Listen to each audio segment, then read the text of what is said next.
From a failed idol, hated by the audience, to an idol hailed and loved. Failed idol Youngmin dies tragically, but is given a second chance at life in the body of Ian, a rich, super hot guy with a powerful voice. Besides, he finds Jean, a mysterious soul tasked with guiding Ian to become a certified star. But will it really be smooth sailing from here? Let's follow this exciting series with Life Manhwa. At a vast stadium lit by cheering sticks and loud sounds from thousands of spectators. Excited fans chant, AWI. On their faces are smiles mixed with anticipation, waiting for their idol to appear, AWI. Ian nervously takes a deep breath. He and the members stand close together waiting for the countdown sound, 10, 9. The friend next to him notices Ian's messy breathing and turns to ask, Hey Ian, what's wrong? Ian bows his head slightly and stammers, I'm a little nervous. He clutches the microphone in his hand thinking about his dream, I want to be famous. Ian's dream seems to have been defined a long time ago. I want to succeed in this industry. Stardom hears that and jokes a little, really, man, my heart is about to explode too. Hyan speaks up to remind him, don't joke around, Stardom. The member next to him chimes in, his hands are shaking so much but he's acting tough. Ian returns to his own world, but honestly speaking, the manager's voice quickly reminds, focus everyone. Everyone cheers each other on before going on stage. Let's enjoy tonight to the fullest, like we always do. Outside, the fans laugh loudly, waiting for the moment their idol appears, along with Ian's thoughts, don't let myself have any regrets. The countdown gradually ends, and the group AWI gradually appears with Ian's narration, I never dared to dream of this scene. As soon as the countdown ends, Ian is standing on the big stage in front of thousands of cheering fans. He raises his hand to enjoy this glorious moment. Who would have thought my second life would be so wonderful? Ian grabs the microphone and excitedly starts performing with his happiness. He remembers his situation in his previous life when he was accidentally hit by a car. In my previous life I was a failed idol. But after that accident, everything changed. Ian lies on the snowy road as snow begins to fall, along with his despair. No. Am I going to die like this? I thought things were getting better. Ian's thoughts flow as everything in front of him gradually darkens. No. I don't want to die. Since when did things turn out like this? Ian remembers the day he was waiting for his friend to apply for an internship when a manager came out and called him, Hey kid.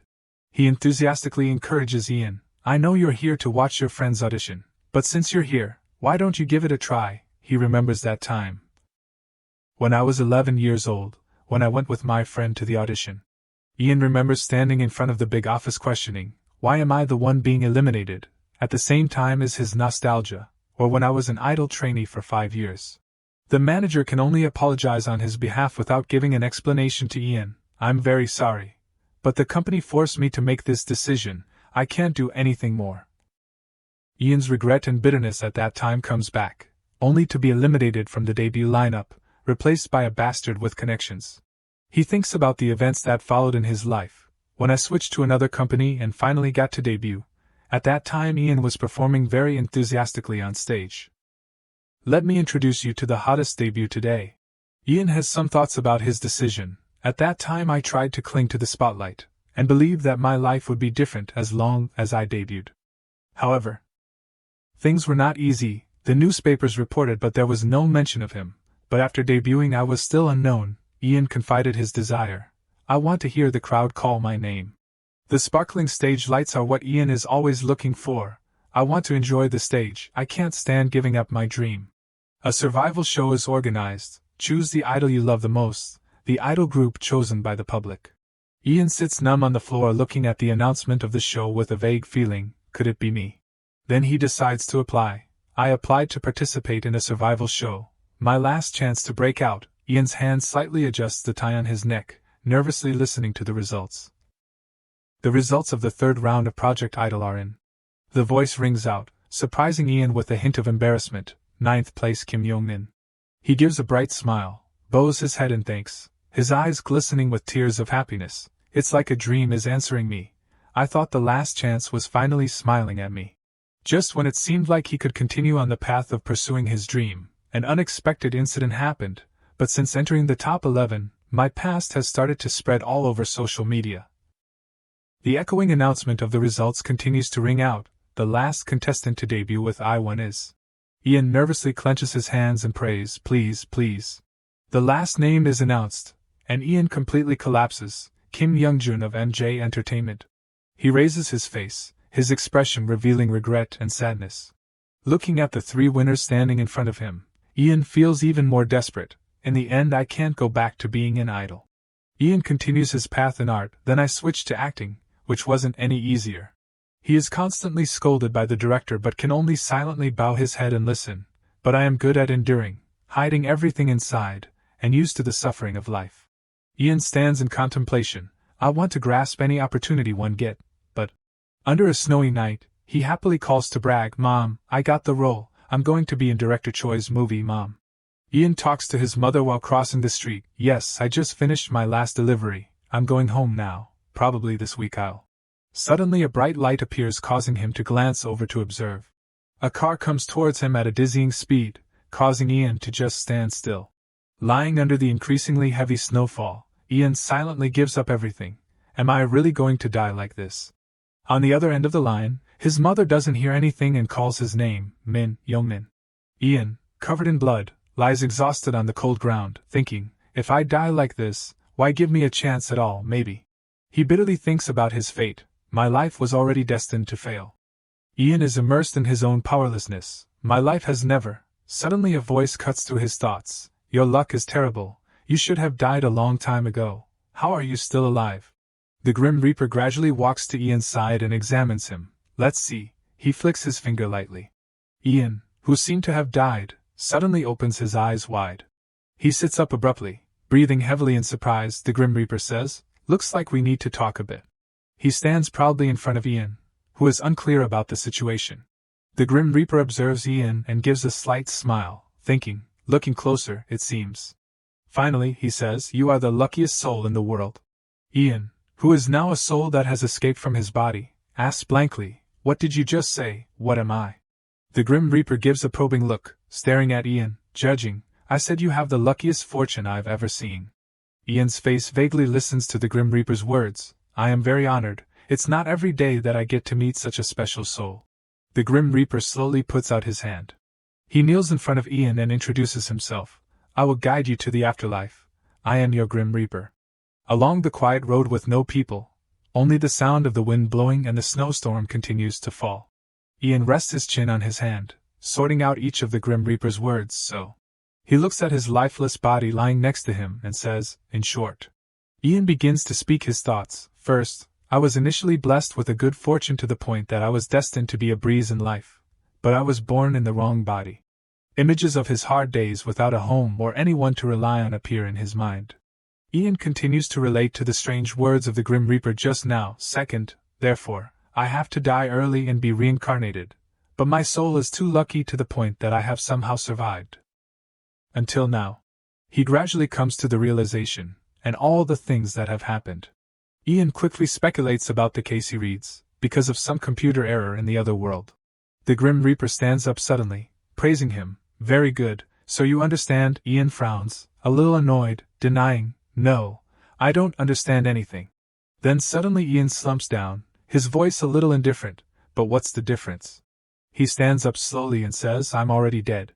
The Grim Reaper quickly pulls out a book, smiling and introducing it to Ian. You don't have to worry about that. We have a compensation policy for incidents like this. Ian asks back with some suspicion, a compensation policy. The Grim Reaper begins to explain. An image of a balanced scale appears. We will give you a choice. Ian coldly asks, what are the choices? The Grim Reaper enthusiastically guides. Let me see for you. He snaps his fingers to introduce the first choice. First is. An image of a wonderful resort appears on the screen. We can send you to heaven, if you want, where you will enjoy complete and full happiness to the point that you can't imagine as a human. Along with that is a warning about this choice. However, once your time is up, your soul will not be reincarnated. The Grim Reaper also reminds Ian, and above all, since I am giving you the privilege of going against the natural process, you may find that you still have feelings and regrets about your previous life. Ian rubs his chin, thinking. He raises his head and asks the Grim Reaper, what is the other choice? The screen displays the choice of reincarnation along with the Grim Reaper's explanation. You keep your current memories, and return to the body that you should have been born into. Ian looks up, a little incredulous. The body that I should have had. Suddenly the light in front of him catches his attention. A series of signals from various vehicles stopping around Ian. The Grim Reaper looks at the row of cars in front of him, and says lightly, "I can give you more time to think if you like." He slowly reveals, "But I want to know what you are thinking." Ian glances at the Grim Reaper, a little flustered. In his heart, he is extremely confused. What am I thinking? An unimaginable opportunity that will never come to me again, or a miraculous opportunity that has come to me as a second chance? Ian's face suddenly hardens. He seriously thinks, if I have to choose one of the two. The Grim Reaper smiles, waiting for his answer. Ian grits his teeth, preparing to make his final decision. Isn't it too obvious? He speaks to the Grim Reaper. I have decided. Ian slowly speaks his choice. I want to. His body at this time has been moved to the ambulance by the rescue team. The road quickly returns to its original quiet atmosphere. The room is filled with warm light from the sun and a voice calling, "Hey, wake up, the sun is shining, get up." Ian gently turns over, waking up vaguely. He looks around dreamily. This is. Jin's magnified face appears right in Ian's line of sight. Ian shouts in panic, questioning, "Who are you?" Jin crosses his arms and asks back lightly, "Who am I? I am your guide, didn't the Grim Reaper tell you?" Ian's head is pounding like a hammer, dizzy, shaking his head trying to remember. He slowly asks back, "My guide?" Ian remembers his moment of decision before the Grim Reaper. "So you chose to be reincarnated, it seems like that was a suitable choice." He agrees with Ian, "Then I will return your original body to you." The Grim Reaper's face suddenly turns sinister, and he leans close to Ian's ear and whispers, "I will provide you with a soul that will follow you." Ian is a little skeptical. "A soul," the Grim Reaper seriously instructs. "That's right, I hope you will use him in a useful way." Ian sits on the bed calmly remembering the entire transaction last night. Now I remember. He reaches out to touch Jin to check. His hand slips through him. Ian stammers, confirming, "So you really are a ghost." Jin raises his voice, scolding, "What's the opposite, an old ghost?" He thinks and then cautiously speaks, "By the way." Jin's next words carry a glimmer of hope. "It seems like you will get through this life easily." Ian still doesn't understand his words. "What do you mean?" Jin crosses his arms and smiles. "You haven't seen yourself yet, have you?"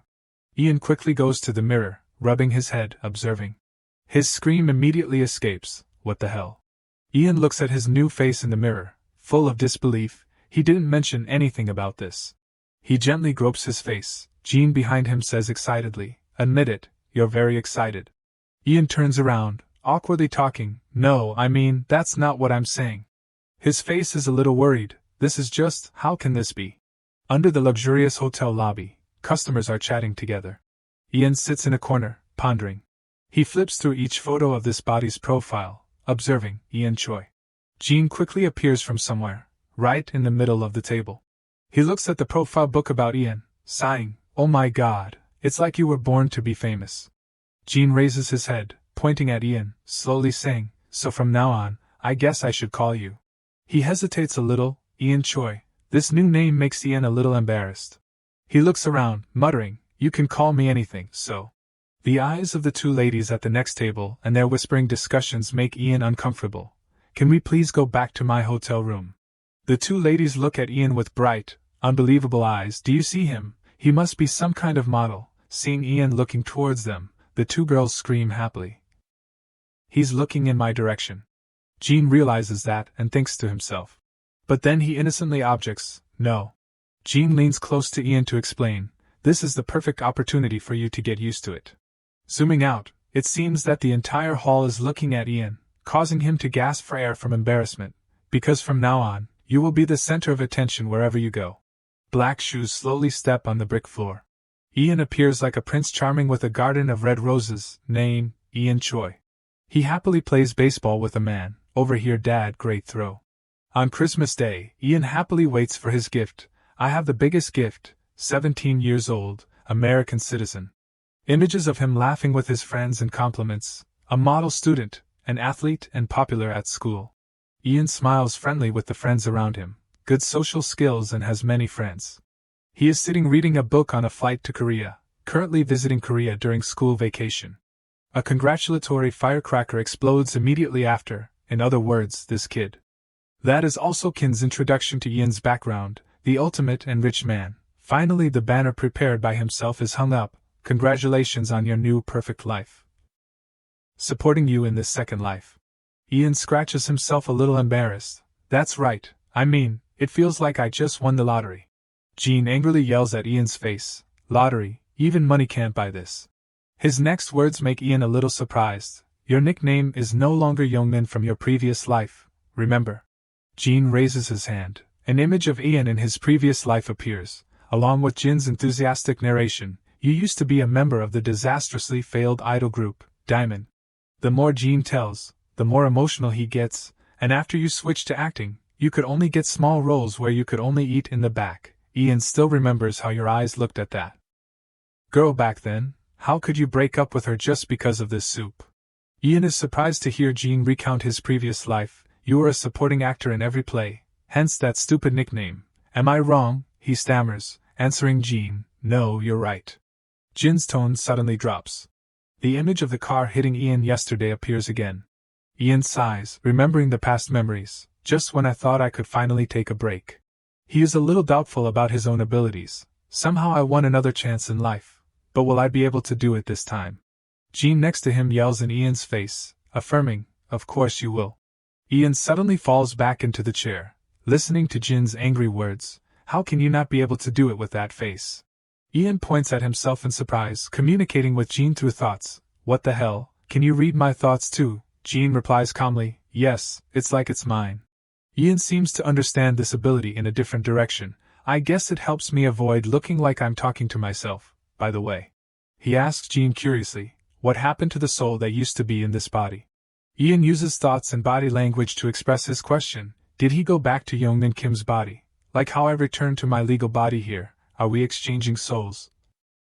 Jean lies sprawled in the air, answering, that's right, isn't that what was supposed to happen in the first place? Now both souls are in their assigned bodies. He explains to Ian, and unlike you, he may not know anything about the exchange. Ian is a little incredulous. It still feels pretty unreal. Ian suddenly remembers and asks, hey, if you are also a soul, does that mean you're dead? What's your name? Jean solemnly introduces, my name, just call me Jean. This name is a little new to Ian. Jean sits up and says, now that we've introduced ourselves, let's go. Ian wonders, go where? Jean crosses his arms, looking mysterious. You still want to become a star, don't you? Ian hesitates a little, looking at Jean in silence. He says excitedly, I have a perfect plan to make that happen. Immediately after, the two of them step out onto the crowded street. Ian calls out, hey, wait. He looks a little embarrassed, looking at everyone around, doubting, asking Jean, you really want me to just walk on the street like this? That's it. Jean is still immersed in his happy mood. Answering happily, that's right, with your face, this plan is sure to succeed. On Ian's back at this time is a guitar. He is skeptical about Jin's plan. Are you sure? Because this is not like, suddenly a voice cuts through Ian's thoughts. Excuse me. A middle-aged man comes forward, politely asking, you, by any chance, already have a management company? Ian is a little confused. Excuse me. Very quickly Ian receives dozens of postcards from different entertainment companies, making him not believe his eyes. What the hell? I can't believe it actually worked. Jean happily enjoys his success. I told you, guaranteed. He observes with binoculars. But we haven't met that company yet.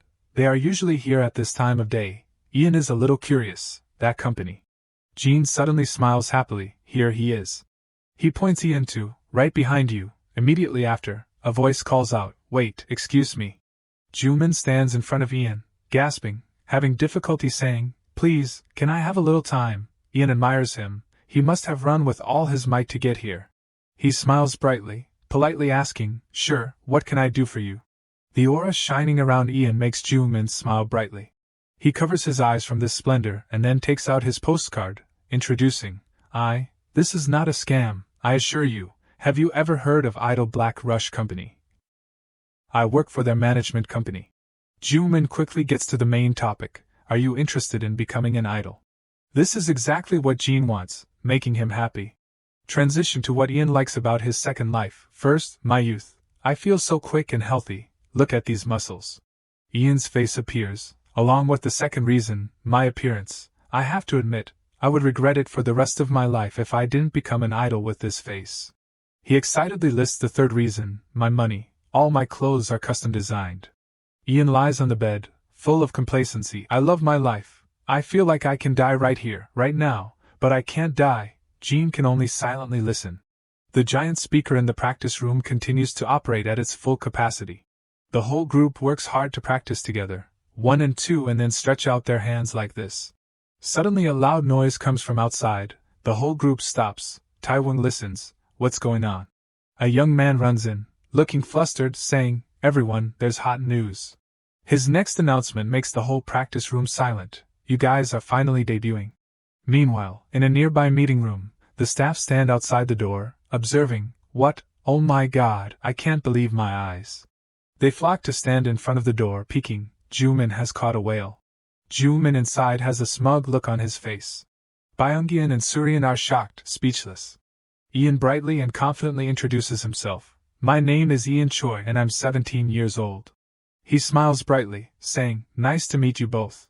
Seeming to be familiar with every recruitment procedure, Ian thinks of the next step. The next thing I know, the next words surprise him. You're accepted. Ian is a little forced. Is that okay? And there's no audition at all. Jean sneers. Why not? He's the boss.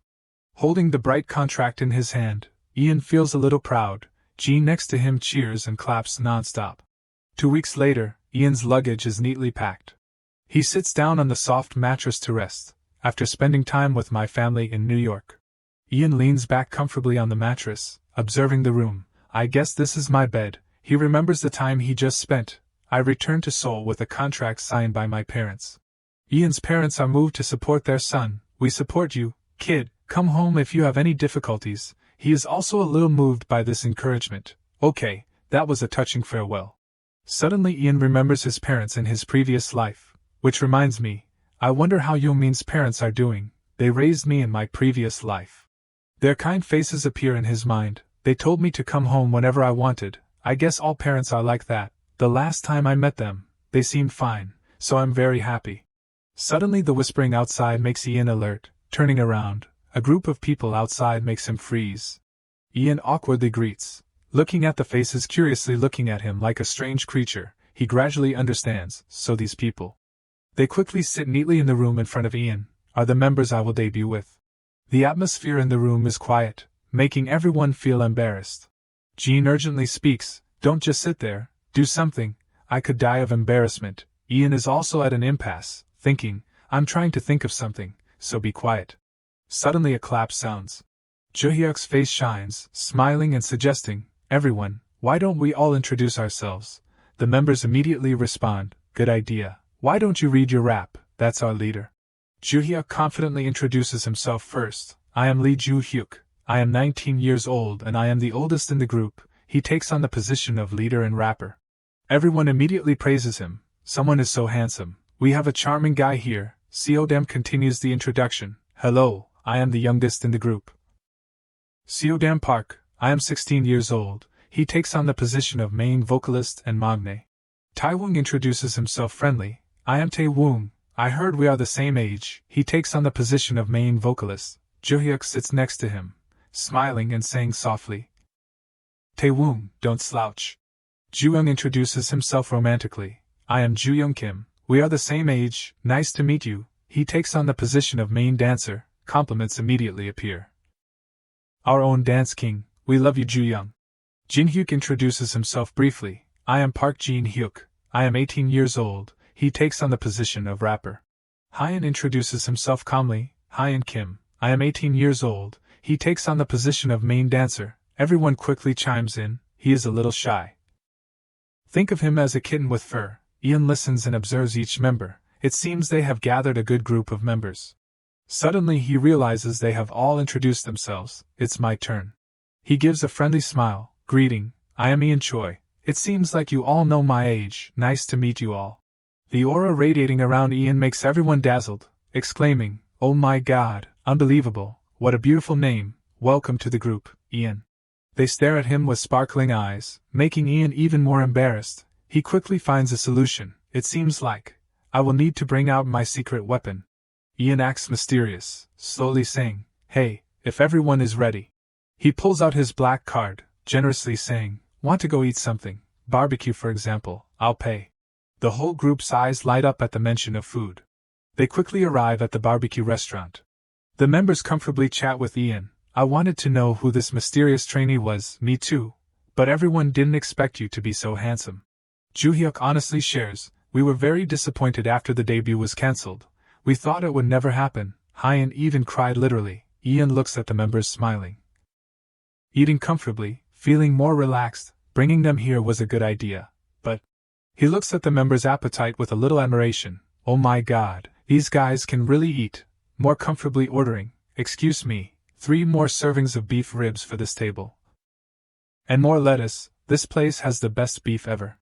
Ian also quickly joins the feast with everyone. Exactly what I'm saying. Jin appears, probing him. You're having a lot of fun, aren't you? Joo-hyuk turns to ask Ian, by the way Ian, what position are you in? He honestly replies, they said I'm the main vocalist. The remaining members are impressed when they hear that. He can sing well too, seriously, he's too good to be true. Ian laughs shyly, admitting, I'm not very good at dancing, I'm not very flexible. Hyun immediately speaks, that might be a problem. Ian is a little confused. Why is that? Joo-young slowly explains, that's because. Ian is stunned after hearing the reason. We want to be known for our perfect combination. Jin asks in a teasing tone, do you think you can do it, trainee? Ian quickly shoots him a glare. You know about this, don't you? Suddenly a voice rings out, making everyone pay attention to the screen. Hey look, it's Youngjun. Where? Youngjun appears on the screen, causing the members to discuss noisily. Has Project Idol been broadcast yet? Hopefully no one watched that show. They are a little uncomfortable seeing Youngjun's face on the screen. Exactly, they are the reason we were cancelled. That's right, Youngjun left the company to participate in that show, so we were missing a member, traitor. Ian vaguely remembers Youngjun Kim. I remember him now, we even performed together in Project Idol. The two of them had once walked on the same stage. Ian thinks to himself, so he was supposed to be a member of AWY. Jin quickly provides information. They even scheduled their debut. But Youngjun Kim left BHL to continue the Idol project. And when the show became a huge hit, BHL decided to postpone AWY's debut plan to avoid directly participating in the competition. And that's why I brought you here. Ian suddenly realizes something unusual. Wait. Jin sees him acting strangely and asks, what's wrong? Ian is a little hesitant. Something's not right. He turns to ask Joo-young, hey, where's trainee Kim Young-min? Why isn't he on the show? Ian is sure of his memory. I swear I reached 9th place on the stage in that show. Everyone immediately discusses. Who Young-min Kim? Who is that? Taewon slowly speaks. Are you confusing trainees or something? There is no one with that name in Project Idol. Ian immediately falls into contemplation. The AWY member introduction video begins to be released. Hello, I am Joo-hyuk Lee, the leader of IE. Nice to meet you all. His habits are also made public live. The fashion is a little outdated. Can you undo the top button? Sorry, I'm fine with everything else except that. Joo-hyuk has a habit of liking to observe other people's new changes. That's from this year's FW collection. His habit of laughing when angry causes the gravity order in the group to increase. Everyone focus a bit. Ian is immersed in his thoughts. What? There is no one named Kim Young-min in Project Idol, so that means. He stands up, vaguely guessing, that self of mine. Ian decisively concludes, has disappeared. He asks Jin in confusion, what the hell is going on? I thought you said our souls switched places. Jin doesn't understand the mechanism of this transaction. Either, as far as I know, that's right. Jin's next words make Ian a little uneasy. Otherwise you can try to find him to be sure. He immediately thinks of a plan. That's right. Try searching his name online and see what happens. The search results quickly appear with the names Kim Young-min. Found it. Ian scrolls through the familiar Young-min names. Kim Young-min with the position of actor catches his eye. The results are not as expected, making Ian a little annoyed, but there is no news mentioning him participating in Project Idol. That's strange. What is happening? The welcome meal quickly ends, and the night is too late. Ian sits swaying on the swing, quietly. He looks down at the ground in contemplation. Jin suddenly appears, asking softly, hey, are you still thinking about that Kim Young-min guy? Ian says honestly, I can't help but think about it. Jin angrily shouts, forget about him for me. Take care of your own life first. Ian says sadly, I know, but in his heart, he thinks about what he tried to do in his previous life, at that time. Ian's sparkling eyes at that time, with hope for the future, All I wanted was to become famous. His disappointed look when hearing the final results of Project Idol. Ian gradually accepts the truth. Kim Young-min is currently living a different life. He looks up and calls Jin. Hey. He asks, why did you tell me to choose AWY? You said you had a perfect plan for me. Can you tell me what that plan is? Jin indifferently explains, there are many reasons, but mainly it's because AWY is the most suitable group for you. Ian still doesn't understand. What do you mean? Jin continues, BHL is a pretty well-known company. Jin continues with the second reason, the members of AWY are all good people. He reveals the final key reason. After debuting, the group doesn't do very well in Korea, but is received quite enthusiastically internationally. In other words, Jin comes close to Ian's face and whispers, you can use the group as a springboard to build your name and develop. Just think of the group as his safe zone. Ian seems to dismiss this plan. Safe zone? I'm not sure I like that. Jin is confident with his plan. Now you can't fault my plan. He declares loudly, just trust me, and then suddenly falls silent. Jin suddenly goes silent, making Ian worried. Jin, what's wrong? The Grim Reaper's voice rings out as Jin's eyes look up to the sky. I will occupy his body for a moment. Ian is horrified by the strange phenomenon before his eyes. Jin at this time has a very sinister look. I hope I can trust your intelligence. Ian vaguely recognizes that voice. He is frightened, thinking of the Grim Reaper smiling and talking to him the other day. It's the Grim Reaper. Ian takes a few steps back, stammering, how did you? The Grim Reaper slowly says, reassuring, you don't need to worry about Kim Young-min. He patiently explains, as you know, he has no old memories, and is currently living the life he thinks is right. Everyone has their own goals, you too, you should focus on yourself. The Grim Reaper comes closer to Ian and whispers, and one more thing.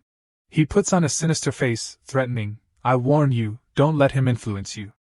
Immediately after, the Grim Reaper steps back to say goodbye. Well then, goodbye. Ian tries to hold him back. Wait, you didn't tell me who I have to be careful with. Ian grabs Jin's shoulder, pulling him hard, scolding. Jin vaguely wakes up, asking, what are you talking about? Ian lets go of his hand, bowing his head in silence. His hand slowly slides off Jin, softly saying, nothing, let's go home. Ian clenches his hand into a fist, saying to Jin, we've been out here for too long. Ian returns to the intensity of training for idols for a few months, getting used to the rhythm of dancing and his teammates criticizing him. Ian messed up the dance again. Surian stands observing the group practicing every day to prepare for the debut with the group. The group's first activities on social media. BHL plans to keep the group a secret until the debut day, but then the company changed its plan. Ian looks at the information on the phone screen, immediately understanding, the company is trying to create public attention to the group before the debut. Seodam runs over from somewhere, putting his hand on Ian's shoulder, curiously, our group's official account, how are people reacting? Ian smiles, replying, a lot of people are retweeting. Seodam excitedly shakes Ian, so that means a lot of people will come to see us. Oh my god, what if my voice cracks? Ian also echoes his words, I'm worried about that too. He smiles, saying to Seodam, but thinking in his heart, it's been a long time since I performed live. Jooyoung walks by, suddenly speaking, are you really worried or not? Ian looks at him, confused. Jooyoung turns his head back. He uses a sarcastic tone with a disdainful face, you are always carefree, I thought you wouldn't worry about those things. Ian is a little uncomfortable. Seodam sees Jooyoung and separates from Ian, whining, calling Jooyoung. Jin stands on the side, wondering, what's wrong with him? Ian asks sadly, you can feel it too. Just then, the call of his teammates urges, hurry up Ian. Ian hurriedly runs over, still continuing to talk with Jin, I thought you said they were good-natured.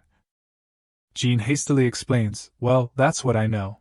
Taewoong and Jinhyuk ask Jooyoung, hey Jooyoung, I heard you stayed up all night practicing, aren't you tired? Along with Jin's explanation to Ian, but I don't know the details.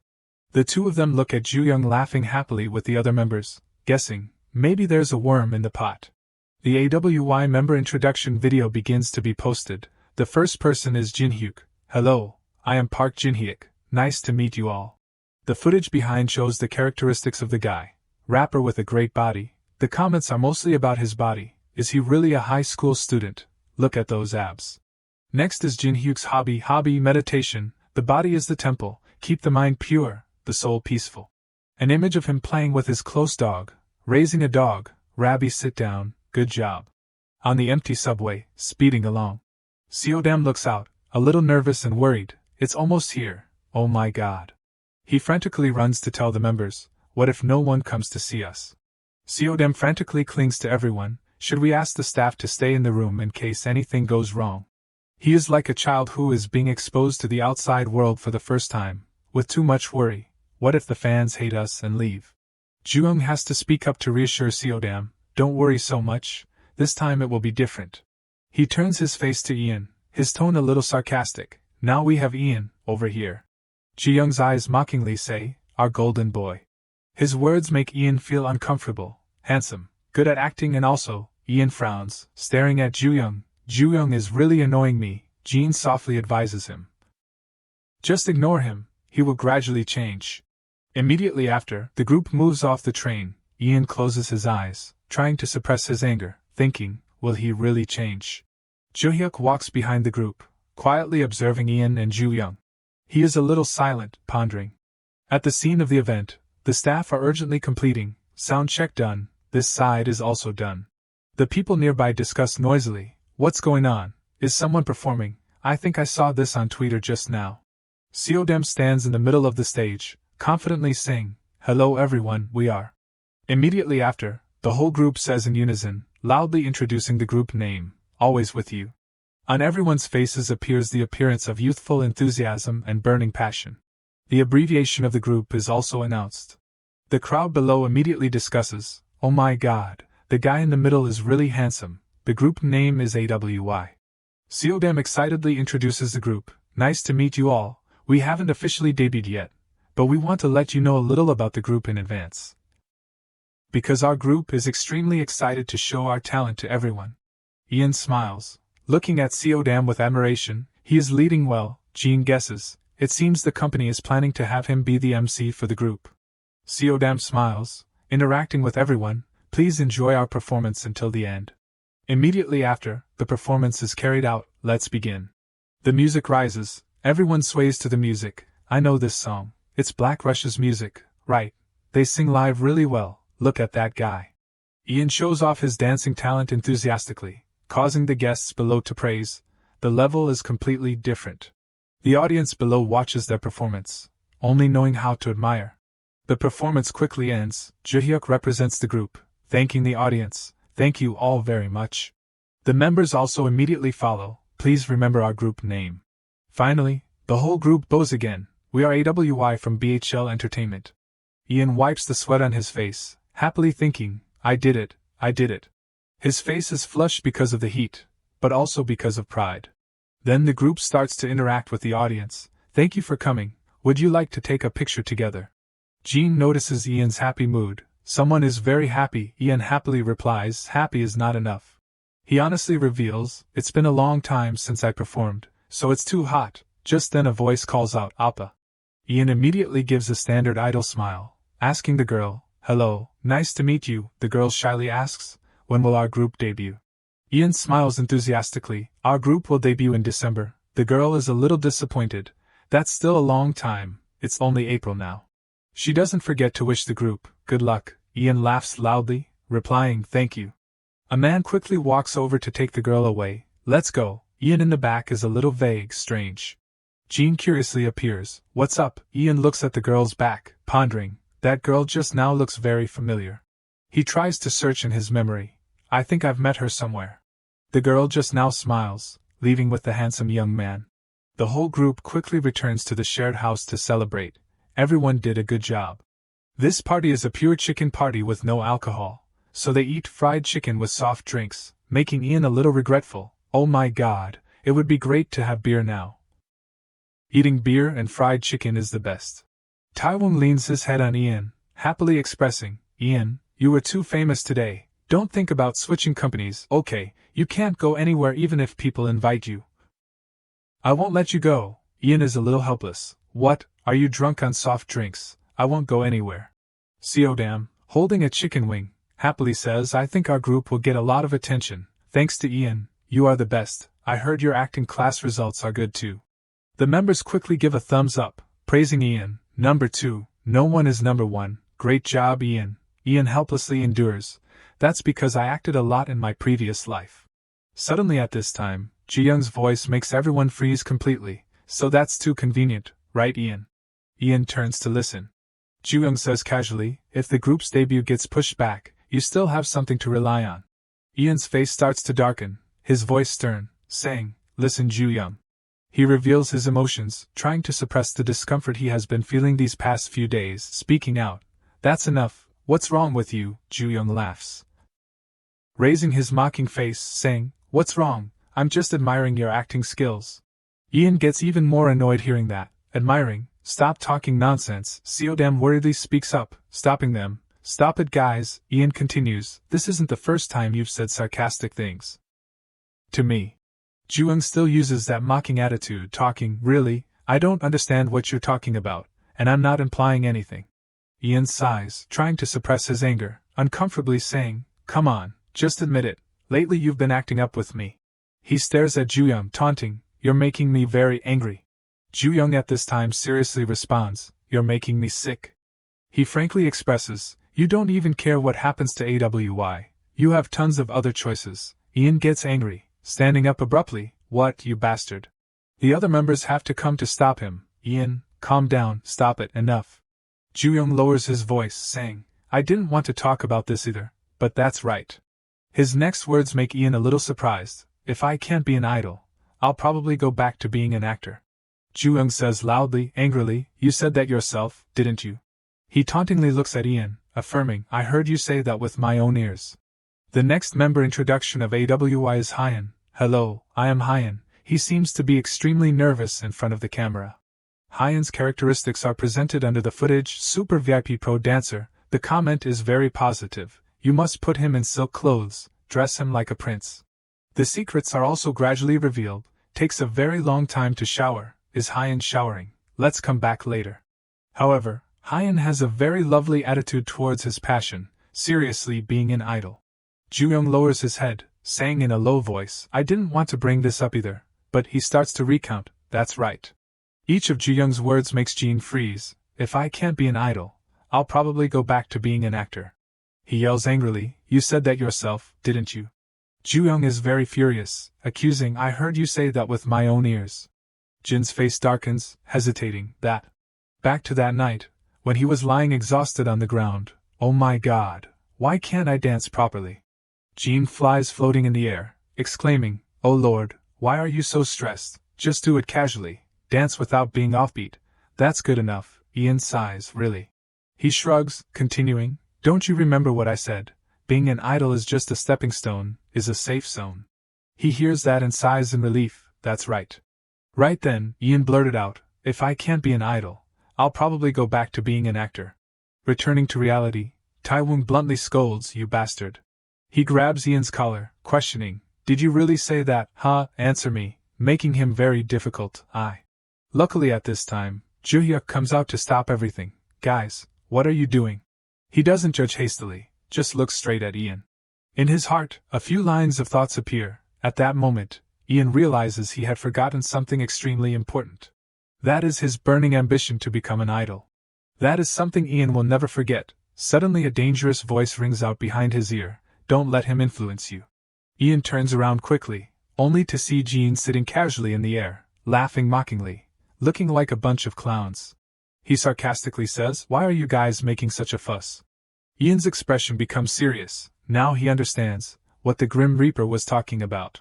Then he turned and sincerely apologized, sorry everyone, I didn't think things through.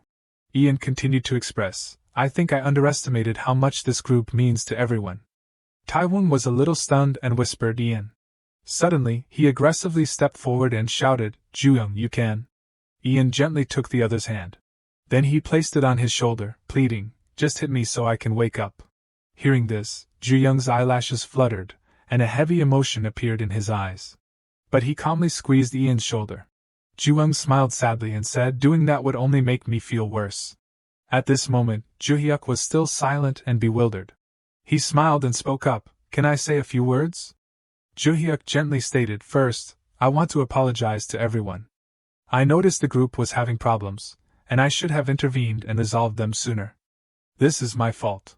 He slowly moved closer but Joo-hyuk gently placed his hand on both of their hands. We are a group. Then he squeezed gently as if to soothe. I hope you won't underestimate that. Joo-hyuk asked again, okay? Ian nodded affirmatively, yes, okay. The remaining members clapped, touched. Seodam wiped away tears. I'm going to cry. After resolving the issue, he immediately turned around, his expression turning scary, and questioned, now then, who ate all the chicken drumsticks? I told you guys to save some for me. Jin-hyuk bluntly accused. Taewon ate them, causing him to startle and shout, Jin-hyuk. Hyun, who was dozing off, was also awakened, so noisy. On this side, Ian and Joo-young had resolved their conflict, and were smiling as if making peace.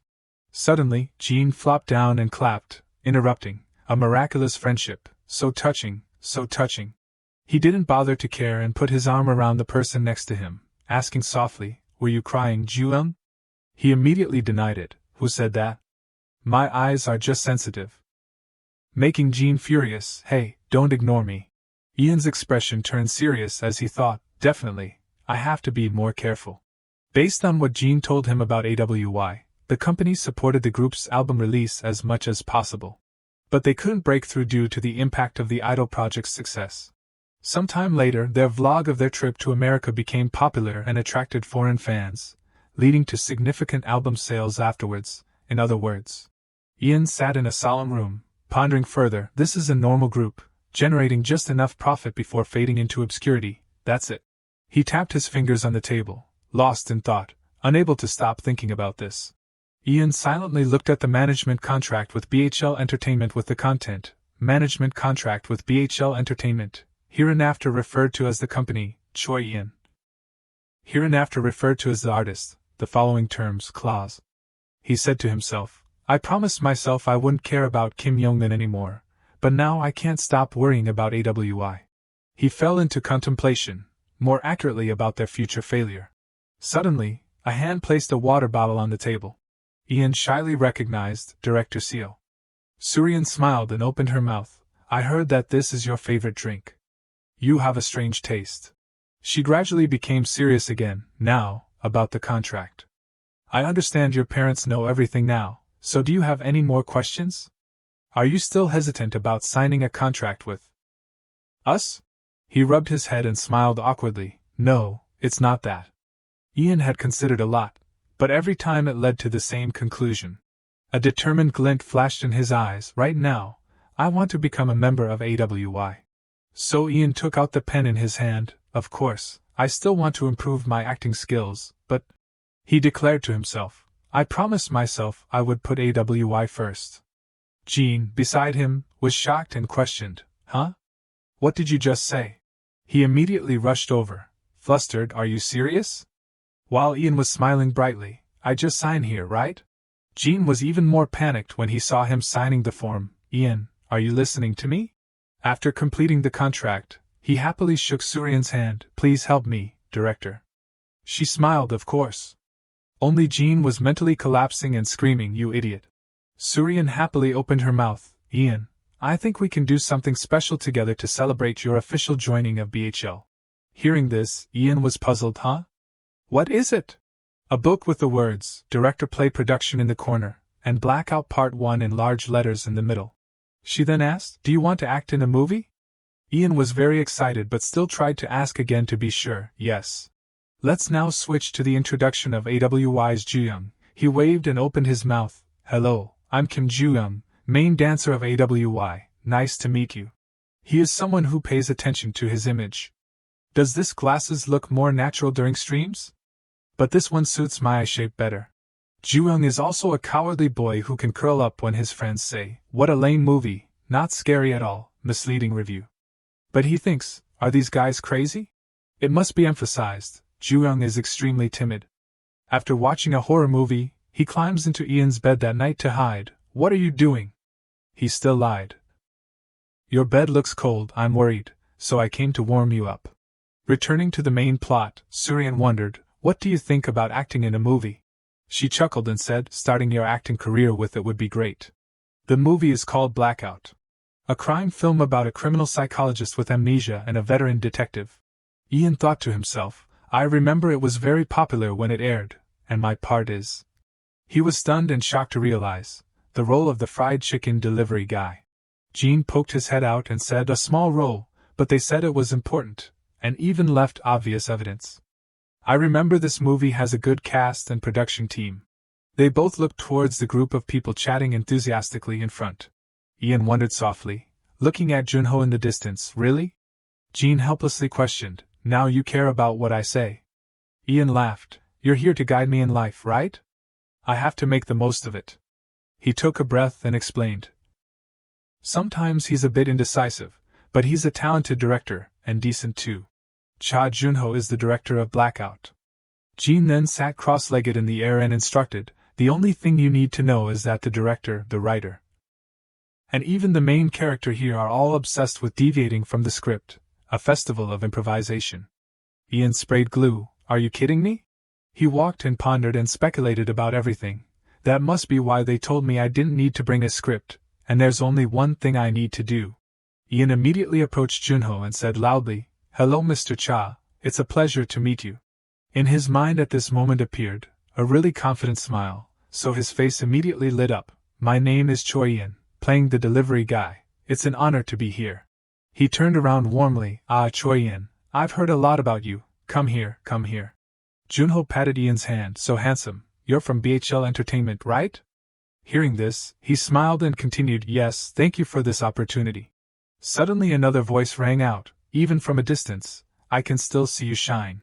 The owner of it was Choi Min-won, the main actor of Blackout. He happily waved, It's nice to meet you. Ian politely nodded, It's nice to meet you. He laughed and waved, Mister, just call me Min-won. Gene appeared behind, the director and the main actor. It seems like the manager told them about you. For a newcomer, this treatment is pretty good. He was continuing the conversation on this side. Yes, Min-won, hearing him say yes, I didn't expect that either.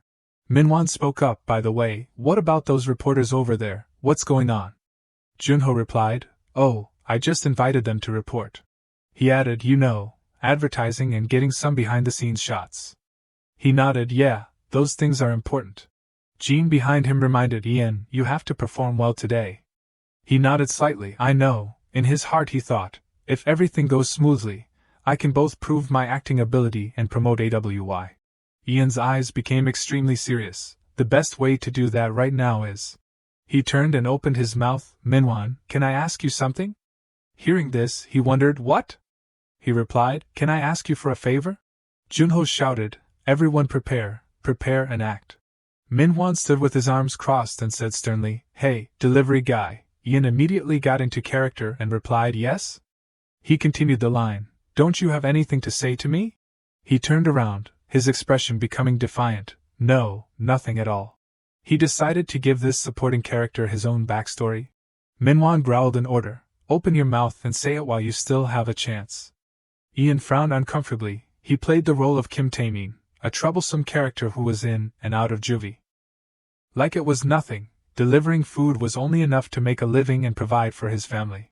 The script said that Ian only needed to turn away at this point. However, he burst out yelling, I told you I didn't do anything. Junho was immediately curious. What is he doing? Ian got into a very fierce argument. I only took one chicken drumstick. Is it that big of a deal? Min-won also kept up with the rhythm and shouted, You took the best part of the chicken. You bastard. Junho stroked his chin and found it interesting. This must be what the two of them were whispering about earlier, good improvisation. Suddenly, behind him, there was a shadow like a lingering spirit whispering, Who's that? Making him jump and scream. Junho was still flustered and asked, Jiun, since when? He replied indifferently, Just now, I can. This person's name is Yoon Jiun, the writer of Blackout. He opened his eyes wide and said, Give him more scenes. People began to discuss on the internet, Did anyone watch Blackout yesterday? The delivery guy, what takeout brand? Many viewers left comments, So damn good. Who is this? What's his name? A netizen excitedly shared, I found out the identity of the delivery guy. His name is Choi Ian from BHL Entertainment, and is preparing to debut as an idol. He looks like a god. The comment section exploded, He's so handsome. I've been following his group on Twitter, so when is he debuting? Tickets for the performance are still on sale. Hurry up, go away with your spam. Countless positive reactions were sent. Moon News. Who is the delivery guy? Choi Ian of AWY, the upcoming debut group of BHL Entertainment. Sports Korea, Choi Ian. An actor who sees the screen has attracted the public. The People, announcing the debut concept photos of AWY, Choi Ian of Blackout stands in the center. On the screen played a thrilling movie, the sound of footsteps on the wooden floor echoed. In front was Ian lying trembling. His whole body was covered in injuries, his expression was panicked. Tears flowed down from the corners of his soulless eyes. Finally, Ian closed his eyes tightly, ending the role. Taewon very enthusiastically commented, "I'm still impressed by this scene." Seodam shed tears and sobbed, "I've watched it 19,347 times and I still cry." Juyeon clapped and praised, "The screen seizing award of the year goes to Choi Ian. It's now 4 months later, November." Hyun also praised, "Not bad." Ian called out in a slightly trembling voice, "Guys." He blushed with embarrassment and shouted, "Isn't that enough?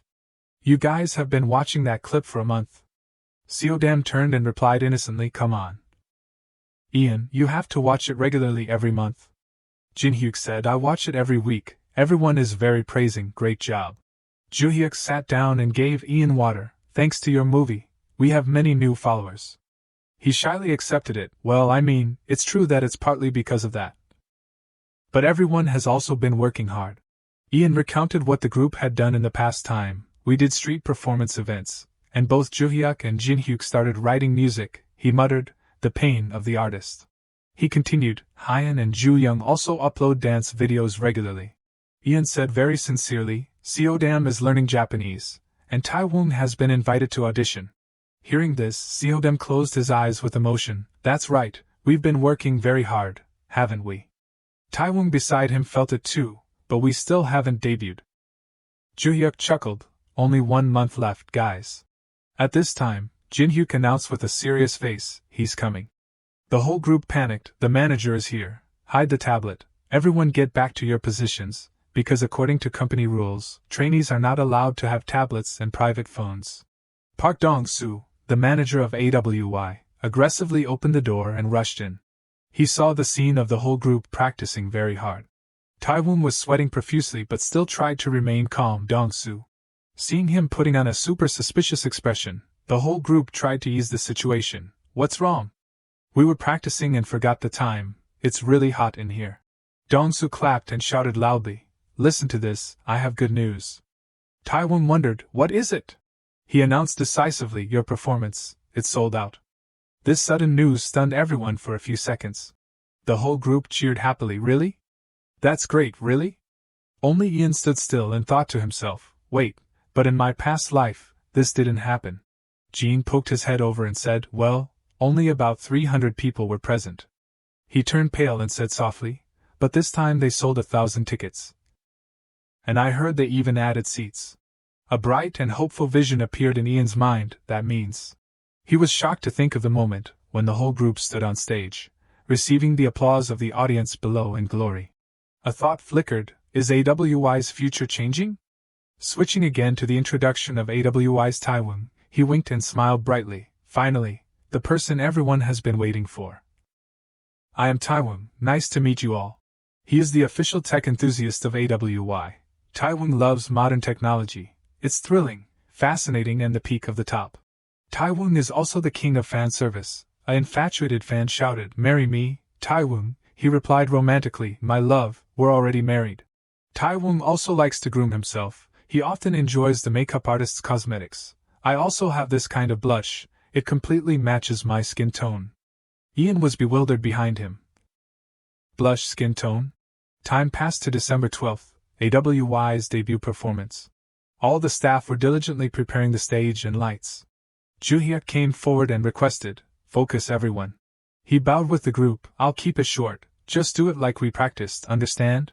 All the members seriously put their hands forward, "We can do it."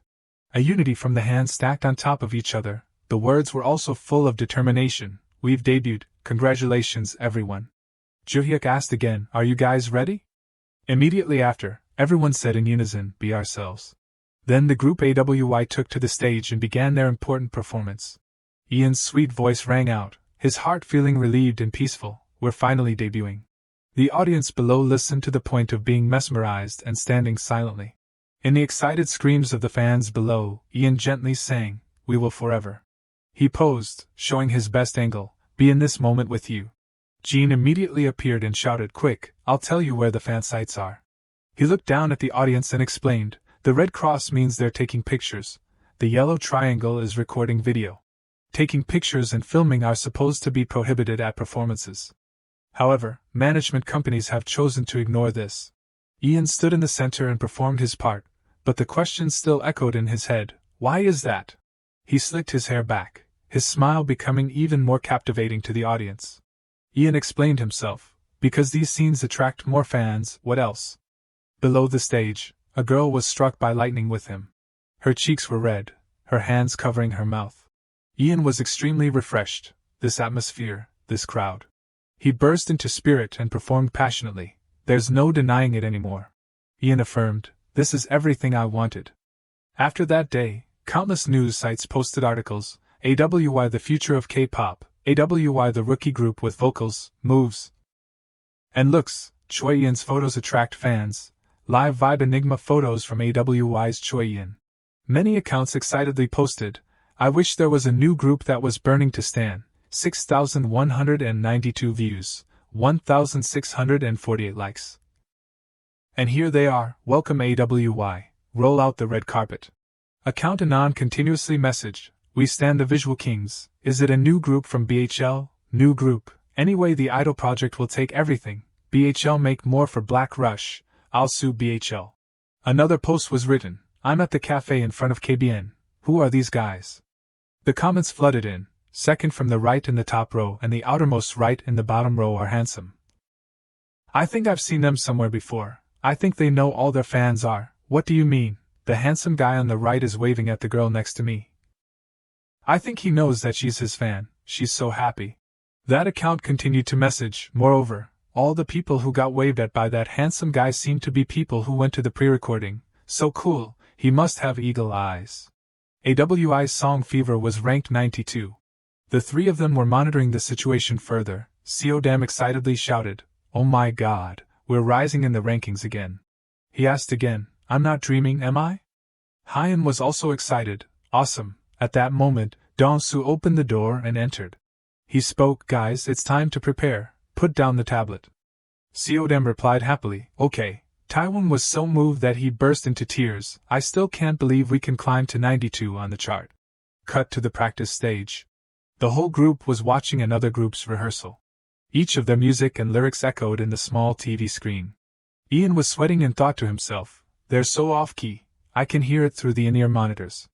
Jean was floating in space and said, "They probably just lip-sync normally."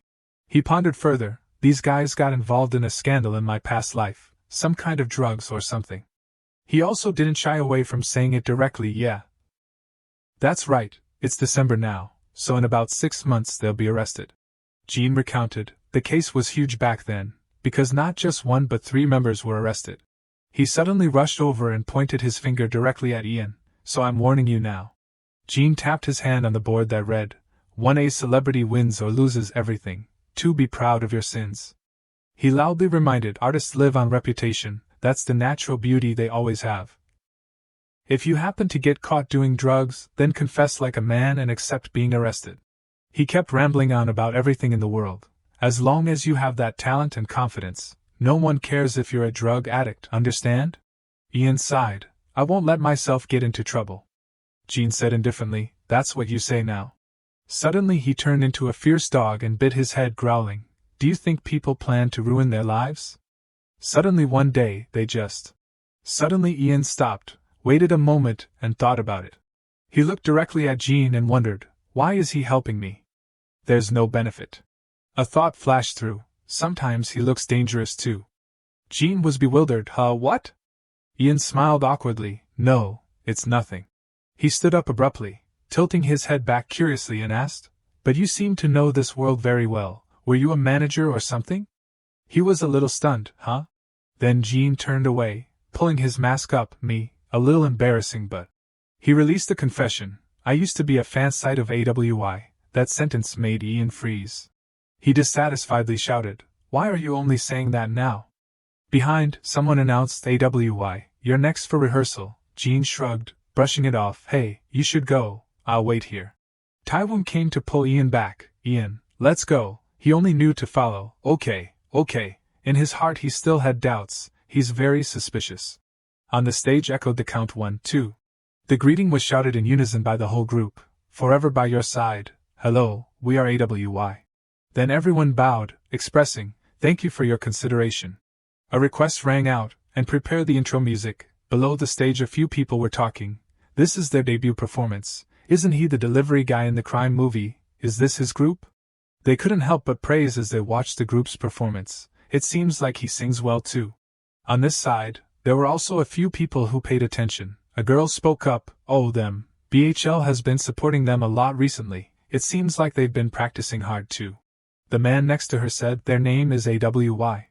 He stroked his chin, admiring, not bad. Looking at the fulfilling performance on stage, he then requested, can you contact their company? Cut to the introduction of AWY's Stardom. He smiled brightly and made a heart. Hello, I'm the cute magne of AWY Stardom. He knows what clothes make him look cuter. Stardom is also a crybaby who often hugs Jinhyuk and cries, oh my god, the CEO's long-lost child is Youngsu. And he has a special point, his personality changes 180 degrees when playing games. What's wrong with you? You died 24 times and only killed 3. You're not good at going mid, go support. Making Ju-young who played with him cry out, Stardom. The man questioned, their name is AWY. He stroked his chin and said, not bad. He also turned and requested, can you contact their company? Jean looked down from above at the man who was still discussing things below, but not about their song. He solemnly spoke, if this continues like this. Jean slowly lowered his voice, the future will continue to change.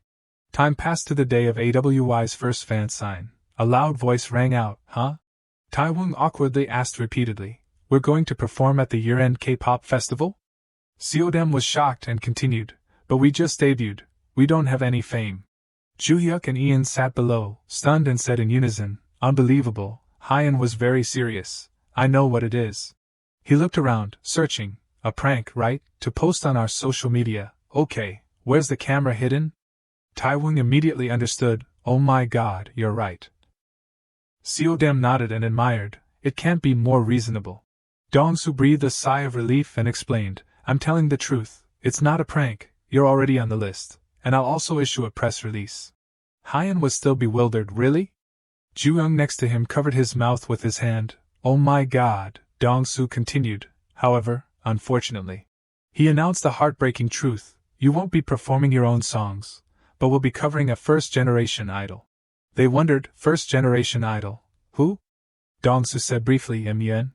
Ju-hyuk was like he was frozen. They're very old. Dongsu said seriously, I know it's a bit sad, but hopefully next year. Before he could finish his words, Taiwan excitedly cut in. Are you kidding me? That's awesome. Stardom held his hand tightly and looked forward to it very much. Who cares what we sing? The important thing is that we'll be performing at the year-end K-pop festival. Taiwan wholeheartedly agreed. If we perform there, we can even sing children's songs. Dongsu could only stand and watch helplessly. You guys are so positive. Ian looked back and asked softly, you don't seem surprised. Did you know beforehand? Jean crossed his arms and replied, I heard a few people talking about it at the music show last time. He questioned, why didn't you tell me? He was a little pensive. Well. Then Jean flew over and placed his hand on Ian's shoulder and said casually, I thought it would be better to surprise you. You can know together with the members. He added a few sentences, anyway, congratulations. At this rate you'll probably catch up with Black Rush soon. At AWY's waiting room, a hand knocked lightly, please prepare. That person announced, the fan sign event is about to begin. As soon as the whole group appeared, the excited screams of the fans rang out. Jean looked down at the hustle and bustle below, thinking to himself, fan signs are the pinnacle of all idol events. For the other members, it's their first time, however. He smiled, but his mind was still lingering on, not for me. Nearby, Stardum's face flushed, I'm so nervous. Juum was also shy, there are so many fans. Ian remembered his previous life, which wasn't a good experience at all. A woman's mean voice rang out, you know what, I really don't like you. One sentence was enough to make Ian's hand freeze in the past. He asked again, paling, yes? He still tried to be patient. Can I ask why? She nonchalantly said coldly, I just don't like you. She constantly judged him harshly. I also don't understand why you're the main vocalist. Youngmin, you should practice your vocals more. Ian's mind was filled with heaviness. People think they can attack me however they want just because I'm not a popular idol. Each word fell heavily. Your next album probably won't be released. Right. Your clothes are really out of date. Some even joked, come with me, I'm very rich, making him even more desperate. To them, idols are no different from a commodity to spend. Ian was frozen for a long time at that time, and they can always switch to something bigger. But, even though we have to get used to criticism because we are public figures, then when it rushes straight in, it's hard to avoid feeling discouraged. Suddenly a gentle question rang out, are you okay? He raised his head as if seeing light. A small but great hand reached out. A girl like an angel with gentle words, I believe in you. She approached and smiled like spreading early morning sunshine. Youngmin, I will always support you. A quick call pulled Ian back to reality. Ian. He asked worriedly, are you okay? She was flustered. Are you not feeling well? Ian immediately realized, He clearly remembered this figure, the person from the street performance event. Ian hesitated a bit. You are. He thought to himself, I remember now, in my past life, she also came and called, Youngmin, you were very happy then. Hello? Ian happily shook the other's hand. I can't believe you came all the way here. He smiled and replied, of course, you silly, I have to see you. Hearing this, he was touched. Thank you so much. She used to be nicknamed Silver Dragon, Youngmin's top fan site. How's the new album going? I'm so excited. He excitedly shouted, Youngmin, I will always support you. Ian remembered everything. She was the only fan who stayed with me until the end. He asked softly, your name is? She smiled brightly and replied, Minhee Jang. Ian said softly, your name is really beautiful. Minhee spoke up, it's your first fan sign, so are you very worried? He was a little embarrassed. Is it that obvious? I tried not to show it. Ian rubbed his neck, his cheeks flushed, thinking to himself, it feels strange, I'm a little sad that she's no longer a fan of Kim Youngmin. Minhee covered her mouth and smiled kindly, your handwriting is really beautiful. And he, on the other hand, was secretly relieved, but I'm also glad that she's still my fan in this life. Ian returned the signed paper and asked, Minhee, thank you for coming. We talked at the street performance event, right? She was very surprised, you remember? The fans call you Eagle Eyes, it's true. He laughed happily, that's what the fans call me.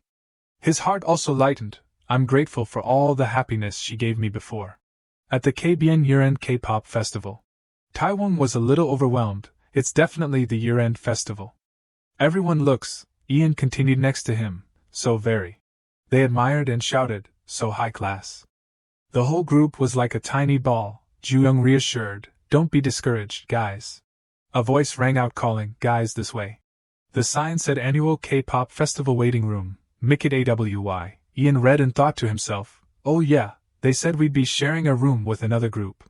The door gradually opened, making him a little worried. Are they here already? As soon as the whole group entered, they saw that everyone had gathered. This made the space even more awkward. Someone shouted, they're here. The new group regained their composure and said in unison, forever by your side, hello everyone, we are AWY. At this time, Ian noticed someone with red hair. So he politely smiled, but then realized something was wrong, that guy. It turned out that Sian's staring eyes made Ian uncomfortable. Why is he looking at me like that? The space between the two people passed silently. Coming again to the segment of all the abilities of Jean, he can activate radar, zoom in on reporters first, turn on the sparkle mode. Jean can also collect data and report back to Ian. She came to every pre-recording wearing that outfit, helping him grasp the situation. You're wearing that color again today. Huh. The fan happily replied, you remember? Ian sat watching Jin's performance recording and couldn't help but admire. So you really were a fan before? You really have the potential to be a fan site. And Jean often rambled on about useless information. You next to him only knew, I understand, oh I see. Returning to the suffocating atmosphere in the waiting room. And Sian's incomprehensible gaze. That made Ian stop, huh? He wondered, did we do something wrong? But it was the first time they met. Ian was very worried and confused. why are they? One of the members made a sound of admiration, a bit deep. But then he turned around 360 degrees, shouting excitedly, "You guys are so stunning." He pointed directly at Ian and praised him endlessly. "Especially you, Ian, right?" Hearing this, he could only smile awkwardly. They were very interested and kept buzzing. "Your face looks extremely magical. Life is too unfair, really 100%. You guys walked in and we froze." Ian breathed a sigh of relief in his heart. "Oh, is that all?" Sian stood up from afar and spoke. "I was also shocked." He approached and grabbed Ian's ear, friendly, saying, "You're really handsome." Sian bent down and looked at Ian's hand. "You already have a sponsored brand?" "I've been noticing this ring for a while. That's great, right?" He was a little flustered. "I know, it's just, thank you." He looked up and smiled very brightly. "Don't mind it, Ian, I'm very happy to meet you." He shyly rubbed his head. "Me too." In his heart he thought, "He's also beautiful." Jean sat next to him and spoke. "Mickett, they're good too." He added, "They debuted about 6 months before you. They'll be even more popular in Korea. If I remember correctly, they'll be debuting in Japan next year." The guy from Mickett carried a chair to invite everyone, "Come and sit." Ian asked softly, "What are their personalities like?" Jean replied, "They're okay. You know how obsessed companies are these days with instructing idols on how to act politely." He sat down but still had many questions. "Mickett, why don't I remember hearing anything about them?" Jean frowned. "Isn't it even stranger for male idol groups to remember?" Hearing this, Ian nodded. "That's right." At this time, Taewon enthusiastically spoke up. "Hey guys." He clapped once, full of energy. "We're here and we have plenty of time, so should we play some games?" The whole room immediately enthusiastically responded. "Games? Have you thought of anything?" Me, let's play Mafia." "Ah, Mafia is good." Laughter rang out. Keelman excitedly asked, "Everyone, who wants to be the game master?" "We also need an MC." Ian was sweating because he was helpless. Just a minute ago they were staring at each other, but now everyone is like brothers. Jean suddenly spoke, thinking about it. "Later there's a member who's kind of, how should I say, out of control." There was a call. "Hey Ian, are you good at playing?" He happily agreed. "Of course I have to play." Jean pulled up his mask and said, "That's right, Mr. Choi Ian, quickly join our little game." He went through the door behind. "I'll take a look around." Ian looked at the group in front of him, his heart full of suspicion, out of control. A post was immediately uploaded. "If you like Mafia, watch this. AWY and Mickett are not giving in to each other, laughing until our stomachs hurt and our throats are inflamed." Below were countless enthusiastic comments. "The madness of Mafia. Who are they? Are they good? I'll probably check them out. Oh my god, they were friends before. They look no different from best friends." At the place where everyone was still preparing the stage, a loud voice rang out. "AWY, it's your turn." Everyone started talking. "Oh, it's those guys, right?" "That's right, they're going to cover Ian." The people under the stage were gossiping again. A girl chuckled. "They were so funny just now." The boy below wondered, why. She recounted, "Just now they were playing Mafia in the waiting room, and then." A boy stood up and said loudly, "I object, Your Honor." On the plaintiff's side, Seodam shouted, very dissatisfied, and Taewon shook his head and said, "I don't believe the Mafia's words." Ian, playing the role of the judge, hammered and said, "The defendant, go ahead and rebut." The boy then got into acting, saying the standard hooligan, "I grew up in the warm embrace, full of love for my family, the person who..." Before he could finish speaking, he was interrupted, overruled.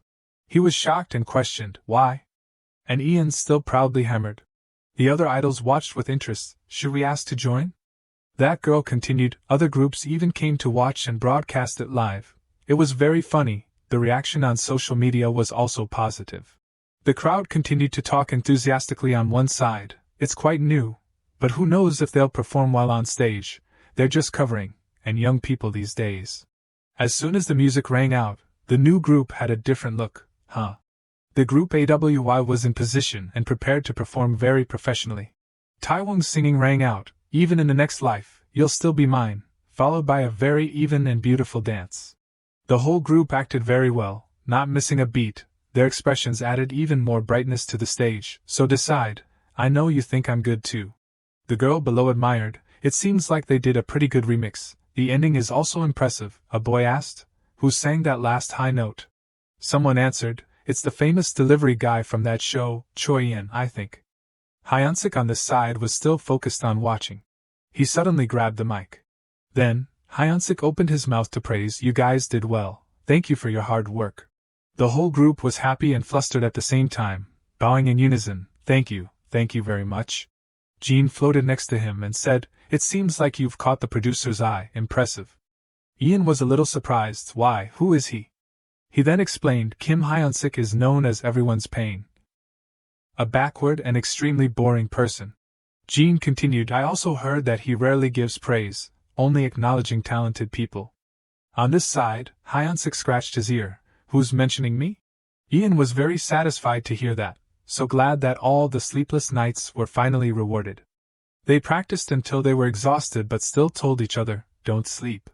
He thought to himself, in this industry, leaving a good impression at the right time with the right person is extremely important, so I think just that much is already a huge success for us. The next thing, at the same time, a hand circled the name AWY with a pen.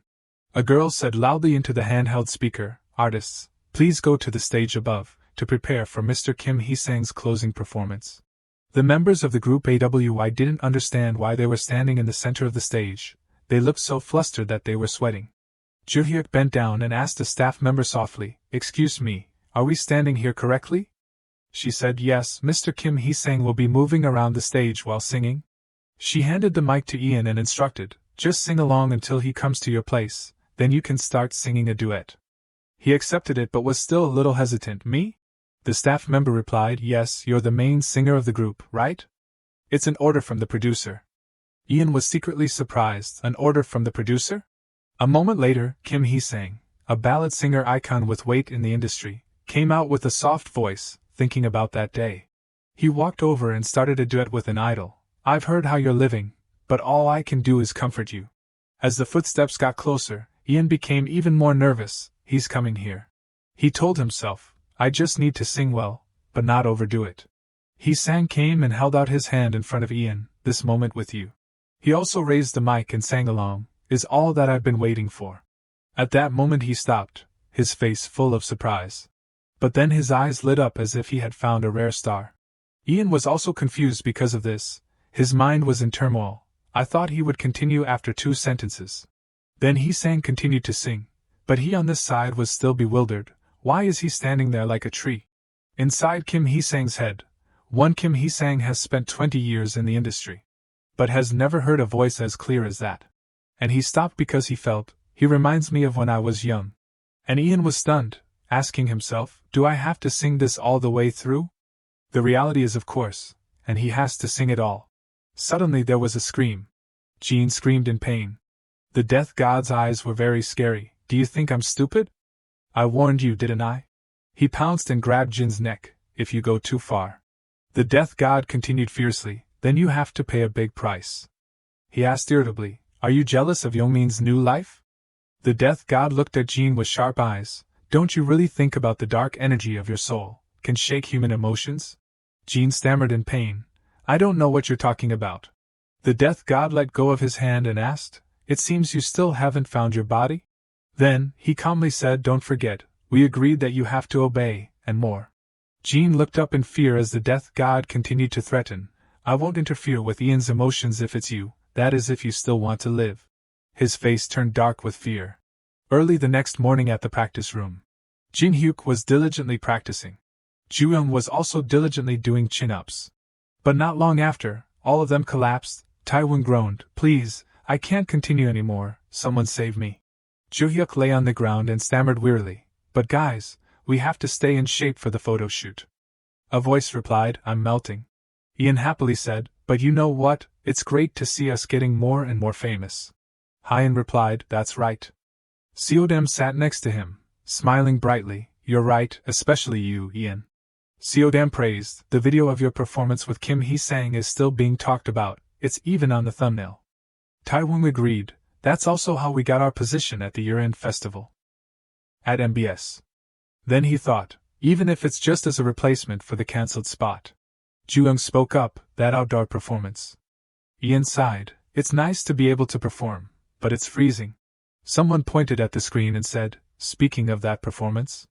Stardom picked it up for everyone to see and shouted, "Ian is so hot, it's so cold out there." He said admiringly, "The cheering is no joke." Stardom continued to praise, "The other fans call this screaming parrots." Then other voices rang out, "So I is viral now? Mom's food is cooked." Ian sat and listened, only knowing to laugh helplessly. A new year has begun. I's popularity is growing and everything is still going smoothly so far. Ian raised his head and thought, except for Jin's image appeared, making Ian think, recently Jin has been acting quite strange, he doesn't hear my thoughts anymore. Outside the door someone knocked and called, "Guys, go take a shower, we have to move." The people quickly agreed. Under the magnificent chandelier there was a countdown. A voice rang out, "Forever by your side." Ian and the whole group smiled happily. "Hello, we are I," he said happily, "it's a pleasure to work with everyone today." A woman below the stage was overjoyed. "Welcome, we are also very happy to work with you." The woman's attitude made everyone around her talk. I's first photo shoot was a collaboration with Mickett. Stardom was excited. "Look, they're here."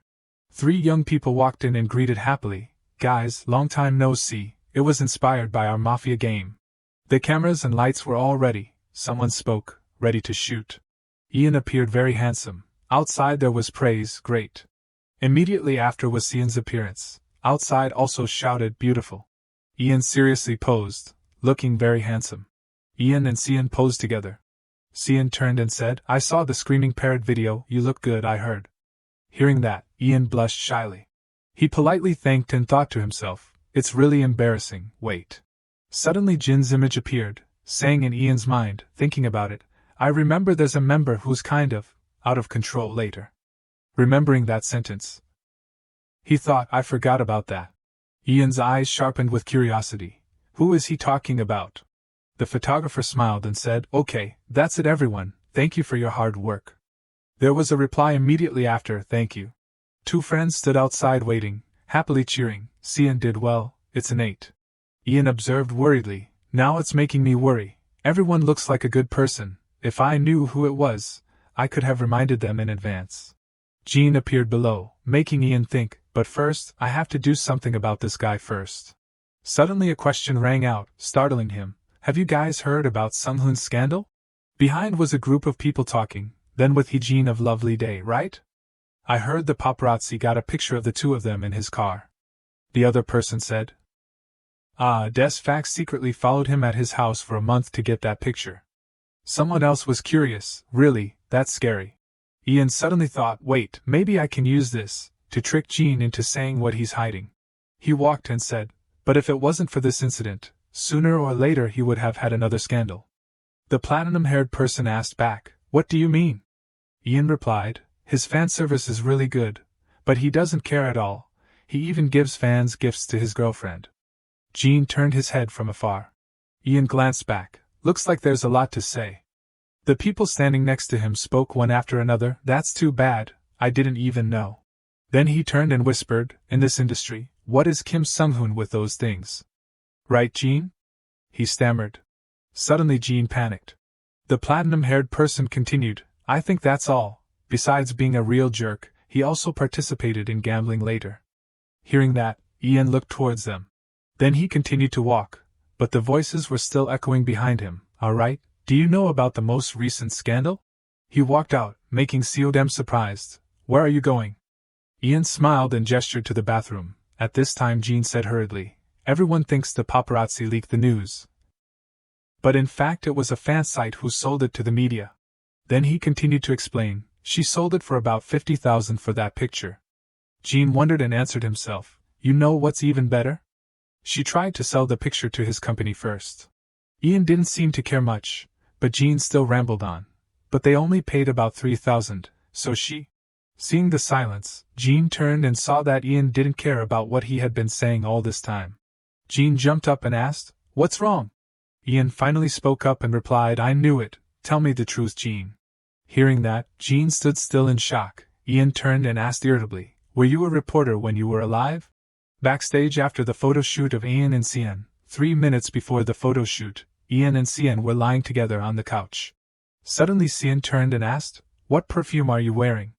Ian replied unexpectedly, "I'm not wearing any." He observed and said, Must be because you're handsome, so you also smell good. Ian shyly asked back, are you complimenting me? Ian said frankly, it's a compliment. On this side, Jean was afraid when he heard Ian ask and answered himself, were you a reporter when you were alive? To be exact, a tabloid reporter. Jean jumped up angrily, tabloid reporter, no, I said I am. Ian interrupted, you told me? He pondered and said, you're a fan site of I but as a fan site. Ian remembered Jean's words, everyone thinks the paparazzi leaked this information, but in fact it was a fan site selling information to the media. Then Ian continued, you know too much about what's going on in the industry. Then Ian remembered again what Jean had said, thinking about it, I remember one of them, like, a bit out of control. Ian continued to provide evidence, and sometimes you ask me terrible things so much that I can't control myself. Hearing this, Jean collapsed. Ian said tensely, so I started to suspect. He was disappointed, that you're not my guide.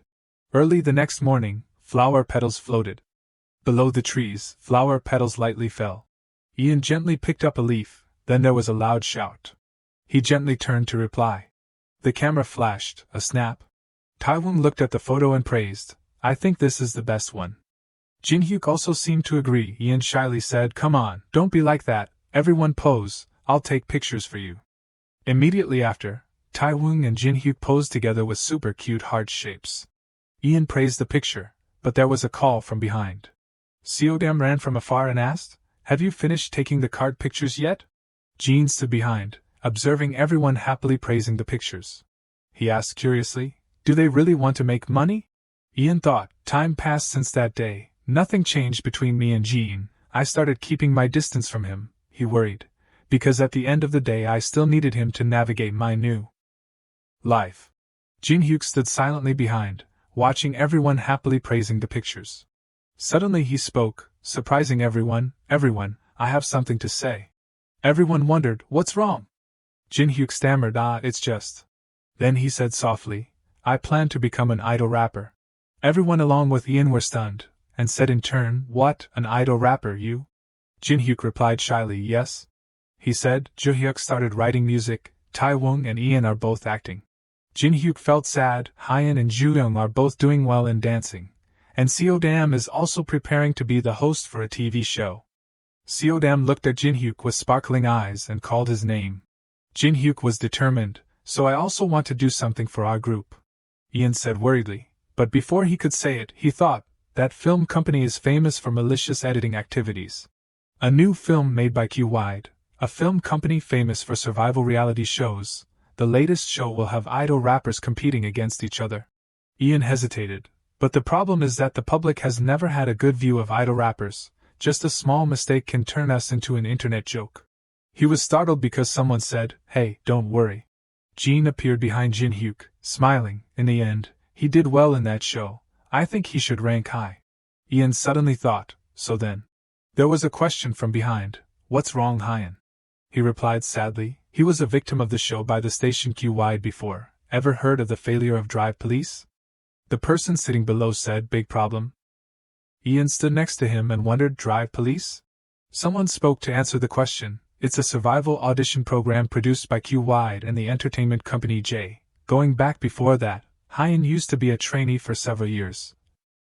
He put his opportunity in the audition programs but it wasn't very successful, so he joined that show because he thought it was his last chance. Except for the fact, they already decided who was the winner. Hyun gently called, hey Sehun, wake up. He reminded, we have to go practice. Sehun said wearily, but I'm too tired, can we do it tomorrow? Hyun was determined, we don't have time to sleep, the performance is about to start. Sehun was still yawning, but I remember all the moves. Hyun angrily darkened his face. He clenched his fist and asked, do you want to win? Where's your determination? Sehun casually, my determination, I'll be fine my friend, just worry about yourself first. Hyun angrily asked, what? Sehun arrogantly wondered and answered himself, you don't understand, right? You're just a supporting character here. Hyun wondered, what are you saying? Sehun patted his shoulder and mocked, they organized this show to eliminate most of the trainees. He emphasized, the main purpose is to eliminate the scum. Sehun said cunningly, helping people like me who have been pre-selected to debut of course. Hearing those words, Hyun was frozen. he couldn't say a word. Hyen angrily clenched Sung-hoon's hand. Why do you have to waste your energy? That doesn't mean you're allowed to let yourself go like this. Immediately after, he angrily grabbed Sung-hoon's collar and shouted, Who gave you the right to ruin other people's performances? Sung-hoon didn't resist, just sighed. He sat down and hugged his face. Suddenly Sung-hoon burst into tears and called Hyen's name. He changed his attitude. I tried, I really did, but you're too scary. Hyen said very unexpectedly, What? But not long after, that video was released, making netizens angry. There was an announcement with a message. This needs to be clarified before he becomes famous so that jerk will never show his face again, so disgusting. Jin seemed to understand everything, so that's why. He empathized, then Hyen must have felt. Before he could finish speaking, Hyen said sadly, I don't know. He clenched his fist. I don't think this decision is right, Jin-hyuk. Then Hyen turned his back and left, making everyone surprised and calling his name. Jin-hyuk watched silently without saying a word. 2 weeks later at the idol rapper film set. There was a urging, everyone, please prepare, 10 minutes left. Jin-hyuk unexpectedly walked in and greeted. He approached the person to hear the instructions. Then he took the water bottle and suddenly looked back at the other side. From afar, Sian was sitting with his head down. He was sitting alone, worried. Sian bit his hand, fearfully darkening his face. The way to make peace with a friend. As he was walking, there was a call, Don't follow me anymore. Hyen turned back and shouted, I told you not to follow me, but Jin-hyuk didn't seem to listen. Then the two of them sat together on the lawn. Hyen spoke, You make me annoyed. Jin-hyuk replied, Okay, don't hate me, okay. Hearing that, Hyen said softly, Now you make me even more annoyed. On this side, Sian was sitting when someone called, startling him and turning around. Jin-hyuk happily stepped forward and said, Hello, long time no see. He approached. They said you would be joining the show, sorry for not texting you before. Jin-hyuk continued to start a conversation, You definitely know that, right? But we're not allowed to use phones. Sian called his name. Sian looked up and said, I think we're about to start, you should go back to your place. Jin-hyuk quickly agreed. Then he returned to his seat. The person next to him started a conversation, Nice to meet you. Jin-hyuk also happily greeted. Then he sat quietly. There was a voice, I heard you'll be producing a new single, after you finish advertising your current mini-album. At the interview with V Magazine, the host asked. And moreover you're also filming a long series. The host continued, It seems like there's a lot to do. Ian sat and listened, smiling happily. The host asked excitedly, Please tell me how famous you've become. Ian happily replied, Actually, I still can't believe it, I mean, I'm getting a lot of support. But sometimes it feels like I'm dreaming, you know. He showed his gratitude, I'm really grateful for everything, it motivates me to work harder for the fans. Jean lurked behind, wondering, Aren't you ashamed? The host happily asked, Can you tell me about the new album, just a little bit? She was clever, to be honest, I'm an oidum. Ian thought for a while. The whole group's image appeared, spring is about to pass and summer is coming. He happily, When I think about summer. Ian smiled and said, A cool and refreshing lemonade appears in my mind, is that enough of a revelation? The host quickly recorded, Yes, perfect, a cool and refreshing summer. A moment later, both of them were silent. Ian thought, Oh gosh, I was really worried about the first solo interview, but it seems like everything is okay. The host spoke, by the way. She asked, I heard Jin-hyuk is participating in Idol Rapper. The host continued, I'm sure your fans are looking forward to seeing him on the show. She asked, Do you have any words of encouragement? Ian was silent. The sunlight shone down on the glass of water on the table. The host wondered, or maybe it's a sensitive topic for you, talking about the controversial incident in the past of another member. Ian was still silently thinking, I knew it, she was just waiting for this moment to ask. He gradually accepted, Okay, I knew it was coming. Ian smiled and replied, Jin-hyuk will definitely do well. Jin-hyuk's image appeared diligently with Ian's answer. He was in the studio day and night practicing. Ian recalled Jin-hyuk's diligent moments. He's very, how should I put it, composing, I'm not too worried. He praised, he's really good at maintaining himself. Then Ian said, So we all trust him? Jin-hyuk appeared along with Ian's belief, he continued to say, like the way he trusts us. At the film set there was a voice, We'll take a break here. Jin-hyuk slowly stood up. He was walking when he saw Sian. Jin-hyuk opened his mouth, Sian, Do you want something to drink? Seon replied coldly, No, thank you, I'll go to the truck. Then the space fell into silence, and he turned away. Jin-hyuk wondered, is he not feeling well? Inside the emergency exit there was a sound of inhaling and exhaling. Jin-hyuk was sitting on the stairs to meditate during the break. He seemed tired. I think the recording went pretty well, but something feels wrong. Suddenly Jin-hyuk was startled because he heard a loud shout, Byung-kong, that bastard, I never liked him. Below the stairs there was a reply, I understand, sir, but you still have to continue, you know he has power with the station. The other person still asked irritably, so what? Jang-soo angrily roared, that bootlicker only knows how to use money, what a talentless guy. The other person could only force a smile, I understand. That person advised, but it's best if you please him. At this time, Jin-hyuk sitting above had heard everything. Jang-soo said helplessly, oh gosh, I just want to stop everything. He was confused. That guy Jaehoon Lim can't rap to save his life. How the hell do they expect me to help him shine on TV? Hearing this, Jin-hyuk wondered and asked himself, Jaehoon Lim. He remembered Jaehoon happily saying, oh my gosh, I'm so worried, I hope I won't mess up my lyrics when we do the cipher mission. Then Jin-hyuk thought, he's the one sitting next to me. The host spoke, next we have Jaehoon Lim from the group choice. I'm sure you still remember the runner-up position in the idol voting. He happily greeted. Jaehoon smiled and said, the fans have supported me a lot in the program. Jin-hyuk pondered, they already chose the winner. His expression was tense. Seeing Jang-soo angry, Jin-hyuk thought to himself, it seems like the producer isn't happy about it. He hesitated, should I sit and enjoy this play? But Jin-hyuk suddenly stopped. He thought, it feels like I shouldn't. While Jin-hyuk was meditating, someone cheered, Jin-hyuk is always diligent. Someone happily said, when will you be as mature as Jin-hyuk? Not in this life, definitely not in the next life either. Someone also imitated and sat to meditate. Someone was like they found a comfortable sleeping pillow. On this side, Seon appeared on the Idol Rapper channel. He wondered, a real rapper? Seon chuckled, well, that's hard to say. He replied, actually, this kind of question is a bit meaningless. A moment later, Jin-hyuk appeared on the Idol Rapper channel. He said, no, I'm not worried at all.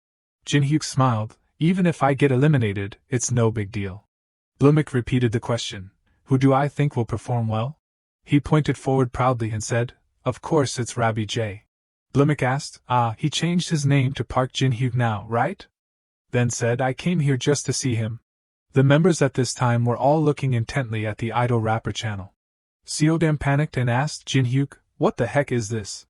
Ian and Hyun were also panicked. On TV it continued, Bloomin just said he's joining the show. The person on TV asked, is it because of you? Jin-hyuk sat and listened very embarrassed.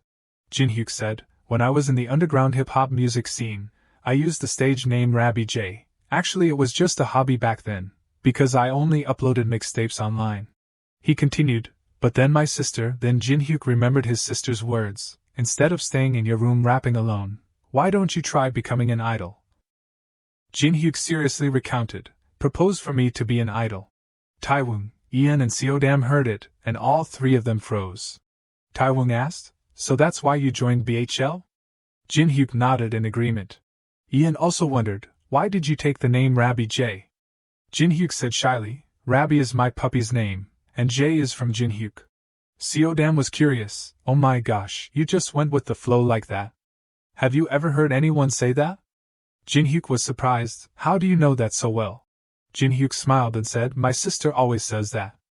The three of them were speechless and silent after hearing that. Jin appeared behind Ian and said, wow, he's really an interesting person. Ian agreed and replied, yeah, no kidding. Joohyuk turned and asked, what about Blumik, do you know him? Jin-hyuk replied, I've never met him, I've only heard of him. He recounted, actually, before signing a contract with BHL, he wanted to invite me to join his record label. Joohyuk wondered, OMC invited you? Taewon was surprised, unbelievable. Hyun sat behind, shrinking away from everyone. He worried, but what about Seon, will he be okay? Hyun worried and asked himself, they clearly edited the show to make him look like the villain, right? Ian wondered, thinking about it now, before he could finish speaking. Seodam spoke, he's very different from the Seon we know. Jin-hyuk said sadly, you're right, so there's something I want to ask everyone. Then he emphasized, especially you, Hyan. Hearing his name, Hyan was puzzled as if he was curious. At the recording room there was a sudden call, Jin-hyuk. Taewon shouted, we have to do it, we can't miss this opportunity. Beside him, Seodam also spoke, I'll join. Ju-young held the paper and observed, me too, it seems like it will be fun. Hyan looked over at Ju-hyuk, making him smile awkwardly. Ju-hyuk smiled shyly and said, it's not true that I'm not worried, but I really want to try. Hyan said tensely loudly, really, even you, Ju-hyuk, how can that be? Suddenly there was a call, Hyan. He turned around and Ian said seriously, to be honest, this is a rare opportunity, something this good won't happen twice. Ian said sternly, don't think it's unfair. Hearing that, Hyan seemed more anxious. He remembered the words on social media, because of what happened to him, just let them be buried like that. Hyan lowered his head worriedly. While he was worrying, on the other side Jin-hyuk was also confused. Immediately after, Jin-hyuk spoke, if everyone is okay with it, then I really want to do this. Jin-hyuk looked towards Hyan, and only you can help me, Hyan. Hyan sighed, let me ask you this. He said sadly, are you sure, can we do it? Jin-hyuk glanced and thought. There was a question, what? Jang-soo asked back, are you serious? Jin-hyuk said timidly, do you think it will be possible? Jang-soo rubbed his head, possible, are you kidding me? Jin-hyuk suddenly fell silent. Jang-soo seemed to realize something. He happily grabbed Jin-hyuk's shoulder, of course it's possible, I'm joining. Jang-soo laughed loudly, this is exactly what I always wanted to happen. After remembering that, Jin-hyuk had hope. He said determinedly, just believe in me. On this side, Ian was thinking deeply. Ian suddenly called Jean, then Jean immediately appeared. He spoke, I need you to provide some information. Jean unexpectedly asked, what? Ian thought to himself and then asked, we need to put all our effort into this, what do you think? The truth behind Sian's interview, the host asked, do you think you're a real rapper? Sian thought and said, a real rapper, well, that's hard to say. He smiled and replied, I don't even know if I deserve to be called a rapper. The other person continued to ask, who is the least capable person here? Sian leisurely replied, actually, this kind of question is a bit meaningless. Then he thought and said, because everyone here is talented in their own way. On this side, Jin-hyuk spoke, then I guess we all agree. He said gently, thank you everyone, I won't let you down. Jin-hyuk continued to promise, I promise. At this time, Hyan looked towards him and thought. Immediately after, Ju-hyuk instructed, but you guys, there's one thing you have to keep in mind, everything we do from now on must be kept secret, no one is allowed to know. He asked again, is everyone clear? The whole group replied in unison, yes. Ian and Jean looked towards them. Ian thought, this will be very interesting. From that day on, we started preparing our secret plan. Suryan happily asked, how is the album preparation going? Ju-hyuk smiled and replied, great, we're working very hard. Taewon was also excited, everything is going very smoothly, Director Seo, we're working secretly. At the basement dance practice room, Ju-young smiled happily, wow, the weather today is so beautiful. Seodam agreed and said, that's right, the sky is clear and sunny. Hyan helplessly thought, gosh, these kids are acting so badly. Making sure that we kept our small project a secret, the final day of Idol Rapper. Inside, it was very lively. Suddenly someone ran over in a hurry. Dong-soo opened the door and shouted in shock, guys. He asked in confusion, what the heck have you guys done? At this time, Jin-hyuk, Hyan and Ian looked out confused. Jin-hyuk was still chewing food in his mouth. Outside the stage someone asked, hey, will we be okay? Hyan worried. Dong-soo looked very angry just now. Dong-soo's angry image appeared with the words, I mean he knows we'll be participating in his performance, he just doesn't know what we'll be performing. Jin-hyuk comforted, don't worry, I'll take responsibility for everything, you'll be okay. Ian also spoke up, encouraging, that's right, we're all here already. So let's focus all our efforts on performing our best. Then he asked, we've been working very hard, right? Hyan sadly sighed, I don't know either. He looked up and said, but forget about us. The three of them arrived in front of the stage. Hyan curiously asked, what's wrong with him? On the stage above, Sian was nervously performing. Suddenly he stopped and trembled. Below there was a question, he forgot his lyrics again? The audience was starting to buzz, what's wrong, didn't he practice? Jin-hyuk gestured to go in, but Ian was busy thinking, there's definitely something wrong, The member is ultimately involved in Mikit's troubles. Suddenly a thought flashed, it can't be Cian, right? Below, people were talking. Someone turned and asked, who's next? The other person replied, I think it's Park Jin-hyuk. Another person then spoke, the one Blumik. Seodam worried, will they be okay? I heard they were scolded a lot earlier. Taiwung said, hopefully that doesn't discourage them. Juyoung was calm, they'll be okay, they'd prepared for this. On the big screen, Jin-hyuk's image appeared. On the Idol Rapper channel, the host opened her mouth, why did you reject Blumik's beat? Jin-hyuk casually replied, I always intended to use Juhyuk's beat, that's all. Juhyuk heard this and looked proud. The host asked, were you disappointed at all to have to reject him? Jin-hyuk then replied, of course, I would love to work with him. Many female viewers were gaping. He smiled and said, so Blumik, if you seriously want to work with me, maybe you'd be willing to collaborate with I. Blumik sitting below heard everything and asked, what did you say? But immediately after, he smiled and gestured in agreement. Taiwung and Seodam heard this and were surprised, Taiwung gaping, what? The host continued to ask, what's the main idea of this final performance? The theme song is quite interesting. Jin-hyuk asked back, this final performance? Instantly the stage curtain rose with a voice, everyone will see. As soon as the curtain rose, light shone from the inside out. Immediately after, someone came out from inside. From afar, a careless skit, up close they see that we're really cool. But we're stuck in this pit of sorrow, and it seems no one cares, because this is a troublesome scam. Jin-hyuk appeared and focused on his performance. Next was the appearance of Ian. He quickly sang, repeatedly, still the same old story without originality, and finally Hyan was slowly coming out. Hyan strongly spoke, a blame game far from reality. He continued to sing, to lure the audience for lies and decay. The lyrics continued to ring out, scam, the whole scam is staged. Then all three of them appeared splendidly on stage. Suddenly someone shouted, Jansu, what the hell is going on here? That person angrily shouted, don't tell me you. Jansu calmly replied, that's right, I agreed to let them do it because I'm sick of jerks like you, and don't even think about messing it up. He threatened, because we're live streaming. On the stage all three of them were shining. Responding to Fix, at BHL Entertainment's director's office, Suryan turned pale, what are they doing? The audience participating live were very excited, praising the performance together.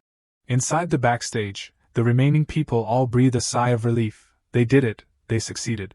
And in that success was the quiet appearance of the Death God, he was quietly enjoying the show.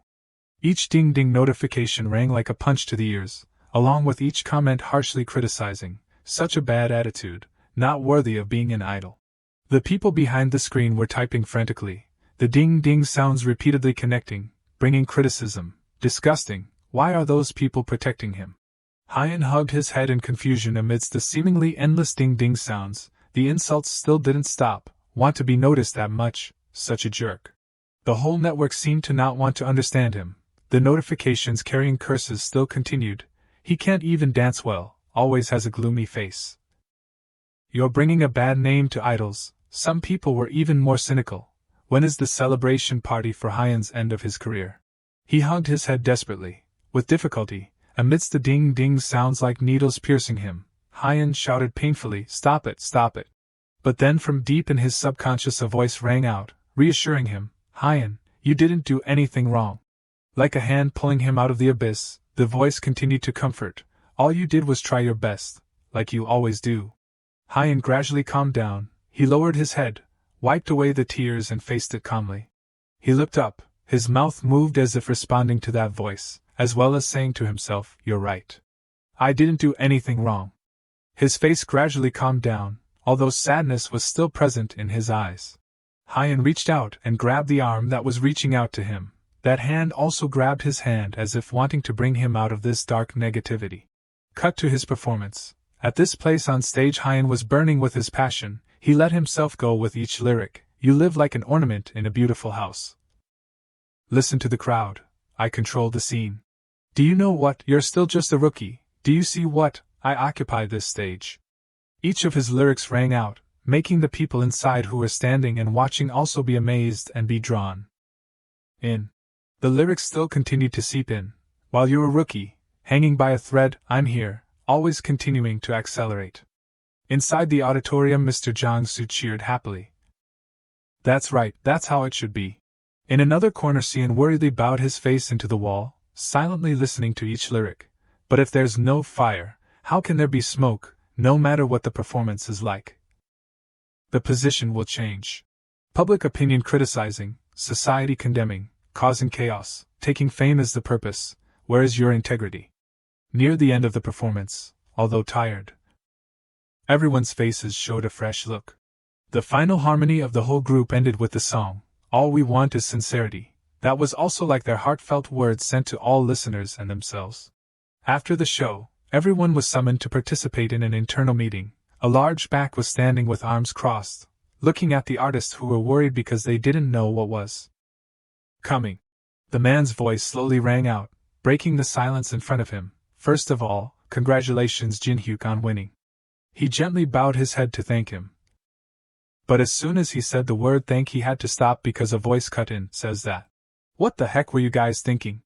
Their boss shouted, making everyone startled. It seemed he had been holding back his anger for a long time.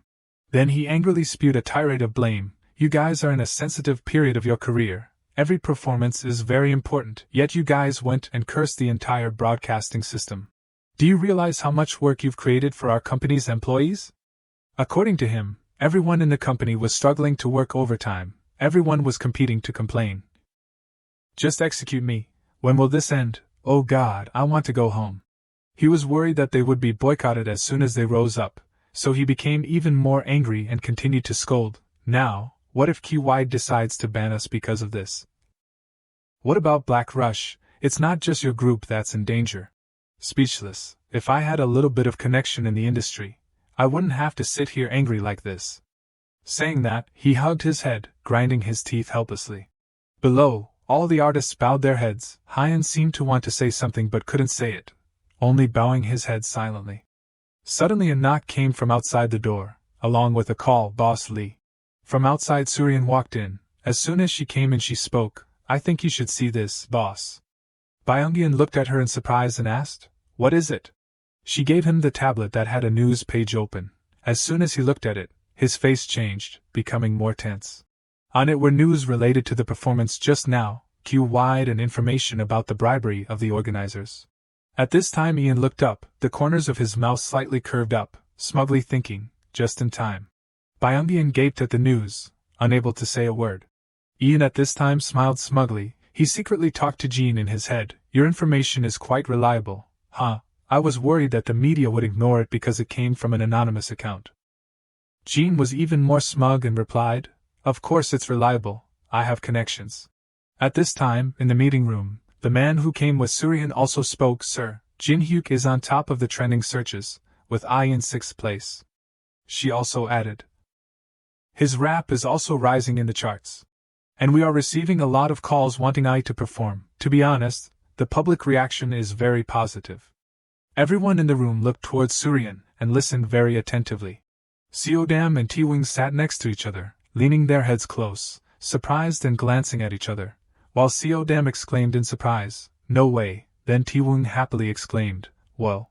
Byung-gyun propped his hands on the table, unable to believe it, and said, There's too much to review. Even though he said that, the anger from before seemed to have dissipated. He added a sentence, Your comeback is next week, so go back and practice first. As for what happened after, everyone in the meeting room was still tense, still sitting quietly listening to him finish. He continued, That we'll figure out later. As soon as he finished speaking, Seodam and Taewon were the first to happily bump fists, with the same thought, Awesome. Next was Ian's gentle smile.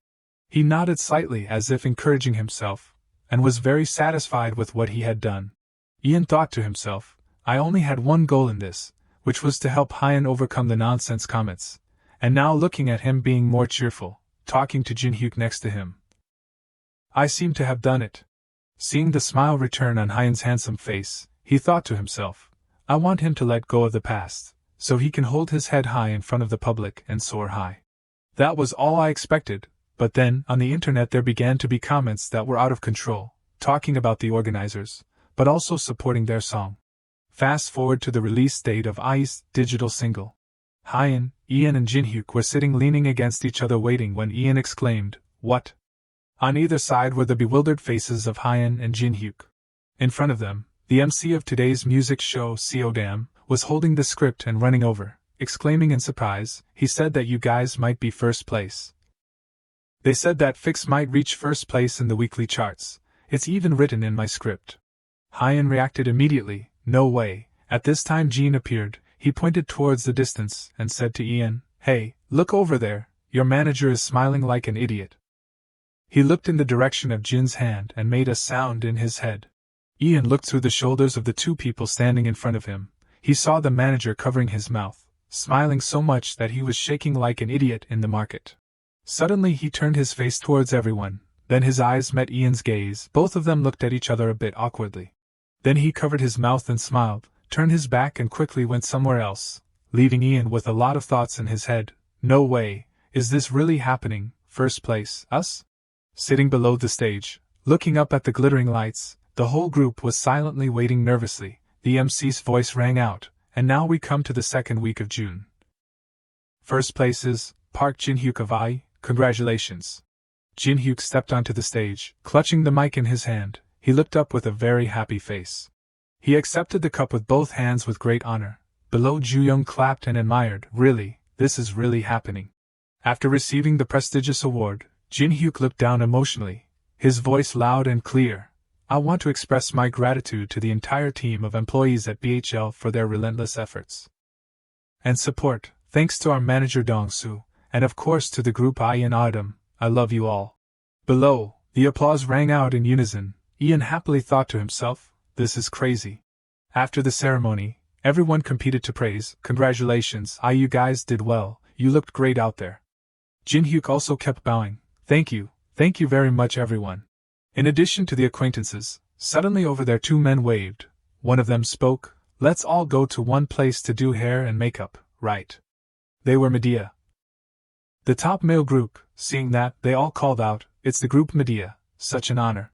Luna Girls, the top female group, also happily praised, "When I go to practice now I always listen to Fix Scam, it's all been set up." A girl in the group even happily sang a part. The whole group also happily replied, "We've seen everyone's posts, thank you very much." I1, the male group of Project Idol, also approached and happily laughed. "We're planning to cover Fix at the next concert. That's right, this is the perfect song for fans to sing along to." Hearing that, they also happily ohayed. "That would be great, thank you everyone." Amidst the cheers of congratulations, behind his back there was a cold, contemptuous voice. "I mean, let's see how excited everyone is for how long." Hearing this, Ian quickly turned around to look, his head full of question marks. He stood still and watched the person who had just said it, thinking to himself, "Wait, that guy is the guy who left I before the debut." Looking clearly again, it was Kim Young-jun, with a gentle, kind appearance, but the words he spoke carried a lot of malice. Ian pulled the corners of his mouth up, a cold smile along with an uncomfortable look thrown towards the other person, thinking to himself, "I didn't expect to meet that guy here. Does he think I won't hear those words? Kim Young-jun, that brat, let's see how excited everyone is for how long." Seriously, it was like he was deliberately letting me hear it. Ian was a little puzzled while he was still turning back to look at that person's back. Suddenly a voice rang out, "Hey, I," pulling Ian out of his thoughts. A group of people approached, happily, some giving a thumbs up, some clapping, congratulating. "You guys are really amazing, really, you're making waves in the industry." But in that group there were still people who kept their heads low as if they didn't want to look. The guys were still happily praising, "Wow, a big win, so you guys are treating tonight, right?" While everyone was laughing and joking, approaching the group he pulled his hat down even lower as if he didn't want anyone to recognize him. Behind Ian, Taewon recognized, "Yo, it's Mickett." The rest were a bit stunned in surprise. Ian stepped in front of the boy and called out, "Sean, are you still okay?" Hearing his name, he was a little flustered, turning his face away as if wanting to avoid everyone. But then he also hesitated to reply, I'm okay. If there's anything, then I guess more people will recognize me because of that bad news." Hearing that, Ian was startled and quickly replied, "But..." Not waiting for him to finish speaking, Sean raised his head, his hand holding the brim of his hat slightly pulled up to reveal his face, looking directly at him, and said, Congratulations on the victory, sincerely. Ian suddenly furrowed his brow, silently not knowing what to say, only thinking to himself, in that moment. He remembered when before performing Jean said to him, thinking about it, later there's a member who's like, how should I say, out of control. I suddenly realized. I experienced an unexpected and sudden ending. The image of him at that time in his memory was like it was just yesterday. It was also at that time that he faced the death god, and by some miracle, received a second chance at life. But this new life brought a suspicious guide. Jin's image appeared in his head once again. The more he thought, the more he wondered, why did the death god send Jin to me? Is it because he understands the entertainment industry inside and out, or because he has connections? Whatever the reason was, I'm still always thinking about the meeting with Sian in the hallway that day, and I can't stop feeling that all these things. Then he remembered Kim Young-jun's meaningful words, I mean, let's see how excited everyone is for how long. Ian thought again, are not coincidences. Was there ever a male group named Mikit active before I died? I don't think I can remember everything in the past, but why do I keep feeling like I've forgotten something? Ian closed his eyes as if trying to remember something. Suddenly beside him, Seodam spoke and called Ian. He was like someone who dozed off and was startled awake. Seeing that, Seodam and Juhyuk took turns teasing. Don't tell me you're someone who sleeps with his eyes open. Maybe after the live stream we have to talk privately, Ian. He quickly defended, I didn't sleep. At this time he seemed to remember that he was broadcasting live. The audience was also competing to comment and ask about everyone. Hyan suddenly spoke, actually I also feel a bit sleepy. Seodam happily replied, then should we all sleep, we can take a nap together with Audum. Ian thought again, now I need to focus on the live stream and not think about that anymore. Thinking that, he happily replied to everyone, sounds good. Seodam looked at the phone, his eyes shining brightly and called out, ah that's right, does everyone remember the story that Taewon shared on the radio yesterday? Juyoung replied immediately, you mean the story behind Taewon's debut? Ian also responded, I remember, such an impressive story. Jin-hyuk shook his head, not knowing. Seodam saw that and raised his voice, if anyone missed it then, when he was little, he followed his grandmother to the village festival and was inspired by an idol group that performed there. His eyes sparkled when he was little, looking at the idol performing with passion. Everyone turned to ask him, tell the truth, Taewon Choi, an idol group performing at a village festival full of middle-aged listeners, really? I different it's sure that they would want trot singers to perform more than idols. Are you sure you're not embellishing the story? Everyone around asked questions as if they were real reporters. Before the teasing of the whole group, he waved his hands and tried to defend, no, I'm serious. Explaining further, trot is a genre of Korean music with fast tempo and repeating rhythms.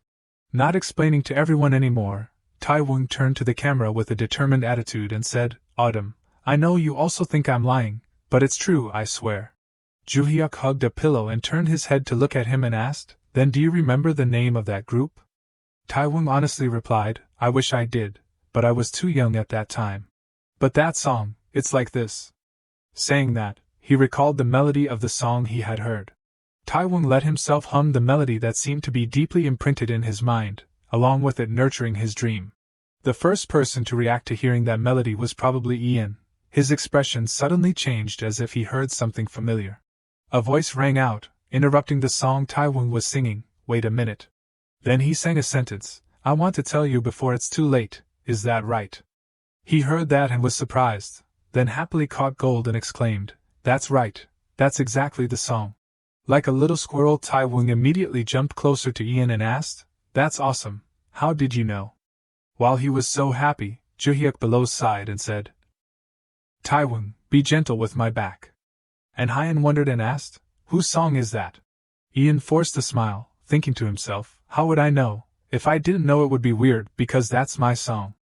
Remembering before his previous life, he was also a singer, holding the mic in his hand, singing the song, I Want to Tell You. Jean in his head also spoke up, wow, what a coincidence. He replied shyly, yeah, who would have thought? At that time we would go anywhere as long as they were willing to pay, ignoring that below the old men and women were wondering or uncomfortably saying to each other, these kids are so noisy, who are these guys? The guys on stage still tried to sing and dance with all that they could. Ending everything, They held hands and bowed to thank everyone, and introduced their group to everyone. Thank you everyone, thank you, we are the group Diamond. We have promised each other that we will never lose our way and will cherish every performance, whether it's big or small. But we were all just unknowns in the eyes of others. Thinking of what he had experienced, each bow of thanks, he felt a little sad and continued to think, so to think that myself would be able to. He raised his head, although tired, but in all the performances, he always tried his best. Seeing in front of him a kid with sparkling eyes looking at them, he couldn't help but continue to think, inspire someone else's dream. The boy's eyes shone as if lighting up, his mouth smiling brightly. Cut to a festival where people were walking back and forth, looking very lively. At a local food festival, in a joyful atmosphere, everything was perfect. Amidst the bustle of people, a familiar voice rang out, "Don't you guys underestimate this performance because this event is small. The important thing is that there are still people willing to book you." The manager was instructing everyone. Dong-su gently pointed behind him and said casually, "And it seems like this food festival is also big, so maybe after performing you guys can." Before he could finish, everyone looked outside with bright eyes. Taewon, Seodam, and Jooyoung said one after another, mouths watering, "Does anyone smell chicken skewers? I want rice balls. You idiots, we have to go to the grilled meat place first." Seeing everyone's expressions, the manager helplessly handed them a card and said, "Eat whatever you want, but don't go too far." They all cheered, "Wow, really? Dong-su, we love you!" Before they could go eat, there was a sound from the organizers, "Hello, hello, testing mic 1 2. Ian suddenly spoke up, "Oh, it looks like it's about to start." On stage, a man in a yellow shirt was waving to the crowd while holding a mic. Jean tilted his head and said, "Isn't that?" Ian, seeing this, also stepped forward and asked curiously, "What is it? Who is it?" Not knowing what he saw, Ian visibly flinched, his eyes wide and mouth agape in shock. On stage, the man raised the mic, his voice echoing, "This is Diamonds from MCS, the idol always in your hearts. I am your host today, Lim To-woo." After speaking, he smiled, a smile so bright it lit up a corner of the sky. Seeing him, Ian stood still, so shocked he couldn't speak. He recalled the time when everyone was bowing to the audience, and a voice rang out, "Hey, Youngmin." To-woo turned to him, smiling brightly and praising him, "You did great today. Let's go grab something to eat after this." Despite being tired after performing, his smile was still radiant. He was shocked and stepped back slightly, his mouth barely moving. "No way." A name echoed in his head, "To-woo." Seeing the familiar face before him, he thought, "What the hell is he doing here?" The scene changes to a quiet night in a corner of a street in his memory. A small figure is sitting huddled in front of a closed shop. There are footsteps gradually approaching. The footsteps stop, and a voice calls out, "Youngmin." He slowly raises his head. Before him, Tae-woo, holding a phone, asks, "Have you seen the news?" On the screen is the news that Diamond's Minjun has announced his marriage with his doctor. He covered his face, bowed his head sadly, and said, "Minjun packed his things and left this morning." The other members also said they're leaving. He also turned and slowly replied, "Tae-woo," but before he could finish, he was interrupted. "You know what? Maybe we were destined not to succeed." As Tae-woo spoke, he covered his face, and tears fell. Youngmin looked up, his eyes full of disbelief, and helplessly watched him continue. "Everyone says effort never betrays anyone, but why are we being abandoned?" Each word was accompanied by the sound of drops falling, not rain, but tears, tears of helplessness. That day, Tae-woo cried bitterly in front of him. And that was the last time I saw him. Everything seemed to have just happened, but also felt like a long time ago. The lyrics of the song rang out, "I can't breathe." But the smile won't stop, pulling him back to reality. The audience below seemed to be united by each verse, "If you give me a chance, oh, this sweet kiss. I know I can make you happy."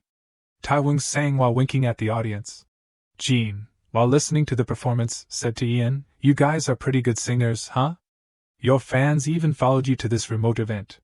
Look, even the big fan sites are here." Ian sang and replied to Jean in his thoughts, "That's why I'm trying harder than usual today." At the end, the whole group shouted together, "Always with you, we are I." At the end of their words, the audience below cheered enthusiastically. And on stage, everyone was thanking the audience, thank you so much." Inside the auditorium, Jooyoung waved his hand and complained, "Ugh, it's so hot." I can't even breathe. Ian, holding a spray bottle, cheerfully smiled and said, Want me to spray you with this? Suddenly, a somewhat angry voice came from outside, but they said 400. Ian looked towards that side. Someone from the organizers was talking to Taewoo. There must be some misunderstanding here. Our agreement was only 300. He asked unhappily, What? 300? He looked closely, and a name popped into his head, Taewoo. The person from the organizers continued to explain, I believe this issue will be resolved. How about we call you again for the next event? What do you think? He scratched his head uncomfortably and reluctantly replied, No, but... Ian silently observed, thinking, He looks older than I remember. Ian just stood there silently. He didn't know what to say at this moment. Then he turned to Taewoo, who was chewing on a mouthful of food, and called out, Hey, Taewoo. He looked up with a questioning huh? Ian asked, Do you know the boy group that you used to watch with ________ when you were little? Diamond, right? He walked closer to him, replying as he walked, Yeah, what's up with them? He pointed to Taewoo for Taewoo to see that person over there? The host for today's event? I think he's a member of that group. He asked disbelievingly. No way, really? Do you think I can go say hello? While Taewoo was fumbling around, a voice came from behind him, Hello. Making him flinch slightly. The two walked closer and greeted him, Hello, it's nice to meet you. We're big fans. He was a little surprised and hesitated. Oh, really? Hello? Ian spoke up to ease the awkwardness. My friend said that he was inspired to become an idol after watching your performance. Taewoo blushed and scratched his head. Yes, that's right. Taewoo replied in surprise, Oh, really? Wow, thank you. Oh my, I don't know what to say. He asked, blushing slightly, Can you, tell me which performance it was? Without hesitation, he said, Oh, it was at. While the two were talking and laughing, Ian stood beside him, looking at him with gentle eyes, as if looking at an old friend. After a while, a voice came from inside, Let's go, you guys. Taewoo waved awkwardly, It seems like they need you too. I hope I didn't take up too much of your time. Hearing this, Taewoo laughed it off and replied, Not at all. I'm honored to meet you. Ian turned back and said to the inside, Coming right now. He seemed really happy, smiling so much that his eyes squinted, Thank you. I hope everything goes well for you guys in the future. The two looked at him with some reluctance, smiled, and said goodbye before leaving. The two turned their heads and went in opposite directions, when suddenly Ian's footsteps faltered slightly. He turned back and said, Excuse me. Hearing this, Taewoo also turned his head questioningly. Ian turned back and asked, Do you think you'll ever return to singing again? He hesitated a little. Well, I'm not sure about singing solo. He said softly, as if suggesting to him, Well, if you want to, maybe you should try becoming a trot singer. As if suddenly awakened, Taewoo repeated in surprise, Trot music? Ian, seeing this, continued, I just heard some rumors behind the scenes that there are many trot-related programs waiting to be launched. I'm sorry if it sounds like I'm being presumptuous, but I think your voice would be very suitable for this genre. Hearing him say this, he replied a little shyly. Oh no, thank you for letting me know. Jean in his head immediately spoke up, Why did you say that? It's no different from giving him the winning lottery numbers. Ian said softly, Well, he's the one who decides what to do with that information. Looking at Taewoo's shy greeting as he left, he thought, I just don't want him to give up on his dreams, because I won't stop trying either. The scene shifts to IVE's first official album showcase. The scene is extremely lively. The people attending are all exclaiming, Look at what IVE has prepared for their fans. They're so sweet. My babies are all grown up. Let's take pictures. Here, K-pop idols often provide food trucks and free coffee at their events to express their gratitude to their fans. Amidst the bustling crowd, a pair of feet stopped hesitantly. Minhee, standing in the glittering scene, thought with a wow, It's hard to believe that our boys finally have an official album. Suddenly, a sound like an argument came from behind her. What? What did you just say? What did Ian do? Hearing this, her face turned pale, and she turned around in surprise. The scene shifts to Taewoo. He remembers the conversation, the person I remember, that kid Ian, and thinks, Trot music, huh? He closes his eyes and remembers the past. I remember we used to sing trot songs at karaoke with you men every time we were stressed. He used to say the same thing, Your voice is perfect for trot music. Twu remembers Yumin from the past. Then, back in reality, he softly asks himself, I wonder how he is now? Back to the launch party at this time, at the fan catering trucks. The scene seems to be peaceful in front of a coffee truck. Suddenly, Minhee rushes forward and asks the two girls talking behind her, Excuse me, can you tell me what happened? One of the two girls spoke up, Okay, I should probably tell you too. A dazzling light shines as the girl tells the story. We just found out that Ian dyed his hair blonde. Under the stage, the girls are swooning, covering their mouths in surprise at Ian's fresh new handsomeness. Above, everyone is still performing enthusiastically, and below, the fans seem ready to explode, praising each other. Oh my god, I think I just ascended to heaven. This is the song that Blumik produced for them, right? It's freaking awesome. On stage, Jinhyuk and Hyeon are perfectly coordinating their dance moves and lyrics. Don't run away, you know you need me. Then comes the scene where the three of them, Taewoong, Seodam, and Jooyoung, are perfectly posing and harmonizing. Tonight is just for us. Finally, Joohyuk and Ian are also coordinating perfectly, singing together, when the morning comes. After that, there is good news for the whole group. The title track of their first album is at the top of the charts, and they have won their first victory on a music TV channel. With this momentum, they will have the opportunity to go on their first world tour next year. The image of all the members working together at their performance, each shining brightly. Back inside the meeting room, everyone is focused on listening to what the boss is saying. First, it will be Japan, Hong Kong, and Taiwan. We are also thinking about adding a few other cities in Australia, the US, and some European countries. We have received positive feedback from international fans because of Ian's TV drama and the whole story behind Fix. And remember these? Suryan said, opening a briefcase, inside which were phones placed neatly and carefully. Seeing them, Seodam, Taewoong, and Jinhyuk exclaimed one after another, Oh my gosh! We finally get our phones back? Oh baby, I missed you so much. Thank you from the bottom of my heart. Before they could be happy for long, Suryan, like a strict teacher, slammed her hand on the table and said, But to get them back, you have to meet these 3 conditions. 1. No social media for the next 2 years. 2. No personal accounts. 3. You can only share posts through the official group account. I need you to promise me these 3 things. The bottom began to stir, and one of the group asked for 2 whole years. Hyeon raised his hand and asked, But wouldn't we reach more people if we all had personal accounts? She held up the phone screen, which was already open, and said, Just the official account can do that. Take a look at this. This is the message I just received. On the screen were extremely obscene and nasty messages.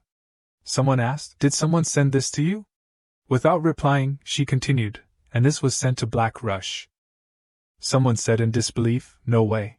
Without stopping there, she continued to show everyone and continued, This could happen to you if each of you created a separate public account. Even private accounts are very easy to hack. Do you understand what I'm saying? The more they saw, the more surprised the group became, exclaiming, That's terrifying. Oh my God! Ian saw this and thought, Those people don't know their limits at all. Jean next to him also spoke up, Why are you so tense? It's not the first time I've received these kinds of hateful comments. Hyeon lowered his head. He had been hurt by malicious comments before, so more than anyone, he understood how uncomfortable it was. Seodam also quietly lowered his head, looking a little worried.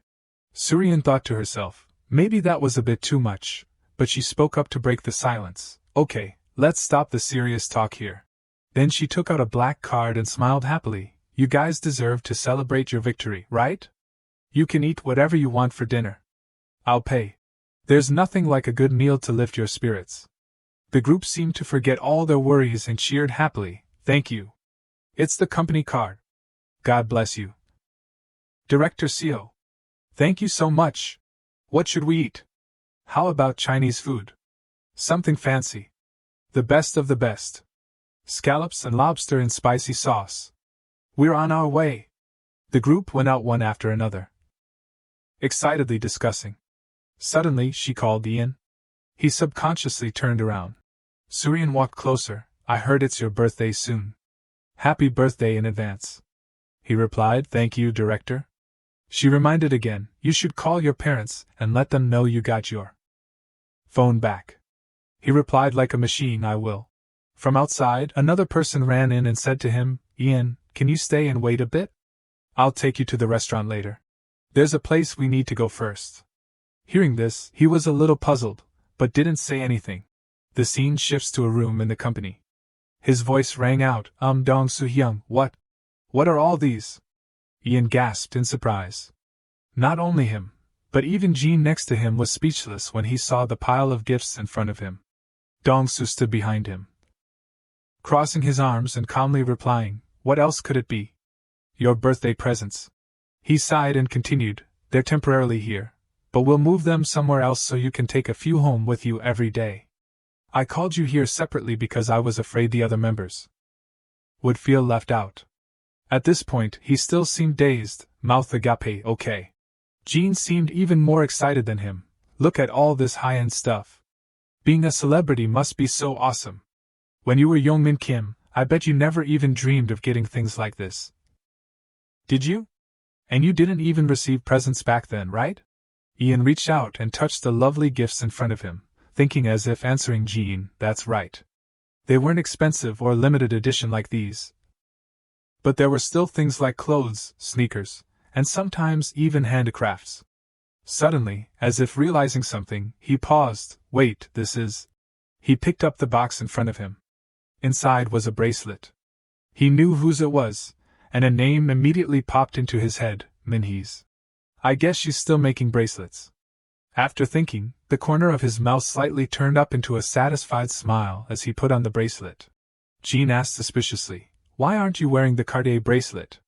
He breathed out and replied, no, thanks. I don't want the other members to notice. Jin's expression was confused. Are they stupid or something? Do you really think they won't notice? You've become the most popular member of the group. Do you know how many more photo cards you sell than the others? At this moment, the other members are just ignoring this harsh reality.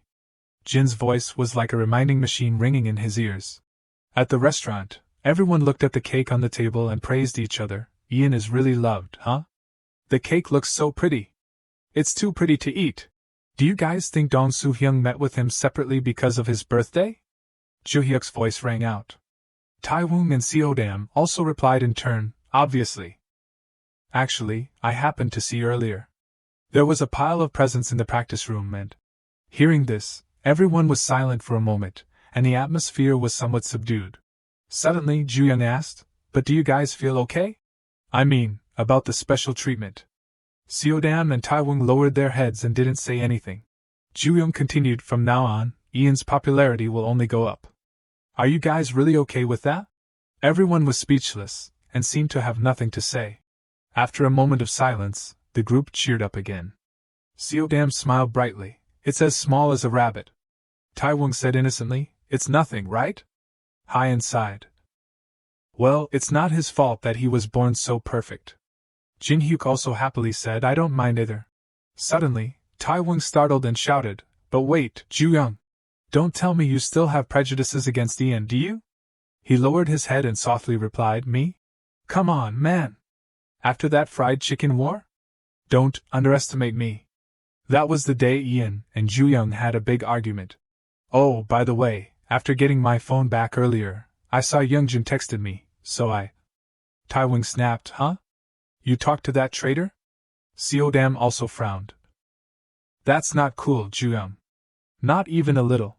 Joo-young said in annoyance, raising his voice, let me finish. Honestly, I thought that hearing from him would make me feel discouraged, if we were still trainees or if our album flopped. But I feel completely fine. Hyeon and Jin-hyuk also turned and looked at him seriously. His tone was calmer, because we're also doing very well, just like him. Seo-dam sobbed at the hearing. Tae-woong gently called out, Joo-young. You know what, man? It feels like every day is a dream. Seo-dam happily chimed in, yeah, it's all thanks to Ian. Joo-young sighed, anyway, yeah, I have the same opinion. Joo-hyuk, like an elder brother, quietly watched his younger brothers joking around and smiled along. After a while, his emotions began to surge, and he said touchingly, you guys, you've all grown up. Inside, there were sounds of constant joking, get off me. And outside, Ian stood by the door a little hesitant, thinking, I suddenly feel too embarrassed. Jean just quietly sat with arms crossed, looking at him. he said uncomfortably, no way. So they just accepted it and let it go like that. That's it. You guys just can't understand. The manager Dong-soo walked over and asked, "What are you doing out here, Ian?" He turned to look at him and replied, "I just went to the bathroom. I was about to go in." He patted him on the shoulder and said softly, "Come on, go inside with everyone quickly. I just got some important news." At the table, everyone seemed to shout out in unison and said in disbelief, "We're invited to the Q Music Awards?" Dong-soo replied gently, "That's right." One of the group members said, "We thought Q-Wide was ready to blacklist us, but..." Ian suddenly thought, "So they're really inviting us to KMA's? It's earlier than expected. I thought it would take at least a year for the controversy about Fix to subside." Around him were shouts of "Fix, fix! Everything has been fixed." He was still wondering, are they really letting this go so quickly? Glancing at Jean, he softly asked, "What do you think?" Jean propped his chin up, thought, and said, "Yeah, it's really weird. It's not like them at all." The manager's voice suddenly rang out. "Because of that, I want to ask for your opinions about this first. Do you want to participate?" Ian was unsure, his face showing a worried expression. "All of us are hesitant to speak up, but I can guess that we're all thinking the same thing. If we seize this opportunity, we will be able to take our name to the world, once and for all." He lowered his head, his face and backlight looking cold and indescribable, and softly called out, "Dong-soo Hyun." Everyone was silent, not daring to breathe loudly, listening to him speak. "I think all of us agree on this." Joo-hyuk also said with a serious expression, "We want to perform at KMA's." The scene shifts to KMA's at Vietnam Airport. As soon as they got off the plane, everyone started discussing what to eat today. Joo-young turned to ask, "What should we eat for lunch, Seo-dam?" He didn't pay attention and replied with something else. "I've found the perfect place for photos." Hyan wondered, does anyone know why the awards ceremony is being held in Vietnam this year? Jin-hyuk coldly replied, "I'd die if I knew." And Taehoon was short and long. "Oh my, I slept like the dead." Suddenly, a voice called out from behind, "I." Looking back, the whole group saw a large crowd of their fans waiting for them. Everyone seemed to not believe their eyes. Joo-hyuk exclaimed, "What the heck is going on? Someone pinch me." Ian whispered, "So, we actually have fans here too?" Jean, hearing this, responded, "Hey, what planet are you from?" "Your movie." The debates, before and after he collapsed and recovered. About Fix, a passionate song that carries the undeniable truths. And those fan cams that have spread your images internationally, what do you think those were for? Jean analyzed everything for him. He somehow pulled out a tablet with news about the group. Jean pushed up his glasses like a professor and said, "International fans are very excited about you all over social media." Ian blankly replied, "Oh, I didn't even know." Then he switched to fan service mode, smiling brightly at everyone while thinking, "Anyway, this is good news. If more people know about us then." Joo-young pointed in surprise and interrupted his thoughts. "Hey, look over there." Following the direction he pointed, everyone saw two groups. He happily continued, "It's I-1 and Medea." Ian looked in that direction and, seeing a familiar figure, thought, "I remember Young-ju initially debuted as a member of I-1, but eventually left the group because of some scandal. So, it means that not only my future has changed, but others have been affected as well." Everyone in the group exclaimed in admiration, "Top groups are really different, huh?" "You can say that again." Joo-hyuk smiled lightly and said, "Let's move on, guys, and remember to smile brightly. There are a lot of cameras over there." The whole group replied in unison, "Yes, sir." On the outside, the paparazzi were talking to each other. "It's I, right?" "Yeah, make sure to capture every single frame of them." One of the paparazzi spoke up, "Because I just heard a very hot piece of news." At the same time, nearby, there was a suspicious man. They were oblivious to their surroundings and continued chatting. "Really? What is it?" They had gone to great lengths to get there, unaware that Q-Wide was planning to play a really cruel trick on them. Hearing this, the man stopped. He looked at the lens in his hand with a somber expression. Then his eyes flashed, and he frowned as he looked into the camera, as if trying to capture every moment. Inside the lens reflected the image of Ian. He was happily talking and laughing with the other members of the group. With a click, he took a picture of Ian tilting his head and smiling brightly, his cheeks slightly flushed. Switching to another scene, When the whole group had changed into their performance outfits and arrived at the venue, everyone froze in shock. This is a joke? The scene was strangely desolate, causing everyone to wonder, is this really the place where we're performing? There were only a few flickering lights, and it seemed like no one was there. They stood there awkwardly like a joke in the middle of the desolate place, with only one stage that wasn't even properly set up. Let's pause for a moment to celebrate Ian's birthday, where he met his fans and had a very happy birthday celebration with them. After that was a special live stream. Ian answered a fan, "My most memorable gift." Before he could finish, Seodam and Taiwung interrupted, "It's the underwear Jin Hyuk gave him. Bright red." Then came the birthday celebration with the group members. He stood in the middle of several birthday cakes, and everyone was taking pictures, causing him to exclaim, "Why do I feel like I'm at a press conference?" After everything, Ian received an unexpected gift from someone he didn't know, while Jean, standing next to him, was tapped on the shoulder by the Grim Reaper. Startled, while he laughed as if nothing had happened. All 7 members stood stunned at the scene before them. Ian's eyes widened, and he exclaimed in disbelief, "This is a joke, right?" He looked at the scattered equipment lying on the grass and muttered, This is really." Beside the stage, there was only a reflector and a lone camera. There wasn't a single staff member around. The stage was unbelievably small and simple. Faced with the desolate scene, Ian asked doubtfully, "Is this where we're supposed to perform?" Taiwung turned to look at Seodam, his face showing a hint of dissatisfaction, and whispered, "I know we're still rookies, but this is a bit too much." He softly replied, "Yes." Seodam didn't quite understand and asked again, "But we're still performing on the main stage, right? We even did a full rehearsal of everything yesterday." Manager Dongsu stood to the side with a troubled expression, clutching his head and saying, "Gi, give me a moment. I'll go check and see what's going on." Ian watched his figure as he ran off, thinking, "It seems like our manager doesn't know about this either." Just then, Jean flew over his head and shouted, "Hey Ian, I just looked at the program list. And our group isn't on the main stage performance list, that's what it is." Ian was startled, and his expression changed. He exclaimed in shock in his mind, "Wait, but this is just the red carpet stage. It's not even being broadcast or uploaded to Y Live." Jean nodded and replied, I know, and this isn't even really a stage. They're playing a trick on us too much."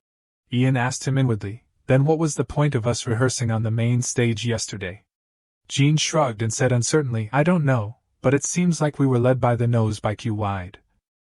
Right? Thinking that everything was just a prank, he couldn't believe it and let out a faint laugh. Just then, Ju-hyuk suddenly strode forward. Hyen called out in surprise, Ju-hyuk." He turned to look at the group, his expression very serious, and said, "We should stop wasting time and get ready. No matter what happens, we will still perform, right?" Everyone looked at each other, and for a moment, no one spoke, but a moment later they nodded and replied, "You're right." They followed Ju-hyuk onto the stage, taking turns to say, "Let's just complete the task first. We can figure out what happened later." On the large stage that night, the host said in an excited tone, "Welcome to the biggest music awards ceremony in Asia."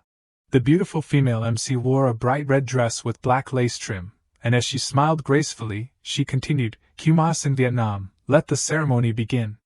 At once, there was a constant round of applause. In the dazzling light of the stage and the flashes of cameras, the I group was assigned a secluded seating area. The whole evening, no lights shone on them. They only realized the seriousness of the situation after the opening ceremony. Not only was I cut from the artist introduction video, but all the cameras also deliberately turned away. Furthermore, Jean floated behind Ian and whispered in his ear, "Hey, I just overheard the operating producer talking on the phone with someone. He's laughing about how the TV station only invited you guys to attract viewers in order to sell more tickets." He murmured, "Ticket bait, huh?" Before Ian could say anything, a member spoke up, "That's right, isn't it?" He was startled. Without paying attention, he had accidentally said it out loud. Immediately afterward, the members began to exchange words in low voices. Ju-young lowered his head and frowned, saying, "Ian's right. Everything is clear now." Taiwung exclaimed, "Is this really that serious? All we've been doing all night is clapping for hours, and after they made us rehearse like crazy yesterday." Jo-hyuk sighed, his expression calm, and whispered, "Everyone, calm down. Don't show it on your faces. You never know when the cameras will be pointed at us." Hyun called out worriedly, "Jo-hyuk, are you really okay? Your hand is about to cramp." He frowned slightly and replied, "I'm fine," but Jo-hyuk's hands placed on his thighs were clenched into fists and trembling non-stop. Hyun said timidly, "You don't look fine at all." Jo-hyuk raised his hand and rubbed his neck, looking up slightly at a position in the audience, a hint of melancholy on his face, and said, "I just feel bad for our fans. They came all this way, just because of us," and then, he trailed off, his eyes lingering in a small corner of the audience seats, which was the seating area for Autumn, their group's fandom. Just then, someone appeared, blocking Jo-hyuk's view. The person wore a black vest over a patterned shirt, with a gold chain around his neck. He smiled and said, "Hey, long time no see." Jo-hyuk exclaimed in surprise, "Youngjun." He smiled brightly and said, "You all look fine, huh? I know we've met here a few times, but we've never had a chance to talk properly, have we? It must be because everyone is too busy, huh?" Youngjun looked at Ian and casually said, "Ah, Ian, right? I don't think we've ever met." His eyes narrowed slightly, and a strange light flashed in them. Youngjun lowered his voice slightly, emphasizing each word. "Ju-young has told me a lot about you." Ian looked straight into his eyes and greeted calmly, "That's right. Hello, nice to meet you." Youngjun stood there smiling, not responding. After a moment, he curved his eyes and said with a smile, "Me too." An old memory flashed in Ian's mind. At that time, the whole group was full of excitement, discussing the upcoming concert. "Our group will cover Fix at the upcoming concert. The fans will sing along loudly, you'll see. It's going to be great." "Thank you." Only Youngjun, standing behind them, muttered softly, "I mean, let's see how long this fever lasts." Ian's mind returned to the present. He thought to himself, he's acting friendly this time, but why does it feel like he's acting? Jean, standing next to him, exclaimed, "Because he is acting, what else could it be?" In the audience, the fans were looking towards them, calling out excitedly. He continued casually, "He's been planning everything from beginning to end. Can't you see? He's calculated everything. The camera will capture exactly where he is and how he is," and beside him, sure enough, Youngjun was smiling and waving at the camera. Ian couldn't say a word for a moment. After a while, he slowly replied, "You're right. I almost forgot, that's how things work in this industry." After the event, all that the I group received from Q-Wide was a short apology letter, which was a subtle warning to the whole group to get over the incident, in exchange for getting their name removed from their blacklist.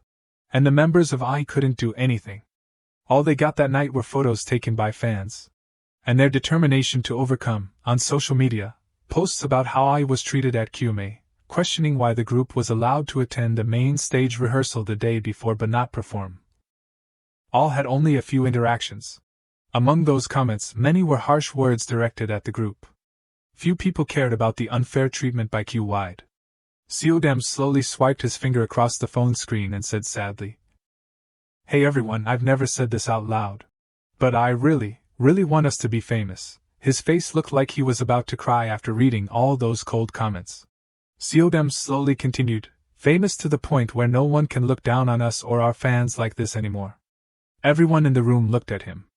In that moment, what Seodam just said was exactly what everyone desperately wanted, and along with that, the promotion activities for the group's first official album came to a bitter end. One beautiful morning, against the clear blue sky, a banner with the words, "Congratulations on your graduation" appeared prominently. In the beautifully decorated school hall, the I group had to exclaim in admiration as soon as they entered, "It's almost like a press conference, all those cameras." Ian saw this scene for the first time, his eyes wide, and exclaimed excitedly, "That's great." In Ian's previous life, he had dropped out of high school, so he had never attended a graduation ceremony like this. Jo-hyuk smiled and said, "It's not surprising that they're making a fuss this morning." A few hours earlier, Ju-young had repeatedly emphasized, "Everyone has to be there, okay?" Tae-woong urged repeatedly, "Style your hair, put on makeup, wear your best clothes. I mean, be serious." Back in the present, Seodam pointed in one direction and said, "I think they're over there." In the direction he pointed, Tae-woong and Ju-young were standing there, wearing their high school uniforms, shining brightly under the flashlights. The photographers kept exclaiming, "Taewon, Jooyoung, come over here, that's right," and snapping photos continuously.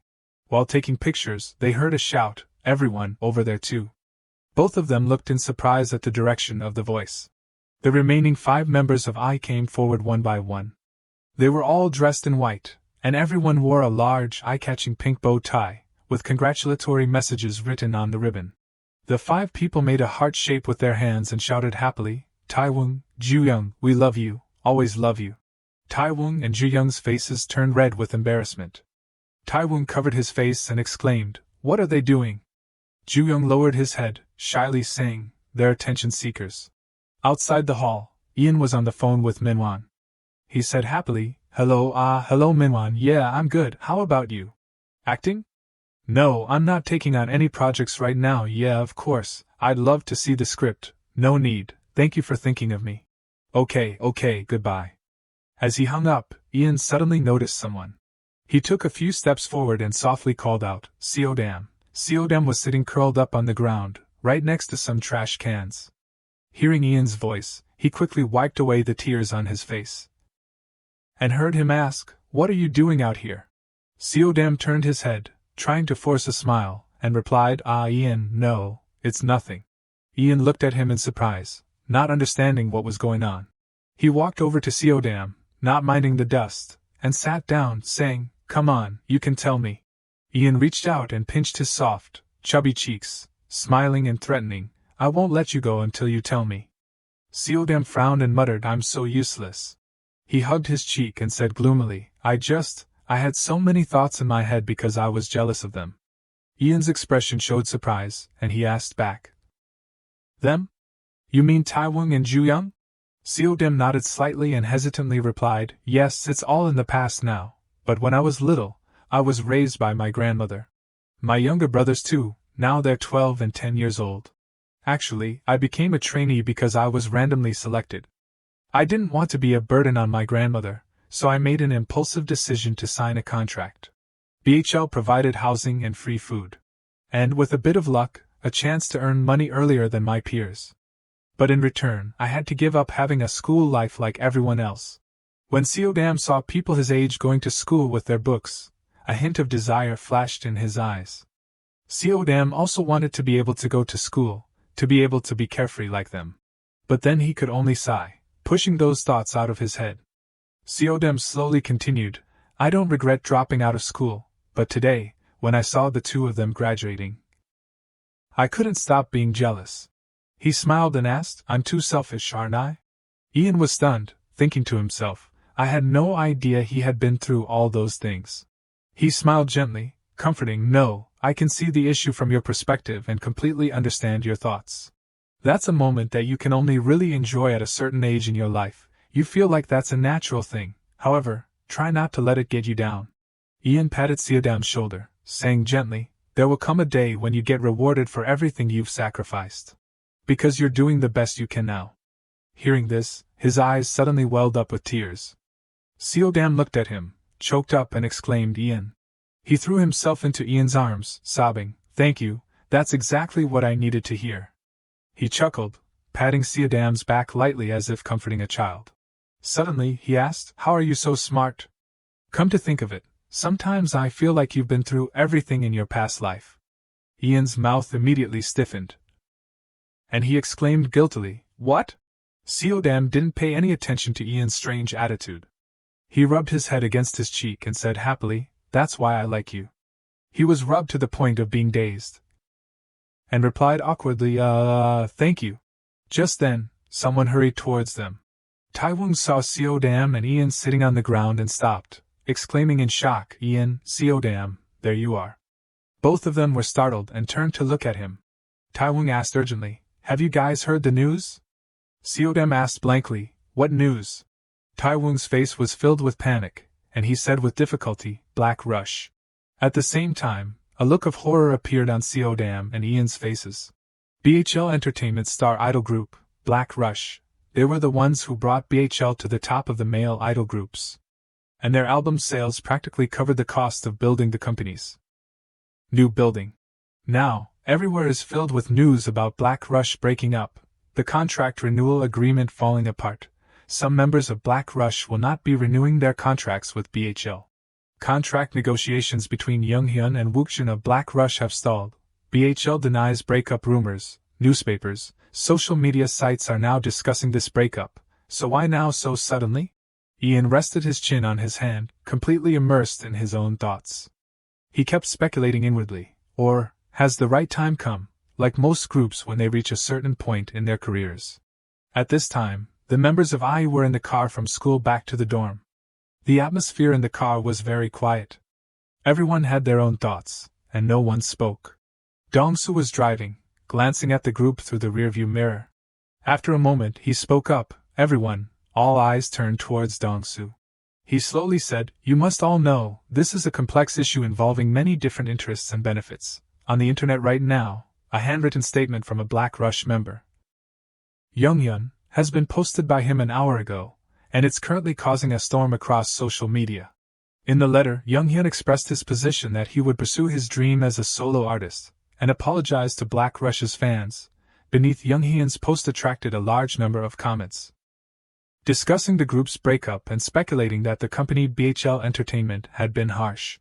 Dong-soo continued calmly, "The problem with idol groups is that no matter how much success is achieved as a group, at some point, it's inevitable that each member will think about their personal direction as a solo artist, and I can't guarantee that you won't go through the same thing. All I want is for you to come to us if you encounter difficulties. If you have many worries or are going through a difficult period, just talk to us. The company is not your enemy. And when you become more famous, all kinds of temptations will come to you. You have to be careful with that." Everyone looked towards Dong-soo, listening silently, as if swallowing every word he said. Dong-soo paused for a moment and asked, "Do you understand what I mean?" The whole group replied in unison, "Yes." Ian leaned back in his seat, closed his eyes, and exhaled wearily, saying inwardly to Jean, "It's a good thing BHL is one of the most honest management companies. There are too many strange management companies out there that don't really care about the artists." He replied with an obvious expression, "What do you think I would do? Bring you here without considering all those things?" He opened his eyes and saw Jean leaning in close. Ian frowned slightly, thinking inwardly, "Yeah, you've been acting less strange lately." He asked back incomprehensibly, "What does that mean?" Ian ignored Jean and leaned forward, smiling and asking Dong-soo, "We have to go to Japan tomorrow, right?" Immediately, his grumbling voice sounded beside him. "See, ignoring me again." Dong-soo nodded slightly and replied, "That's right." He happily said, "I'll tell you about the trip to Japan when we get back to the dorm." The whole group immediately cheered up and replied, "Understood." Late that night, the I group boarded a plane to Japan. In the business class cabin, the members were all settled in their seats, closing their eyes to rest. The flight attendants were walking between the rows, ready to serve. Ian wore an eye mask, pursed his lips and thought inwardly, "This is really annoying." Before takeoff, their group chat was buzzing about a Saseing fan sitting right near them. Juhyuk had to reassure the group and decided to ignore her. Ian crossed his arms, thinking a little distraught, "I never thought that a Saseing fan would follow me all the way onto the flight. How did she even know where our seats were?" Jean clung to the back of his seat, saying calmly, "Because, as soon as the flight was booked, all the details about the destination, flight number, and seat were leaked out." His voice made Ian startle slightly. He lifted the eye mask a little, and immediately saw the girl in the next seat secretly raising her camera to take a picture of him. Jean continued, "For them, any information about idols is like common property." The Saseing fan who was caught by Ian was not worried at all. On the contrary, she smiled excitedly, thinking, "We made eye contact." Beside him, Jean kept rambling, "So you'll have to." Ian interrupted him, replying inwardly, "Get used to it, huh?" He took off the eye mask, frowned slightly, and used his hand to support his forehead, thinking, "I understand, I really understand everything, but maybe I was a little too complacent about this new life, huh? I need time to adjust." It's the day of the high-touch event in Tokyo.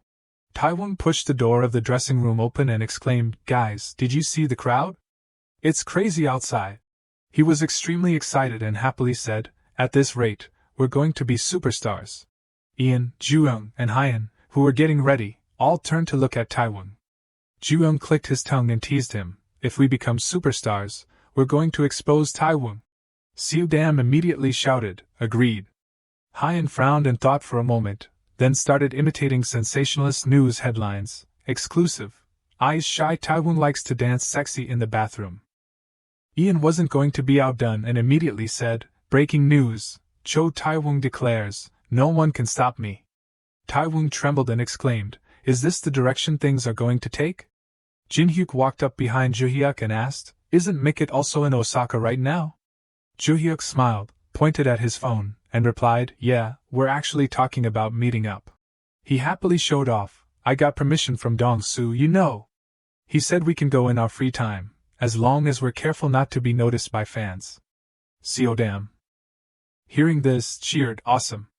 Are you discussing it in the group chat? In the midst of this, Ian sat down on a chair and took out his phone to check.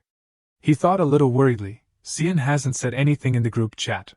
Ian's fingers swiped quickly across the phone screen, thinking to himself, I haven't said a word to him since that day.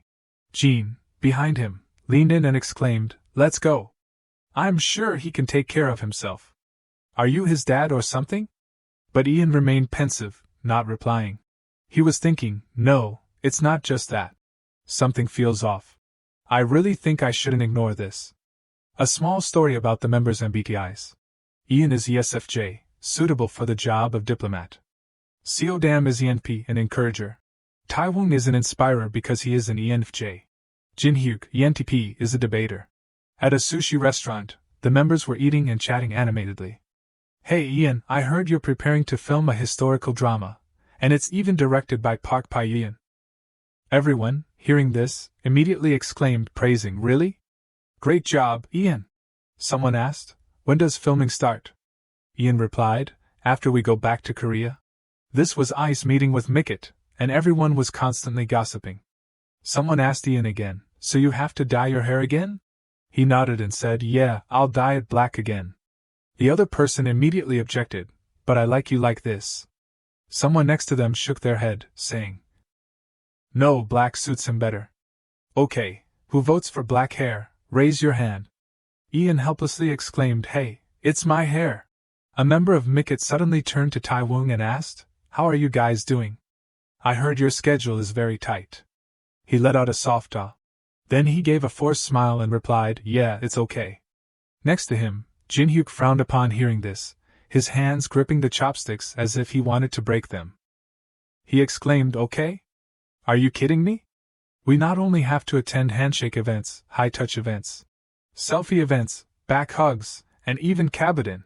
Jin-hyuk recalled how hard he had suffered when participating in the kabadin event. Ju-young blankly muttered, it sounds like a scene from a K-drama. Hyun, sitting next to him, sighed and lamented, it's unimaginable. Jin-hyuk cried out in pain. At this rate, we might have to stay here for a few more months. Everyone, hearing this, became noisy again, a few more months. Maybe even a year.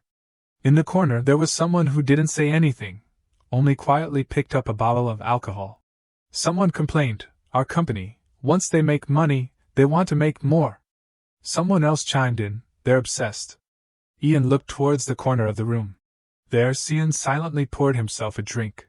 Then he tilted his head back and drained the cup in one go. A look of worry flashed in Ian's eyes, but he didn't say anything. Ian returned to the conversation of everyone, beginning to encourage, let's try a little harder, I'm sure you'll be able to go home this year. Maybe the latest will be early next year. Jin-hyuk bit his handkerchief tightly, let out a huh, tears welling up in his eyes.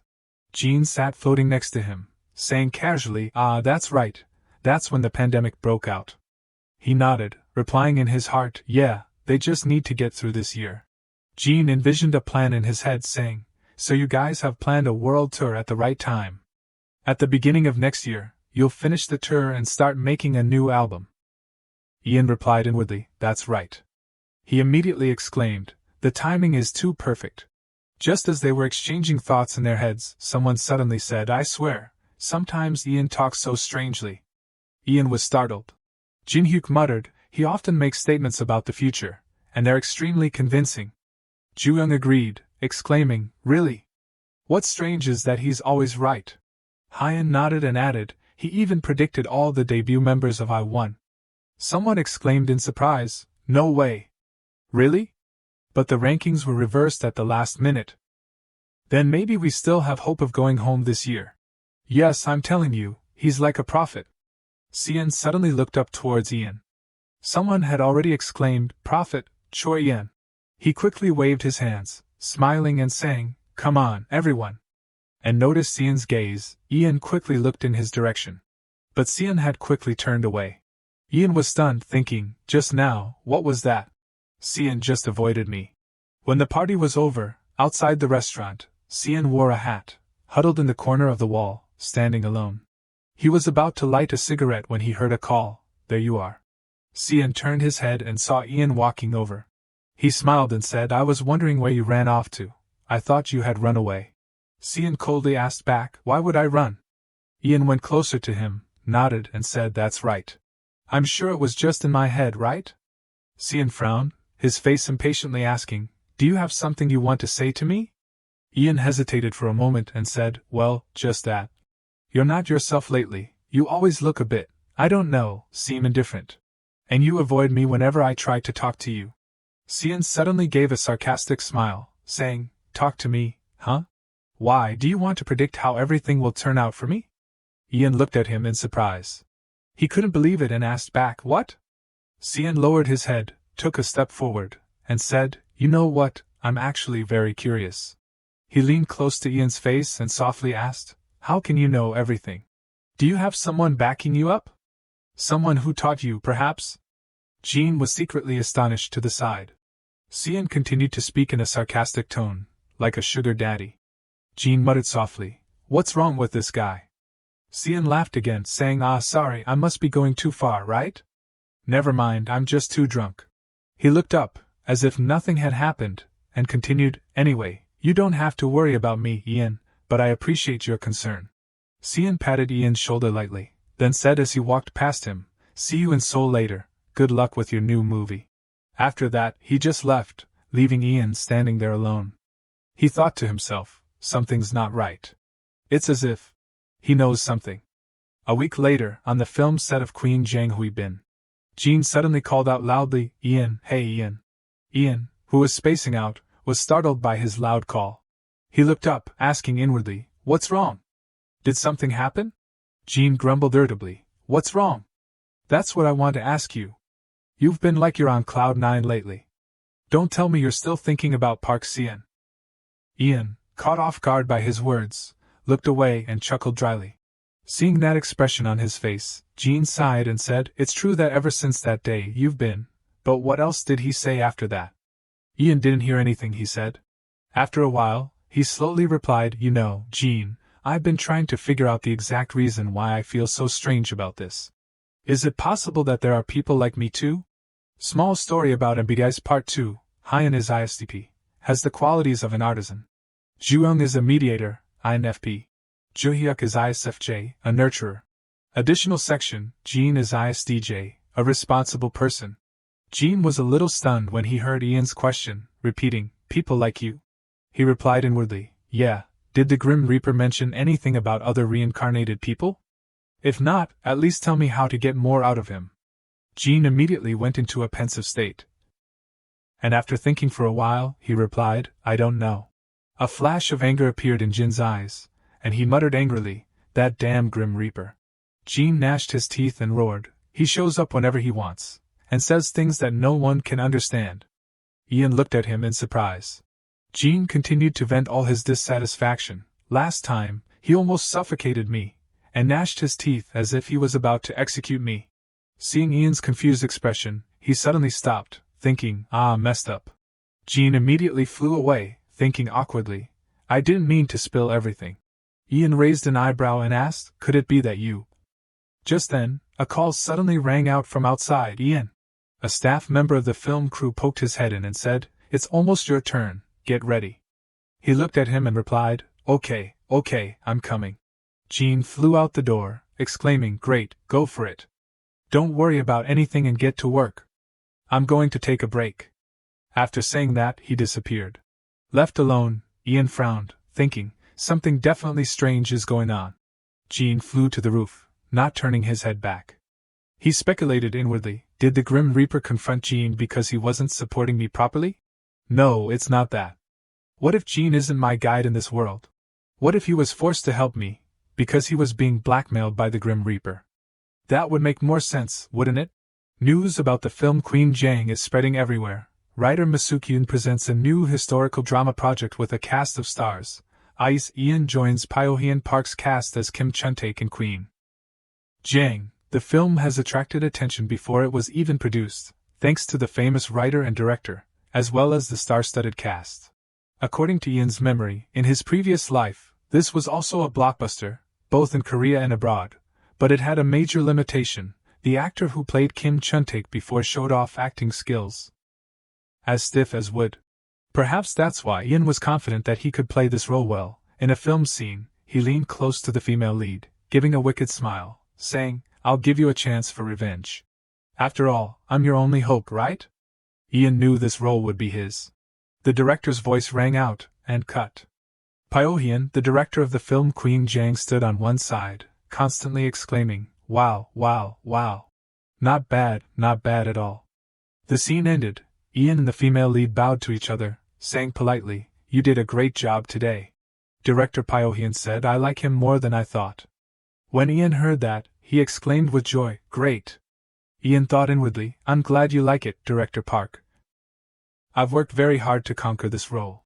Leaving the film set, Ian walked and looked around in the long hallway, thinking, "But where is Jean? He should be appearing and secretly judging me by now." His eyes stopped in one direction. Ian exclaimed, "Ah, there he is." He was walking in that direction when he was suddenly bumped into by a man. Ian quickly turned around and bowed, saying, "I'm sorry." The other person also turned to look at him, saying, "No, it's my fault, I should have." He was speaking when he suddenly stopped, let out a huh and asked, "You're Ian Choi, right?" A smile appeared on the man's face. He handed out a business card, saying, "What a coincidence. I'm In Junyang, a reporter from Desfax." Ian politely took the business card, replying, "Yes, hello." In Jun held out his hand, praising, "You look even more handsome in person." He remained polite, saying, "Thank you," and while looking at the information on the business card, Ian thought, "Desfax, that's the trashy tabloid that only publishes provocative nonsense." Ian couldn't clearly see his expression or face because In Jun's eyes were hidden behind large glasses. He only saw him smiling and saying, "I've been following your career with great interest, Ian. It's not always that you meet versatile idols, you really have it all, and I heard that Min Wan Cho personally introduced you to this film, is that right? It seems like you're also good at managing your relationships." Ian replied softly, "You're too kind." The smile on Injun's face deepened. He said, "Please, there's no need to be so humble. And I heard you're having a concert this weekend, good luck." "Well, I hope to see you again." Injun gave an uncomfortable smile, saying a series of words. After that, he turned and left. Ian stood there, clutching the business card in his hand. He watched Injun's figure, thinking vigilantly, "I have a feeling that bump was intentional. Maybe I should use the old tactic to pry information from Jean." Ian looked towards Jean, who was squatting, facing the wall. On I's first official concert day, the host on stage announced, "Artists, please take your positions." The 7 members of I stood backstage, putting their hands on top of each other, cheering each other on. "We'll do well today, okay?" "Just like always," Ian said. "Just believe in each other and believe in ourselves." Joo-hyuk praised, "Well said." "Okay, is everyone ready?" His face flushed with excitement, shouting, "We are ourselves." Everyone shouted in unison, "Aye." After returning from Japan, the whole group focused on personal goals while preparing for the comeback. Before that, Joo-hyuk had completed the title track.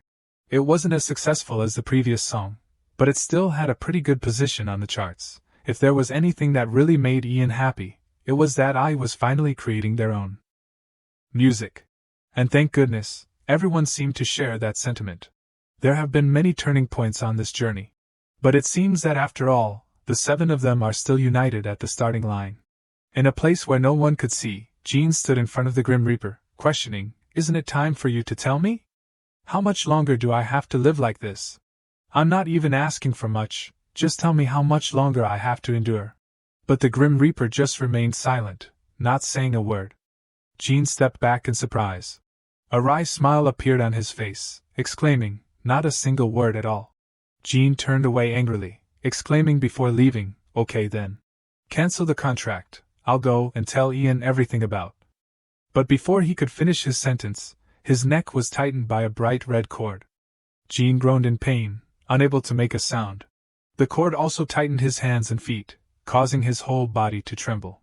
The Grim Reaper stood behind Jean, still maintaining a calm posture, saying, "It seems like you're greatly mistaken. I won't punish you right now," he beckoned with his finger, wrapping the red cord around.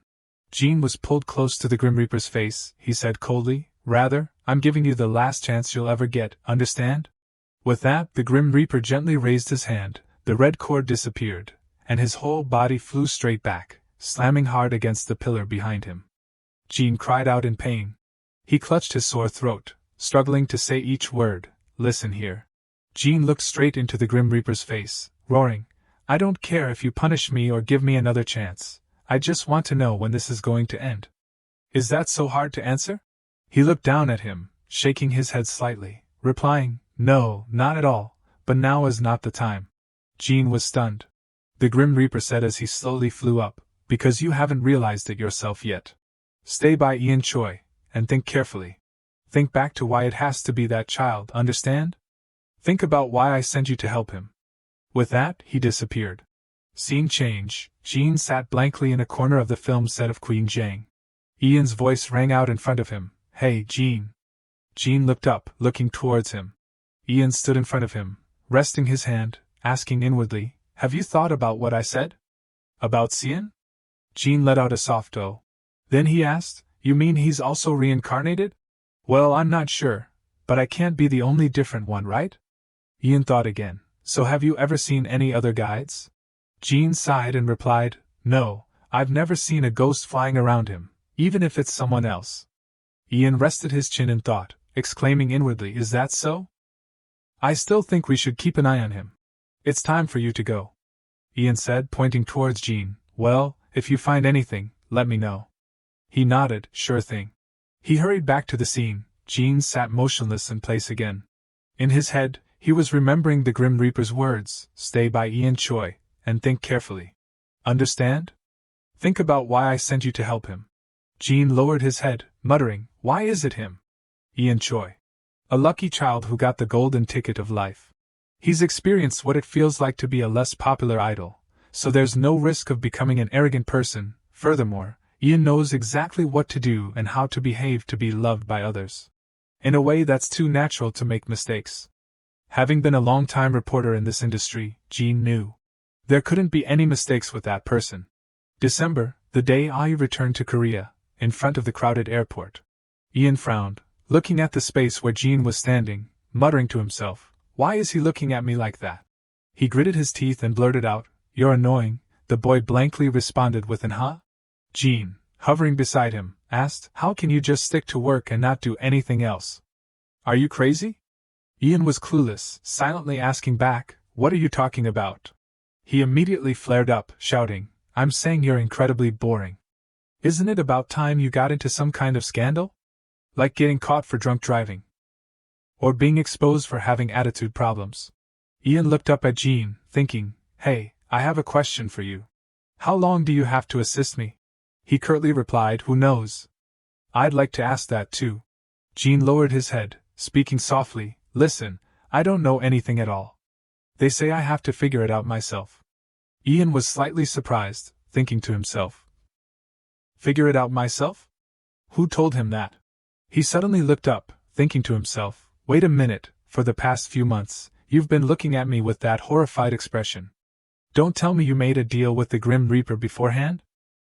Just then, someone ahead called out, "Oh my God, are they the saviors?" The group looked over, bewildered, and heard another person say, "Yes, it's them. They're the saviors." In front of them was a group of middle-aged women, one pointing at them and saying, "Those guys Tae-woo mentioned." The woman next to her immediately leaned in to ask, "Which guys?" The woman's finger pointed directly at Tai-wung and Ian, saying, "Those two over there. The two who appear in all the recent movies." Tai-wung was dumbfounded, muttering, "The saviors?" Ian blankly pointed at his own face, asking, "You mean us?" The story of the saviors originated from Taiwo's interview. When answering the interview, he said, "A few years ago, I debuted as an idol, but it didn't go well. We never succeeded. And then our company went bankrupt, so I had nowhere else to go. I was confused, so I simply ran away to fulfill my mandatory military service. But even after completing my service, nothing had changed. I still didn't know what to do with my life. I made a living by emceeing for all sorts of events and festivals. I simply lived on salary and salary. Then one day, the idols performing at one of those events came up to me. One of them said they had dreamed of becoming an idol after seeing me on stage when I was a member of Diamond. He said he was a huge fan of mine." Twu recalled that Ian had come and said to him, "My friend here says that your performance inspired him to become an idol." Taiwung scratched his head, laughing shyly and exclaiming, "Right, exactly." Twu was so surprised that he stammered, "Really? Really? Wow, thank you. God, I don't know what to say." At the interview, he said, "I was choked up. Embarrassed, everything. I could hardly hold back my tears." The host exclaimed, "Wow, that's such a touching story. And can I know who those idols are?" Twu smiled and replied, "They're I. Taiwung is the one who said he was a huge fan of mine." The interviewer cheered happily. "So meeting him motivated you to give music another chance?" He waved his hand, shaking his head and saying, "No, not really. It was because Ian suggested that I try singing trot music. He was very polite about it, careful, almost hesitant." The host smiled brightly, saying, "The members of I are all famous for being polite and courteous, aren't they?" Twu nodded, saying sincerely, "Yes, that's right. Anyway, it's all thanks to them that I was able to reach the top 3 of Trotman. They are my saviors, from the bottom of my heart." The host asked again, "It's like watching a movie. So do you have any words for I today?" He said, "Before parting ways, I said I hope to see them again in the future. I think I'm now in a position to fulfill that promise. I really hope to see them again." The MC exclaimed, "Wonderful. Is there anyone else you'd like to see again in the near future?" Seodam hugged the tablet in his hands, watching Taiwa's entire interview, excitedly exclaiming, "Wow, you guys are so lucky. Everyone's been talking non-stop about Trotman these past few days." Taiwung also leaned in to watch, muttering, "I knew it, right?" Ian sat beside him, saying nothing. After a while, he spoke up, wait a minute. Can you rewind a bit? I didn't hear what he said at the end." Seodam immediately rewound the video a few seconds to when the MC asked, "Wonderful. Is there anyone else you'd like to see again in the near future?" Twu thought for a moment and then replied, "Well, there's one more person." Watching this, Ian quickly grabbed the tablet, leaning closer, only to see Taewoo in the interview look up at the sky, cheerfully saying, Youngmin Kim. He was a member of Diamond with me." Ian's eyes involuntarily widened. A small anecdote of mind-blowing truth. While Ian was showering, Seodam pushed open the bathroom door, leaning in to say, "Ian, I'm taking my toothbrush." Before he could finish speaking, he casually replied, "Yeah, go ahead."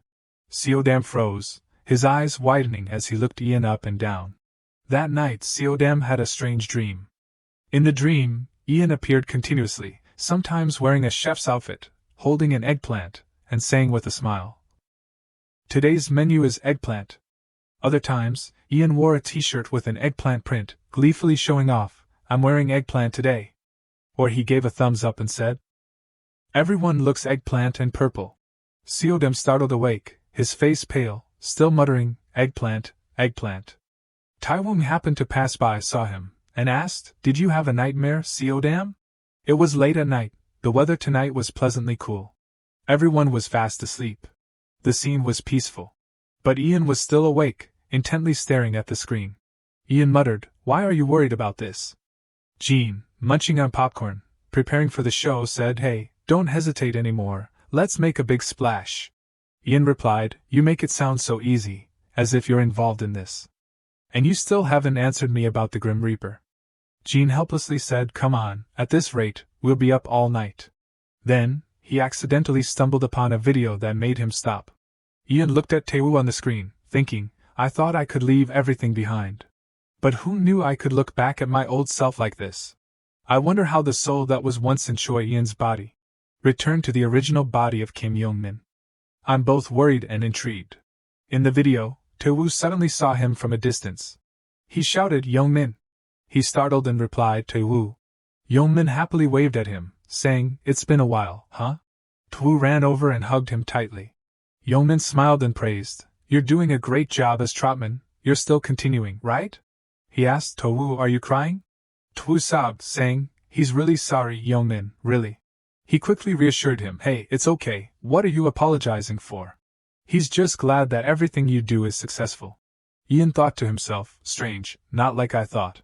He doesn't seem to be involved in the entertainment industry anymore, and he looks very happy.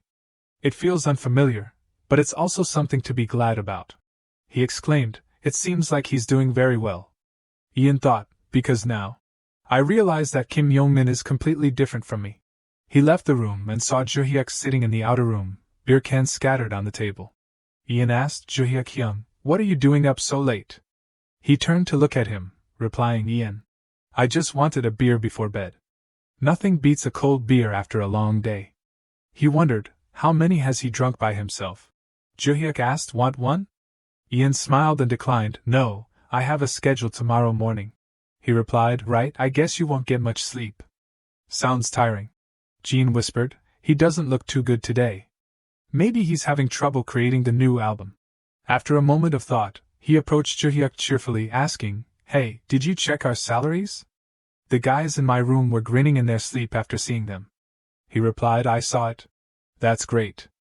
Ian looked at Joo-hyuk, who seemed quiet, in contrast to his words. He thought, is he down because of the new album?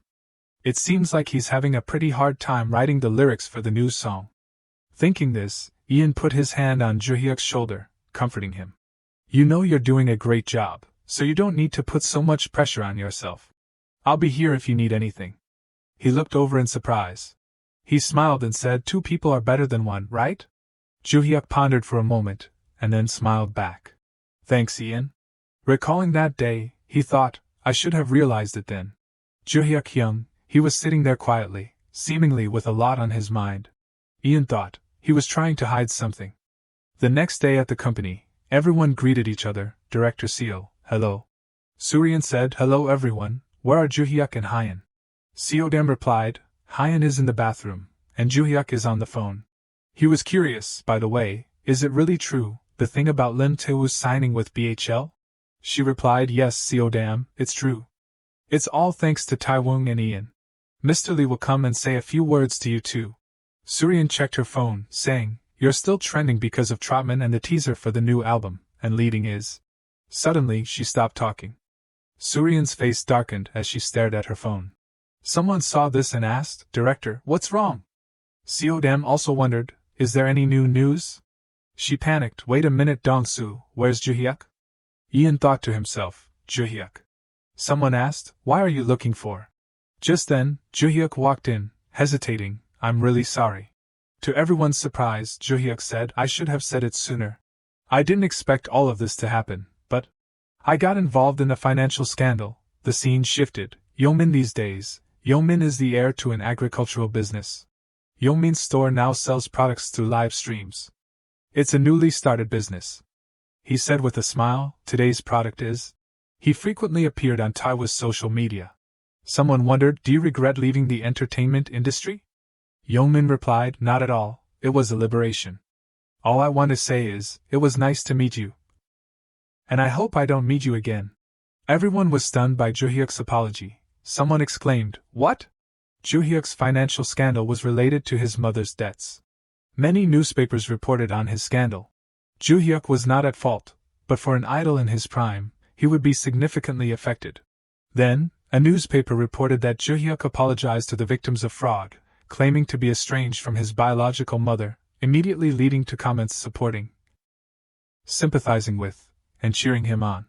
BHL immediately released an official confirmation, but Joo-hyuk's family history was made public, and people who didn't know the truth would spread false rumors on social media and make the problem even more serious. Not stopping there, their upcoming title track was leaked and received mixed reactions from netizens. Soon after, there was police intervention, and news outlets continuously updated the latest information. And of course, all of this significantly affected Joo-hyuk in particular, the composer of the song, and I in general. Cumstick's brand fan signing event, in the waiting room. Ian worried, is he going to be okay? I guess I can't do anything about this fan sign because it's pre-scheduled. Jean appeared asking, why wouldn't he be okay? He complained, don't you have any empathy? Joo-hyuk bowed his head, saying, I'm sorry. In fact, the person responsible for this scandal was his biological mother. He and his mother haven't been in contact for a long time. His parents divorced when he was young.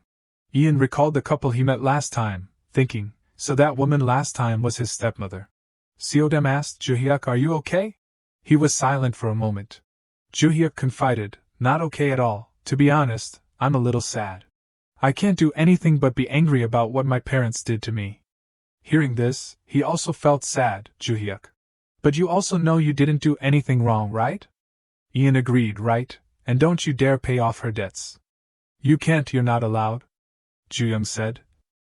Leave him alone, he'll definitely sort things out with the company. Joo-hyuk smiled, replying, thanks, guys. About the song leak, I don't think that's as big of a deal as us having a really great comeback for the fans. Jean said, even so, honestly, only famous people get leaked, you know that, right? Ian replied, I know, so that means we're a hot commodity now. He happily said, that's right, on the bright side, it means we'll reach more of the public, and everyone's raving about the song. He explained, because the song itself is good. Ian thought, I just hope we can find the culprit as soon as possible. If it's someone in the company, then there's a chance the same thing will happen during the group's next comeback. The manager walked in and said, everyone, let's put these things aside for now and focus on this fan sign. We'll try our best to find the person who leaked the song. And we'll take care of Joo-hyuk. Joo-young asked, can you participate in this event, Joo-hyuk? If not, you can take this one off if you. Joo-hyuk replied, no, I'm fine. I'll participate with you guys. They walked out into the hall, but there was no light around. Jin-hyuk said, huh? Hyun wondered, what's wrong? Is there something wrong with the lights? While they were bewildered, the lights suddenly turned on. The whole hall lit up. Everyone shouted in unison, we love you, Joo-hyuk. It turned out that the fans were trying to surprise them and show their love and support. We love you, fighting. We'll always stand by you. The group was surprised. Hyun wondered, when did they prepare all this? Ian glanced over at Joo-hyuk. He was stunned, amazed by the huge surprise the fans had prepared for him. Joo-hyuk then bowed to return the fans' love. He spoke up, I'm sorry to everyone, and thank you everyone, I'm really grateful to you all. I promise I will never disappoint you. Joo-hyuk stood up straight, resolutely saying, I will always give you the best things. Seodam was overjoyed, I love you Autumn. We promise to work really hard and always do our best, so please always stay by our side forever, okay? The fans shouted, okay, we'll always be by your side, forever. They said, thank you Autumn, we'll never change. We love you. Joo-hyuk smiled. All the worries of the past few days seemed to disappear. He laughed as if he had shed all his sadness. A week later, practicing for the Melody Music Awards, Joo-young instructed, at beat 3, extend your arms like this. Suddenly Ian spoke up, ahem. Sorry everyone, I'm late. I bought pizza to apologize. He thought, finally, our busy bee has arrived. The group immediately stopped practicing, gathering around him and complaining, do you realize we're about to have a comeback to prepare for? Why are you always going somewhere? Ian replied, I said I'm sorry. Taewong asked, and did you remember my Hawaiian pizza? He replied, of course. Suddenly, Ian accidentally saw someone standing in the distance. He immediately recognized him. You're the person who filled in for me during practice, right? He shyly replied, yes, I'm Lem Noel, a trainee. He stammered, I'm a big fan. Ian asked, a fan? Of me?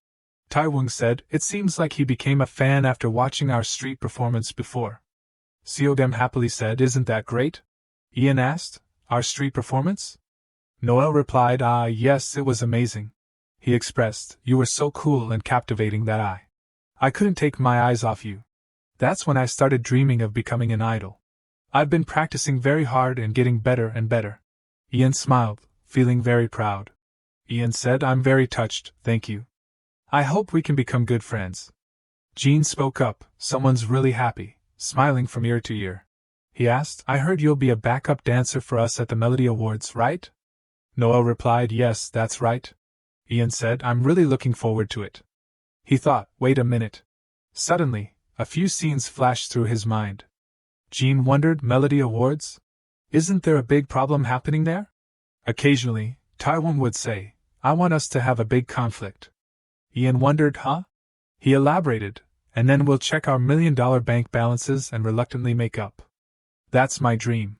He replied, I'm going to run outside in the middle of the fight.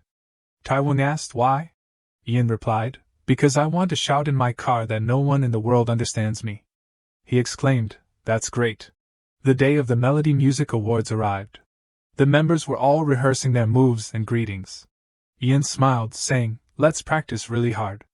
He thought to himself, I don't understand why they want me to do a special collaboration stage for the awards ceremony. Enchanting performance of Pink Colors, Ian expressed his dissatisfaction. Who came up with that cheesy name? Jean replied, that's the entertainment industry for you, what do you expect? Ian said, by the way, the stage felt a bit strange during ice practice just now. I think we should spray anti-slip on our shoes. He asked why? He replied, the floor is slippery. I'm jealous that you can fly. I think there will be an accident if we're not careful. Jean wondered, an accident? At this moment, the staff shouted, we'll start the rehearsal right now. Please get into position to start quickly. Suddenly, he exclaimed, that's right. There will be an elevator accident today. Hearing this, Ian panicked, what? When? How? Jean pondered, muttering, around 10. He guessed 10 minutes. Jean counted the dwindling time. Ian scolded, why are you telling me now? Minha started to enter the elevator. Then suddenly a hand reached out. He startled and turned around. He saw Ian approaching, his hand reaching out towards Minha, intending to pull him back. Suddenly, the ground disappeared beneath his feet. Minha screamed. At that dangerous moment, Ian pulled him back, asking, are you okay? Jean was delighted. Phew, great catch. Minha asked in shock, what the hell was that? Ian explained, there's no elevator here. It seems like they forgot to put up the caution tape. Immediately, many staff members quickly ran over. He exclaimed, oh my God, I almost broke my leg. He said, listen, I'm just glad I caught you in time. Suddenly, Minha shouted, Guangho. Guangho, where are you? I almost fell down the elevator shaft. The manager heard him call and quickly ran over, exclaiming, what? The manager angrily scolded the staff, who's responsible for this. I need to talk to that person, then worriedly asked Minha, are you okay? Are you hurt anywhere? He replied, I'm okay, Ian saved me just in time. He muttered in confusion, what's going on? I know this is the construction company's fault, but why do the staff look like they've seen a ghost? Jean spoke up. There's a pretty convincing reason for this. He explained roughly, Lee Minha has a lot of connections. Everyone in the industry knows him, his family background, all big-shot politicians. Jean was pretty sure they were also major shareholders of this network. Minha exclaimed, he thought he was about to die. Lee Minha is called the Miracle Voice, Ian said. You didn't know his background was that huge? He wondered, what? So why did you save him? Ian asked back, why do you need a reason? Just helping if I can. Besides, accidents can happen to anyone, even you. He came over and pulled Ian to his feet. Minha said, if it weren't for you just now, I'd be a goner. Thank you? He replied, it's only natural. I'm just glad you're okay. Are you feeling all right? Minha laughed and replied, I'm all right, just a little dizzy. Anyway, Ian, do you need anything? I want to repay you for saving my life. He immediately refused, no need. Don't worry about such trivial things. No need for owing favors or anything like that. Minha pleaded, I mean, you might say not to worry about it, but I'm really worried about it. How about giving me your phone number? We can contact each other later. They finally exchanged numbers. Minha said, thank you so much, Ian. I'll call you soon. He replied, sounds good. Ian thought, well, I think building relationships like this will only benefit me. After that, the performance was a complete success. They said, that concludes our performance as I. Thank you? Ian said, good job, thank you. Taiwan exclaimed, that was fun. Suddenly, he saw Noel sitting sadly in a corner. Taiwan asked, huh? Why is he suddenly so sad? He sobbed, you're an idiot. Out of all the performances you could ruin, why did it have to be tonight? The group of friends behind them chatted, Noel, he fell on stage earlier, didn't you see? Taiwan asked. What? Really? Jean recounted. He tripped and slammed his back on the floor. The moment wasn't caught on camera, but the audience probably saw it. As I see it, it looked like hip-hop never died, but this time it really died. Ian said. The floor was really slippery. Taiwan approached, calling out, "Hey, big guy, if we cry every time we make a mistake, then your tears could fill a swimming pool by now." He himself has made a lot of mistakes on stage. Ian agreed. And the floor was slippery today. It wasn't your fault. You did great, amazing even.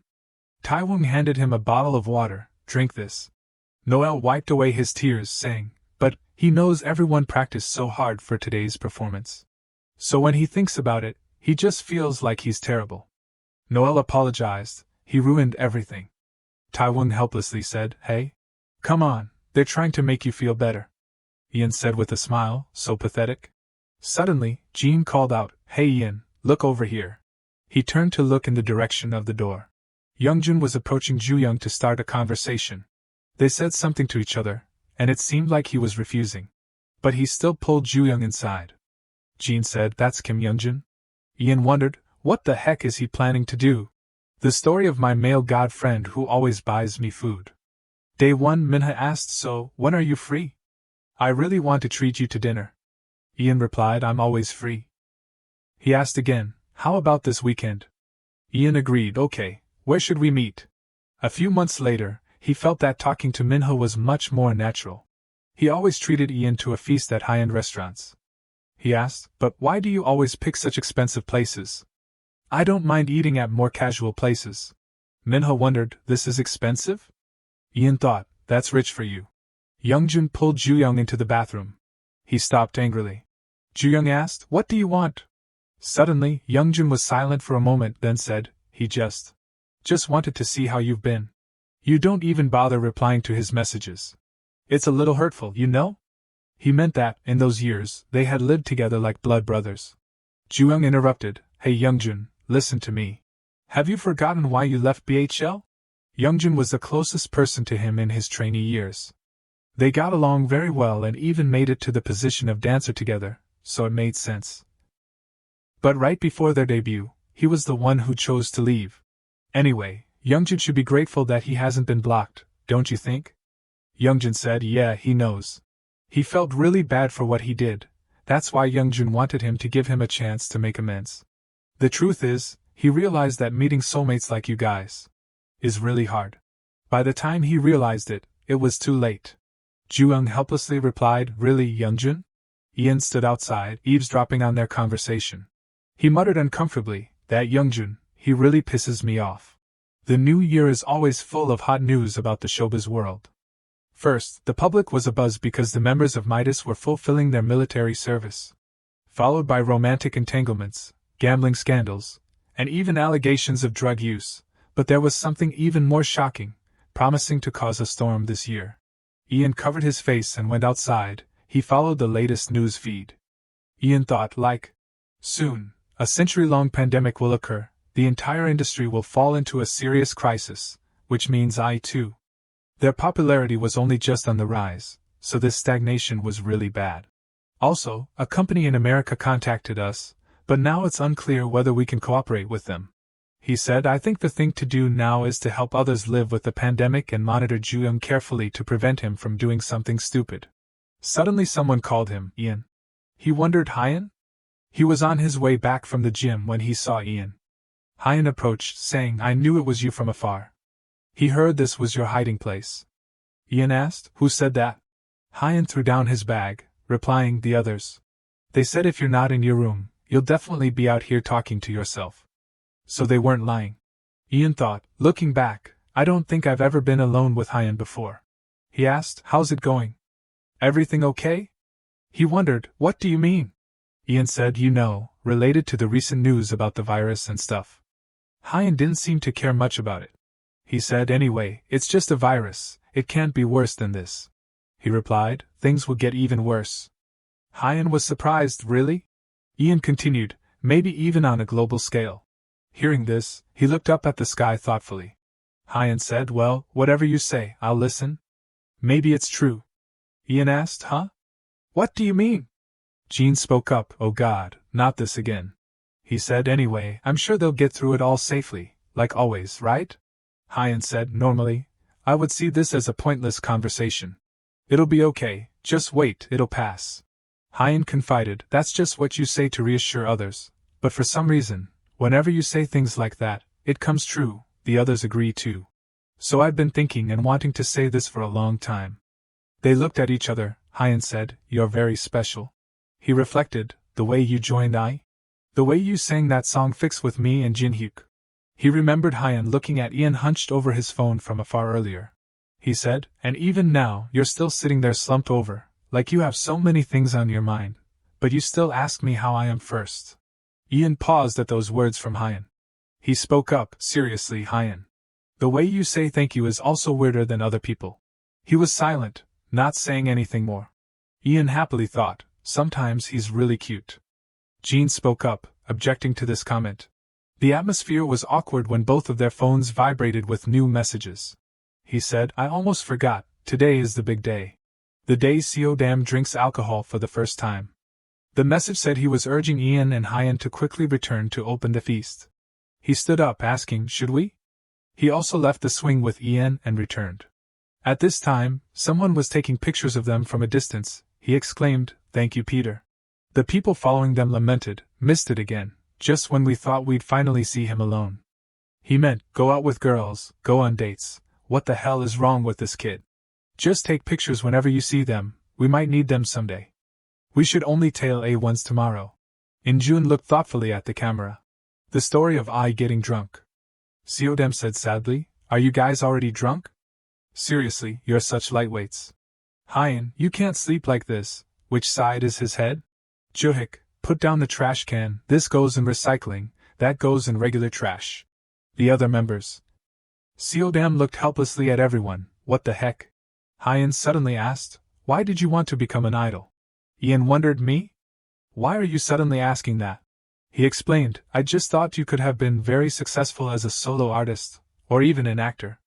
I heard you're getting a lot of offers to star in movies and TV shows these days. Jean spoke up, that's right, why throw away a golden opportunity to live comfortably? He thought to himself, that's right.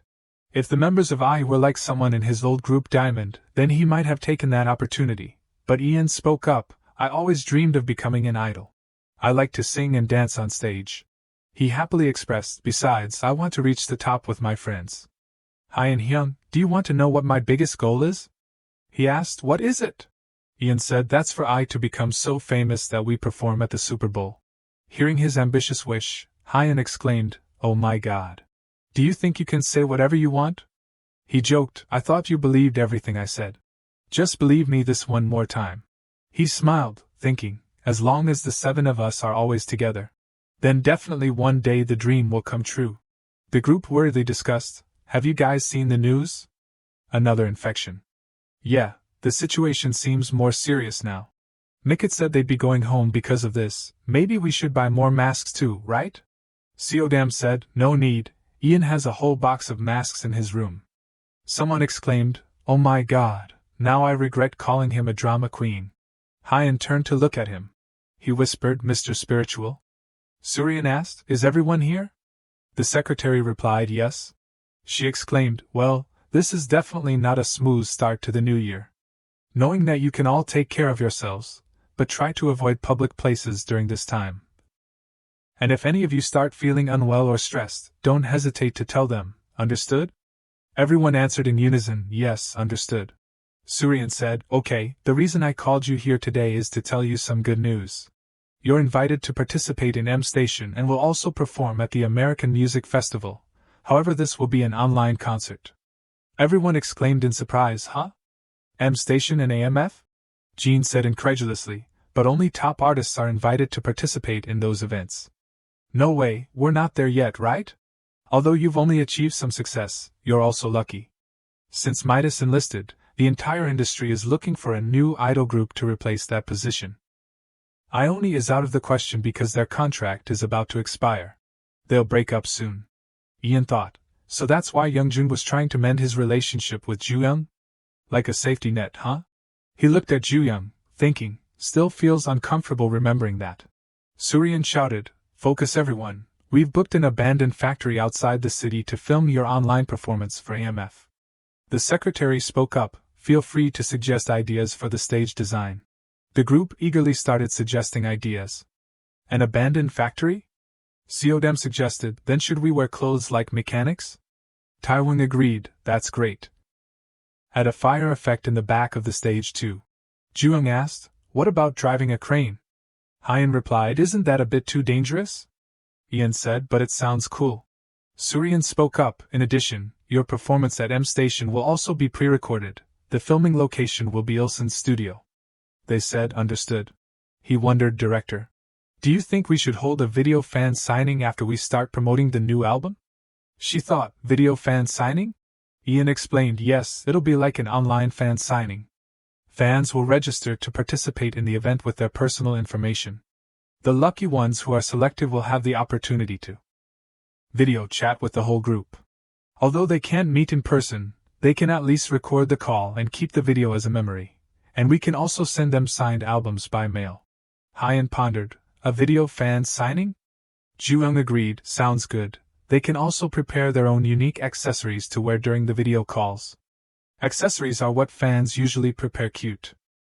Things like hats, headbands, glasses, and toys for the idols to wear, put on, and take pictures with." She asked, "What do you think?" The secretary replied, "I think there will definitely be many people who want to participate." Suryan calculated, "Since it's a video call, if we spend more time than usual fan signings, then we can draw about 30 lucky fans, and hold a separate session for international fans as well." She said with satisfaction, "That's a great initiative, Ian." He happily chatted with everyone in the room. Ian thought, this will definitely be a hit. At first, there may be mixed reactions, even some people will say that they are blinded by greed, but sooner or later, other idols will follow suit. Ian smiled, thinking, getting to this point wasn't easy, so we can't sit still and give up. The concept for the new album will definitely overwhelm the audience. The director shouted, "Everyone ready?" They replied, "Yes." The group was in their positions that they had discussed before, cool and powerful concept. Everything was ready.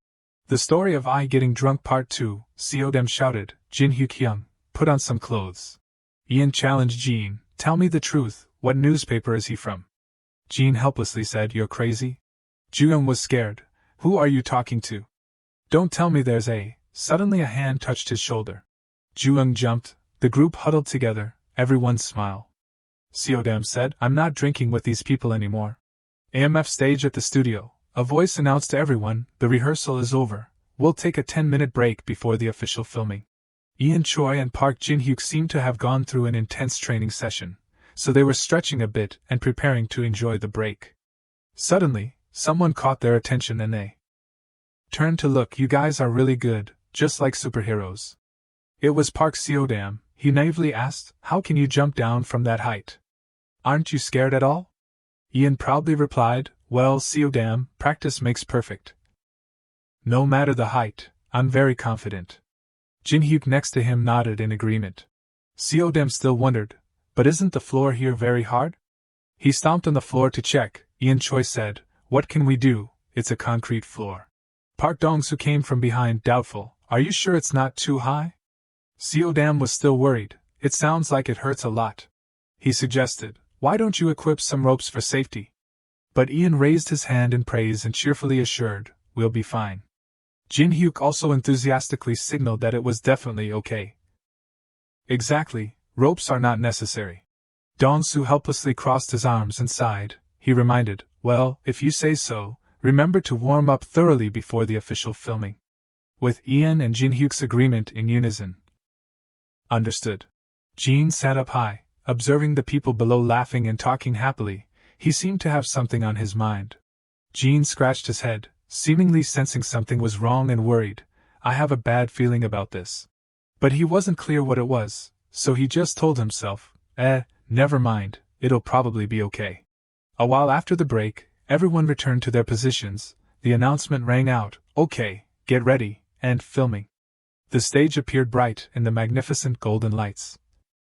The viewers were very impressed and couldn't believe what was happening before their eyes. "What is this? Look at that stage." The handsome men appeared on the stage. They were so amazing that the viewers couldn't take their eyes off them and couldn't stop exclaiming, "Oh my god, the concept, their concept." The followers praised without end, comments poured in, "Is this really live? It's so awesome, it's like they're filming a music video." The audience was surprised from one surprise to another. Why are they so high up? Are they going to jump down? Oh my god, our boys have grown up. The shot from below was overwhelming, causing the people to go crazy. Oh god, I'm going to die. The handsome men took momentum and the viewers seemed to have guessed and exclaimed, "They're about to jump." Then a quick and decisive jump down by the guys. That jump also ended the live broadcast, the director shouted, and cut. The filming was a complete success with cheers of praise. Everyone did a great job. Ian breathed a sigh of relief. His handsome face was covered with sweat from his best efforts. He happily turned to call Jin-hyuk. "Jin-hyuk-hyung, that was awesome." But he was very strange. He kept the same pose and remained silent without moving. Seeing Jin-hyuk not responding made Ian stunned and raised his voice with worry. "Jin-hyuk-hyung." He frowned, gritted his teeth, his face and tone full of pain. "Sorry." The pain made Jin-hyuk unable to hold on any longer and fell down. He hugged his knee. Everyone was surprised. Ian panicked and shouted, "Jin-hyuk-hyung." Seeing the serious situation made everyone there worriedly run over. "Jin-hyuk, call an ambulance quickly." A moment later, he lay quietly on the chair with the injury being treated in time, his face tired after the injury and helplessness. Everyone was surprised. A cast for 2 weeks? And of course, Bao Dai also reported it loudly. Jin-hyuk of AWY was hospitalized after an ankle injury during the filming of AMF, Jin-hyuk's ankle injury, AWY. The release date of the new album is being reconsidered. Ju-young wondered, will he be able to fully recover? Hyun explained, he'll recover with physical therapy. I've had it before. Seodem cried tragically, poor Jin-hyuk-hyung. The three of them gathered around complaining about Jin-hyuk. Ju-young questioned, why did you jump higher than during practice? Hyun also added, yeah, you scared the hell out of me. Seodem gently said, okay, we'll lecture him after he recovers. Seeing the three of them discussing, he was a little uncomfortable. I can hear everything. Then they changed the topic about the performance just now. But did the company say anything? I mean, our comeback is coming up. Mentioning that made Ian remember that. He sighed and continued, the company is handling the technical error. Jean appeared and scolded, why are you asking such stupid things? Of course they're all messed up. You guys are paid to perform, but now you break your leg, what is that? AMF is a famous music festival held annually in the United States. However, this year they decided to hold a free online concert to help people overcome the pandemic. The AMF team encouraged and comforted BHL. Everyone has worked hard, so let's support each other. The company announced, this concert is free, so we can't pay you much. The company was very sad when receiving this decision but still reminded themselves, the remuneration is too little. But after all, this is a prestigious event. The only benefit for the participating artists is to be recognized by more people. Joo-hyuk mentioned Dong Soo-hyung said we have to postpone the release date until. Before he could finish, Jin-hyuk suddenly interrupted, no. He resolutely said, we can't do that, I'll sit on stage and sing. He expressed his opinion, this is not a rare occurrence, injured members from other groups will do the same, right? And we can still show the fans the entire performance at our next concert. Hearing that, Joo-hyuk was concerned. Jin-hyuk, Ian also leaned in and asked again, are you sure?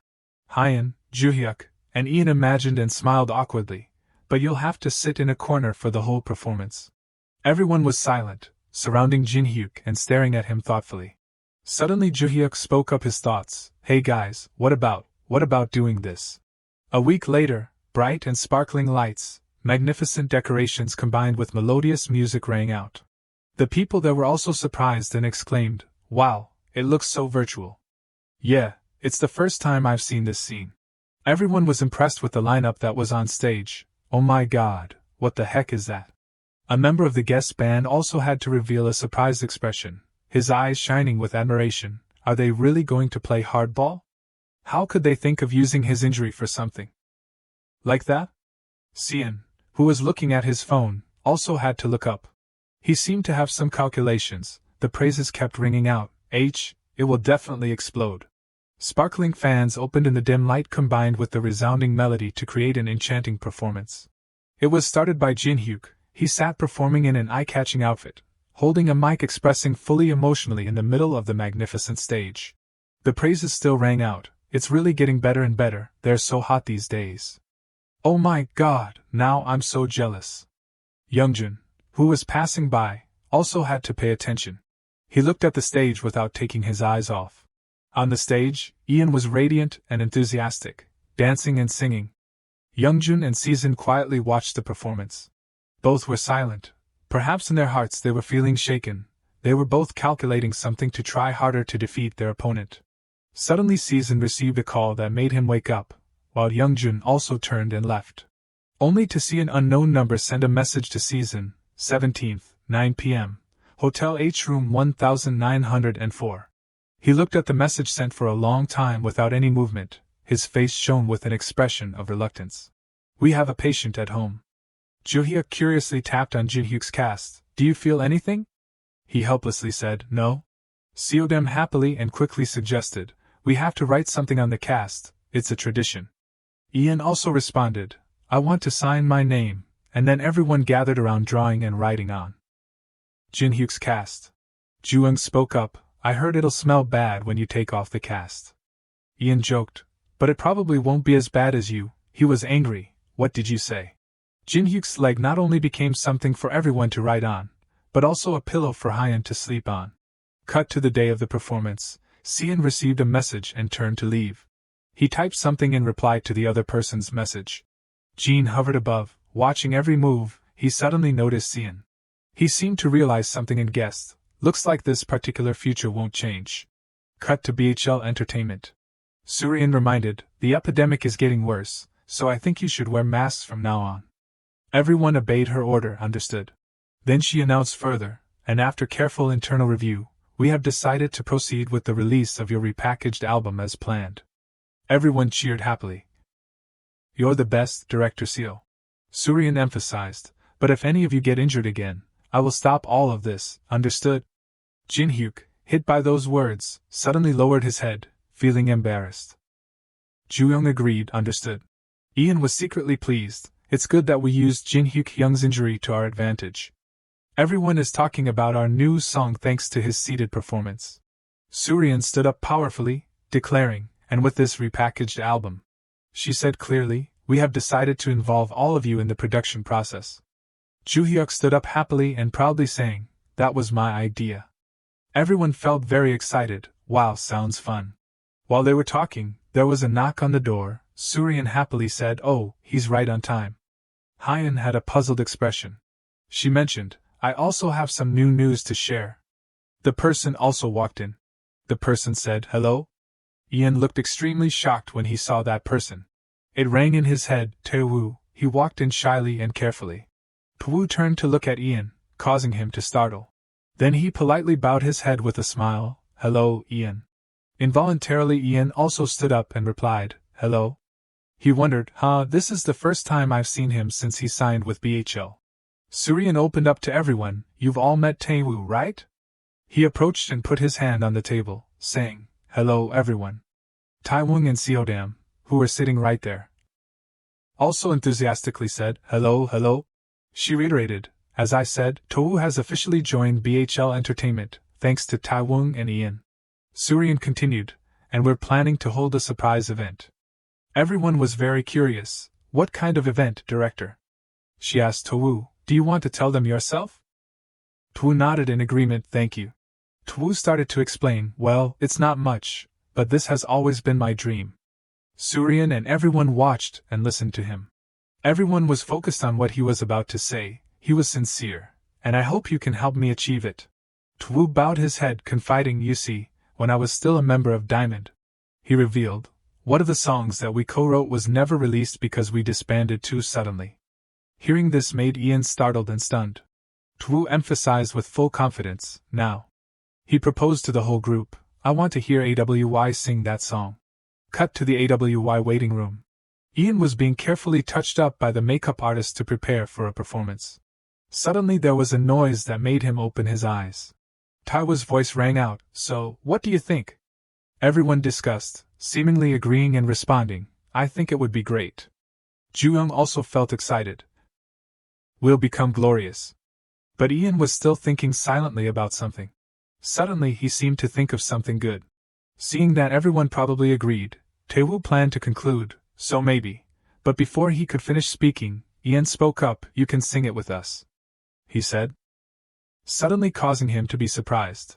Taewoo asked back, as if not daring to believe. Me, with you guys? Ian put his hand on the table, his movements a little shy. He stated his opinion. I just think it would be more meaningful if we sang together. He secretly regretted saying it. Those words just poured out before he even realized it. But maybe I shouldn't have said that. Jean added, oh, you're such a worrier. Taewoo, not knowing what he was thinking, just stared at Ian, as if he was both not daring to believe and happy about the offer. Suddenly the person carrying the box made Ian wake up. Guys, the fans sent this gift. Everyone happily exclaimed, oh. There were all kinds of attractive pastries sent over. The group was very much looking forward to it. Oh my god. Look at this table of food, it's perfect timing, I'm starving to death. Then they shifted their attention to the mysterious boxes. What are these boxes? They seem extremely special. Ju-young opened the box and was surprised. No way, this is for us? Ju-hyuk also marveled. It looks like it was custom made. Jean guessed, it seems like they really put all their effort into you guys. Your fans have a strong force, huh? Ian also felt his words were accurate. That's right. He carried the box up and exclaimed, but this must have cost them a fortune. Jean complained, oh Christ, here we go again. It seemed Ian felt sorry that the gift was too big, so he hesitated. No, but Seodam wondered, hey guys, didn't you say? He was holding the box while staring and asking, we don't receive gifts from fans anymore? Seodam spoke his thoughts. I've been thinking about this for a while now, and I feel like we're receiving too much support from them, you know. Hyan also rubbed his head and agreed, you're right, we should have thought about it sooner. It's not like we're not making money for ourselves, Jin-hyuk nodded. Some of the gifts are too expensive, so I only dare to keep them at home for safety. Ju-hyuk agreed, that's right, I think it's more than enough for our fans to buy albums and publications. Ian also agreed with his words, I agree. Seodam quickly said, then should we post something on the official fan forum, huh? Would that be okay, Dong Soo-hyung? He nodded in agreement with a happy and proud face, of course. Dong-soo felt something was missing and asked everyone, by the way, where is Taewoo? Ian explained, he went out to buy coffee for us, he lost the rock-paper-scissors game. Remember?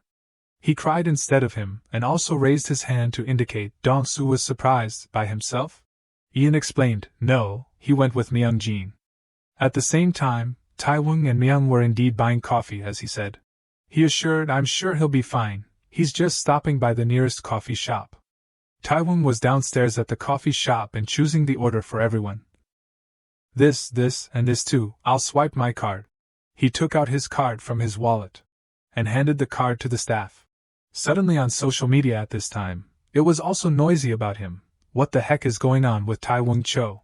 Someone had caught and recognized him, then secretly photographed and posted with extremely insulting words, AWY Taewoo is a jerk, look at how he's holding the card.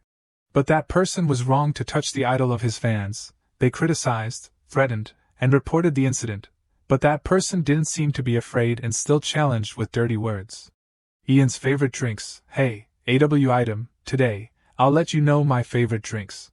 He gave his favorite drinks, my absolute favorite is pineapple soda, it feels like my whole body is purified.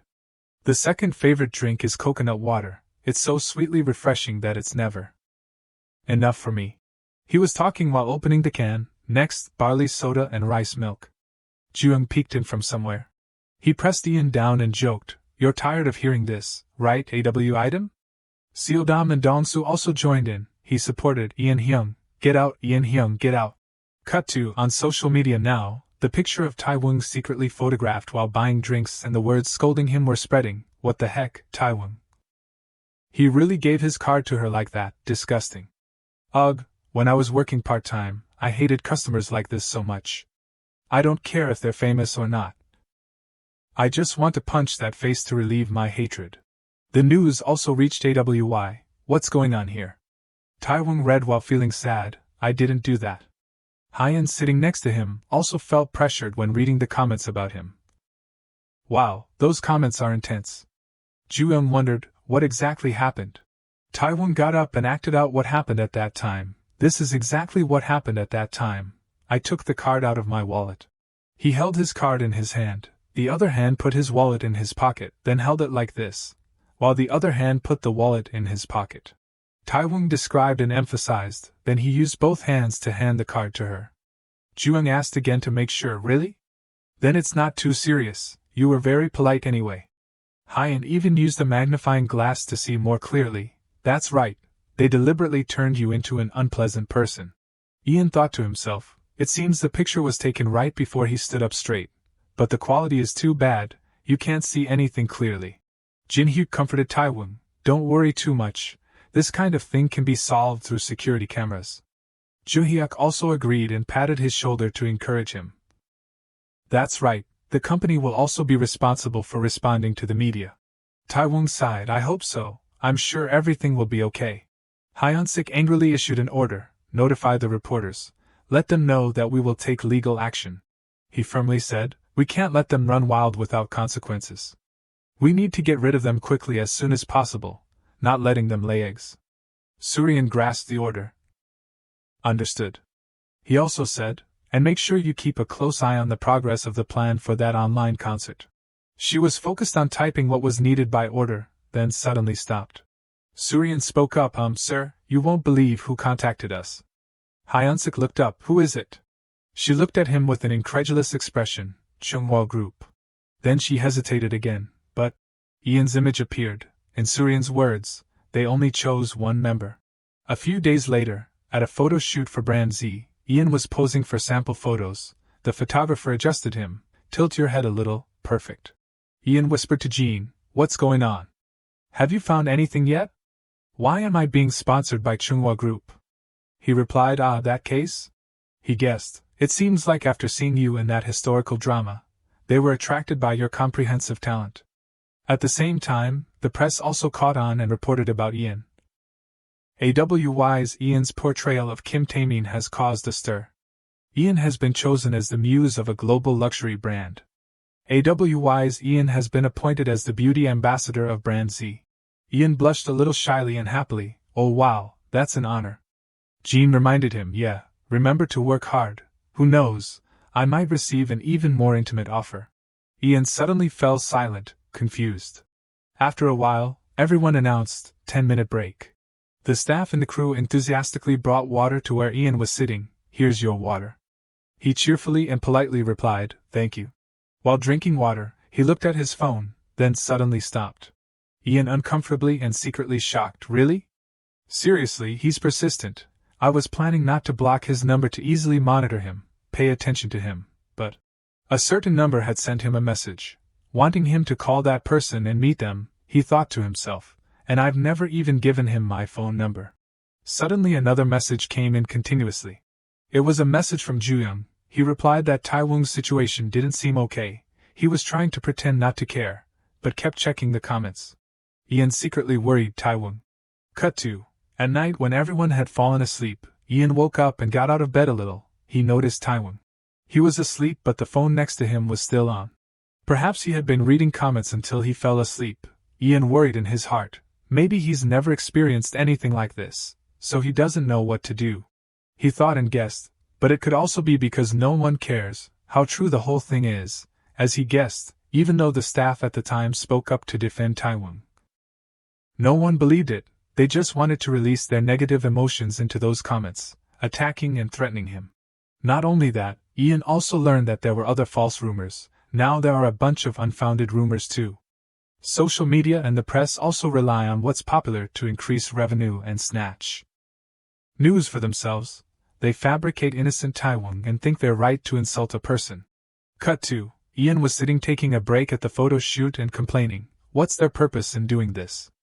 Jean advised him, never mind, that's what they're like. He also added, besides, to be fair, that Taewon is also not to be trifled with. Hearing that made Ian frown. Jean kept babbling, if it's easy to be affected, then why bother searching and reading those comments? Hey, are you listening? He turned around and saw that Ian wasn't paying attention. He was cleaning up and thinking, this weekend is our concert. Ian worried, will it be okay? Cut to the weekend concert. Jooyoung and Hyun, along with Jin-hyuk, looked out the car window. He pressed his face against the glass and exclaimed, "What the heck?" He was puzzled. Originally this was an online concert. How did everyone know to come here? This is the second time our information has been leaked. Could it be someone in the company? Dong-soo guessed it could be, but we should also investigate the event organizers and the stage rental side. Joo-hyuk sitting next to him mentioned, So Myung-jin hired bodyguards today. Even so, he was still worried. But there are so many people, can they handle it? Taewon sitting in the back seemed to be feeling tense. He seemed to be very heavy. His facial muscles couldn't relax anymore. His hands clenched tightly together, causing Ian to notice. Dong-soo announced, "You need to get out here and go through that crowd. Try to follow the bodyguards, avoid getting hurt." The group all said in unison, "Understood." Ian suddenly called, "Hey, Taewon." He grabbed his hand tightly, "Don't let go of my hand." He was surprised, "Huh?" And the sound of photos being taken by the reporters and fans like rain never stopped. The group got out of the car and the screams of the fans, "Jin-hyuk, Hyun, over here!" And the strict reminders of the bodyguards and the protectors of AWI, no taking pictures. The bodyguards tried to clear the way for AWI to go, get out of the way, but the amount of people was crowded. "Taewon, look over here, please," making it difficult for Ian to get through. "Damn it." Taewon kept his head down and walked in the cheers. "Taewon, Taewon." Something startled him, causing him to seem without strength and let go of Ian's hand. Taewon was extremely horrified, as if he couldn't do anything. Just like that, the two of them were separated by the pushing crowd.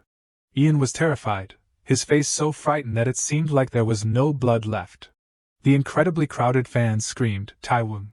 They just wanted to take a picture of him without seeing that he was in danger, his face extremely horrified. Returning to the truth behind the coffee shop incident, Taewon was struggling to pull out the card while feeling embarrassed. "Hello," because the number of items is quite large. "We have written it all down here." The shop staff at that time was also very surprised to meet an idol. "Oh my god, it's AWI's Taewon." He was holding the card, so the staff intended to reach out to take it, but he stopped her. Sorry, wait a bit." His other hand was putting the wallet back into his pocket. Then he politely and gently held both hands and handed it to the staff. "We're not in a hurry, so you can take your time." Seeing Taewon being so enthusiastic and obedient made the female staff secretly touched. "He's so cute." "Okay, I'll join the AWI harem from today." A voice rang out asking Taewon, "Are you okay, Taewon Hyun?" At this time, everyone had also entered inside. He replied, I'm okay, just a little dizzy." Seodam saw the wound on Taewon's hand and panicked, "You're bleeding." Seeing that, he noticed and raised his hand to look. "Oh right, so it hurts from here." Seodam didn't know what to say, just looked at him with extremely pitying eyes. Taewon was silent again, bowed down. Everyone was also very worried about him and stood around and was silent. Ian exchanged with Jean, "Found anything yet?" He reported back, "A staff member from the concert organization and a staff member from your company have revealed the information." He felt extremely dissatisfied. No wonder there were so many people. "I can't believe someone in the company is exploiting us for profit." Jean also added, "Recently BHL has just recruited a new batch of employees." He complained, "So it's probably one of them, and tell him not to be childish anymore. If he's like this now, how will he manage later?" Ian was unhappy, so he reminded him, "Okay, that's enough." Joo-young then took out his phone to follow. "I don't know if there's been any news about this yet," causing Taewon, who was gloomy, to suddenly raise his face. He stared at the phone Joo-young was holding. Taewon suddenly felt unusually dizzy. He involuntarily bowed down and tightly covered his mouth, secretly not understanding, "Why do I feel so nauseous?" Causing Taewon to see stars and only secretly say in his head, "Am I sick? I feel like I can't breathe." Hyun noticed that Taewon had a strange expression. He immediately reminded Joo-young, "Put away your phone." He was puzzled but still had to obey. "Yes." Then Hyun reached out and raised Taewon's head and asked, "Taewon, are you okay? Look here." He was shivering all over. "He worried you?" He hesitated, unable to say the words "you," in front of everyone's eyes. Everyone was paying attention to and caring about Taewon. His face was full of fear, tears streaming down like the negatives that had accumulated for so long suddenly poured out. Hyun said, "You, what's wrong?" He adjusted Taewon's breathing. "Take a deep breath in. You feel short of breath, right? It feels like your heart is beating fast and you're about to vomit, right?" Hyan stroked and reassured Taiwung. He continued to breathe out each heavy breath. He silently hugged Taiwung in his arms. Hyan suggested, everyone, he shouldn't go on stage now. And then for health reasons Taiwung, the company also announced to all fans and followers that AWY's online concert would be cancelled and refunded. The fans were extremely confused, incomprehensible, and angry, blaming and cursing. Jin Hyuk felt sorry. We should have paid attention to him. Hyan next to him said, hey, this isn't our fault. Those people shouldn't have appeared suddenly like that. Not to mention the troublemakers on the internet. Joo-hyuk sitting next to him also nodded in agreement, hearing that, but he still feels sad, I know, but... Suryan opened the door and walked in with Dong-soo. The group was surprised, director. He asked, how are the rest of you, are you all okay? Joo-hyuk spoke up, yes, it's okay, but what about the concert and the fans who are waiting for us? Suryan calmed down, don't worry, I'll handle that. I'll also arrange counseling sessions for everyone, including Taiwung, is that okay? Everyone all nodded in agreement, yes. She sat down and announced, Taiwung will continue treatment with a therapist, but as far as I know, the most important thing right now is for Taiwung to rest. Suryan requested, so now, tell me your decision. She gave the group a choice, do you want the group to continue without Taiwung, or to pause everything until he gets better? Joo-young expressed, I don't want to go out there without him. Seodam next to him also nodded, me either. The whole group made the decision, it doesn't make sense for AWY to continue without all 7 of us. Suryan sighed helplessly, I knew it. Dong-soo also felt gloomy, you guys. He spoke up, it's good to be united like that, but we have to look at this realistically. No one knows when Taiwung will recover, are you guys okay with that? Dong-soo made a prediction, it could take a year, or even longer. He also added, we can't organize activities under the name AWY, including releasing albums. The images just appeared in each person's mind, forcing them to make a sure decision. But the group was still certain with the original idea they gave. Joo-young resolutely said it's okay. Seodam also assured, I think so too. Only Ian still didn't have any movement, and sat there silently for a long time. Suryan reluctantly said, I think taking a break will be good for everyone, it's also convenient to reduce the noise from the media. But suddenly a voice rang out. Interrupting her words, director. Ian finally spoke, about what happened out there. I think we need to publicly resolve this matter before continuing. He said clearly, any of us can encounter this again, so we have to be clear from the beginning to avoid similar incidents. I have a plan, listen to whether it's okay. Seodam looked at him and called Ian. Dong-soo also listened very carefully. Suryan was silent and paid attention. After that, the announcement from the company and AWY also reached everyone about the group temporarily suspending activities, mentioning directly to all fans about Taiwung's condition of having depression and anxiety disorder. The news also exploded. The online community also boiled over when the company would be enlisting the famous SSW law firm known as the Three Giants, and would not let go of the incident related to Taiwung's honor. Joo-hyuk's worried tone, are you sure you're okay with this, Ian? He said clearly, I mean, now your family has been exposed. Ian assured, it's okay, my parents have also allowed it. It turned out that the lawyer of the leading company was also a founder who was friends with his parents. The news exploded and made the entire online community stirred up very much. Seeing him so steady, Joo-hyuk also had to believe, if you're sure then that's fine. Ian asked the situation, how's Taiwung? He exclaimed, oh. He said Hyan is taking care of him. Taiwung probed Hyan, hey, do you think I'll recover soon? He encouraged, of course you will, but you have to be strong. Hyan reminded, I heard you'll be staying at your grandma's for a while. Promise to keep in touch with me, just call whenever you need to, even in the middle of the night.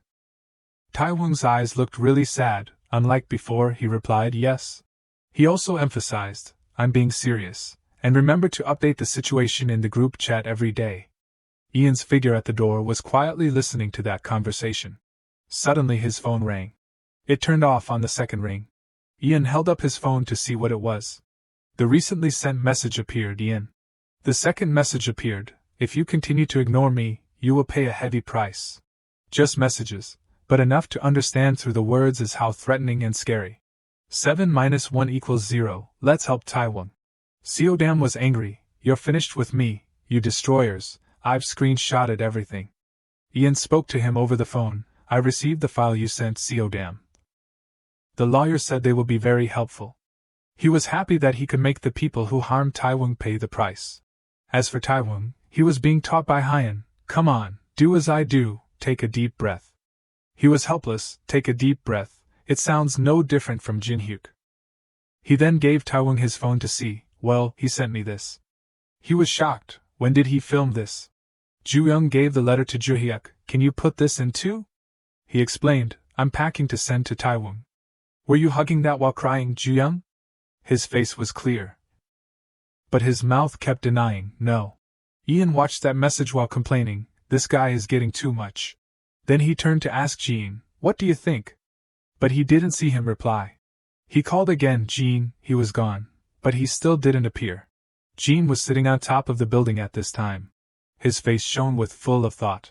When the situation had stabilized, BHL gave us a short vacation. Taiwan went to live with his grandmother, and the other members also went to visit their families. As for me, because of the epidemic, I decided not to visit home. Ian decided to stay, and he was lying on the chair reading the messages full of love from his group. Seodam quickly said, visit me if you're bored, my grandma keeps asking about you. Ju-hyuk also shyly expressed, come to my house first, my mom smiles whenever I mention you. Jin-hyuk also added, my sister too. Jean suddenly floated above, causing Ian to notice. He spoke up, Jean, where do you keep disappearing to? He heard Ian's voice and suddenly startled. He looked down in amazement. Jean replied reluctantly, I don't know, making Ian incredulous. You don't know? He added, I think I faint sometimes.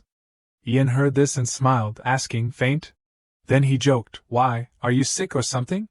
He found his reason ridiculous and unreasonable, so he covered it up. Can a ghost get sick? Jean suddenly flared up, hey, wait a minute, since when do I have to follow you all the time? Huh? Ian ignored him, turned away, and continued to press his phone. Okay, forget it. He thought to himself, I blocked in Jun Yang's number after he sent that strange message, but now I'm really worried. I'm sure he won't come looking for me. The threatening message from that day still echoed in Ian's mind. He kept opening and looking at it. Ian was bored, without everyone, it's so empty here. 2 days later, at the film set for J-Corp's game advertisement, the director shouted, okay, cut, great job. The director praised Ian without end, it's like I'm watching a blockbuster movie. He also probed, did you practice? I saw you practicing parkour outside. He smiled and replied, yes, after hearing the news that I would be filming with you, I worked hard to practice all the time. The director praised, you're really a genius, if I cast in an action movie in the future, I will definitely choose you. Ian politely bowed, expressing, it's an honor. Someone from the crew called him, sorry Ian, the next outfit is ready, this way. He turned his head back, thank you. The director reminded, see you in a bit. Then the female staff led the way for him. Suddenly she turned her head to look at Ian. He didn't understand what was going on. He immediately opened his mouth, is there something you need to tell me? Seeing that she had been discovered, the female staff startled, She stammered shyly, I am Taiwan, am a fan of Taiwan. She expressed her regret, but I didn't have a chance to write a fan letter to him, so, seeing that she was a fan, and a fan of Taiwan, Ian happily guessed. Oh, I understand, if you have anything you want to say to him, let me convey it. Ian asked, do you want to write something now? Do you have paper with you? The female staff was flustered, oh, don't, you're busy, you don't have to wait for me. Then she shyly asked, can you? The girl hesitated and revealed her heart. Ian's face flashed with surprise. A moment later, he had finished changing his clothes and was touching up his makeup. A voice rang out, long time no see. He turned around and replied, hello? It was Youngjun. He politely bowed to him, it's been a while. He laughed out loud and said, okay, no need to be so polite. He explained, I'm filming at the studio next door, I heard you were here, so I stopped by to say hello. People who saw this talked, so handsome, I didn't expect them to be friends. Let's make room for them to talk. Ian said in his head, stop by to say hello? Okay, is everyone allowed to cut in like this? Jean appeared, judging, he's not an ordinary guy, is he? He's a rising star. Who would stop him from taking a look around? Youngjun opened up, I've been hearing a lot about you these days, I thought AWY was on hiatus, it seems that's only except for you, huh? Ian smiled and replied, we're only temporarily suspending group activities. He laughed, with a sarcastic tone. Ah, then you must be very busy. That face and those eyes of Youngjun seemed to despise others. He changed the subject again. Taewung is gradually recovering, right? I hope you take good care of him. Taewung isn't as strong as you think. Ian seemed to know that he didn't have good intentions, so he just replied to finish it, thank you for your concern. He walked away and also released the words, but I think it's not necessary. Walking to Youngjun, Ian said more clearly, what I mean is, aren't you the group that abandoned them? Hearing that, his face turned pale, startled as if he had been stabbed in the heart. Ian left. In his heart he secretly lamented, I'm so tired of him making trouble. He looked into the distance and secretly remembered Taewung. I wonder how Taewung is now. It turned out that the words that the girl had wanted Ian to send to Taewung were so touching. Can you tell Taewung to rest slowly to recover, no matter how long it takes? We will still wait, okay? Also, she said sincerely, please let him know that I love him very much, and will always support him. Taewung had endured so much that he was haunted. No, don't come near, He had to tremble to the extreme and shout in despair, I'm sorry, it's all my fault. Taewung's daily routine, that is relaxing, exercising, watching movies, and eating delicious food cooked by his grandmother. I'm full, Grandma. Oh, the last episode is over? When will the next season come out? He was gradually recovering. He was cheerful and full of energy again. Ah, living must be like this. I wish every day could be like this. But perhaps Taewung still remembered his loving group. He thought to himself, I miss everyone. Taewung had a nightmare. He shouted in panic, no, don't come near, I'm sorry, it's all my fault. Me, where am I? Ah, right, this is my grandmother's house. There was a voice calling out, so you were too busy sleeping to reply to the group's messages. Taewung suddenly startled. He unexpectedly asked what are you all doing here? Ian replied, just wanted to visit. Taewung said, without saying anything in advance. Ju-young excitedly said, it's so comfortable out here. Next, Ju-hyuk called him. Come on, Taewung, it's time for breakfast. He replied, Ju-hyuk, you talk just like my mom. Finally, Jin-hyuk said, Ju-hyuk is cooking today, look at this, the group brought fish and meat. And sleeping bags too. Grandma said to Taewung, get up, child, your friends came all the way here to visit you. He unexpectedly shouted, Grandma, did you know everyone would come?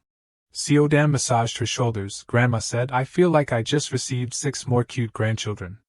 He told Taewung, your grandma said I'm cuter than you, Taewung Hyum. He shouted, that's not fair at all, Seodam, you're already winning over Grandma. Taewung asked Grandma, what about me, am I cuter than Seodam, Grandma? Seriously, can't stop these people. After eating, everyone walked and said, so full, he said as well, that's right. Ju-hyuk asked, isn't this the first time we've eaten so much?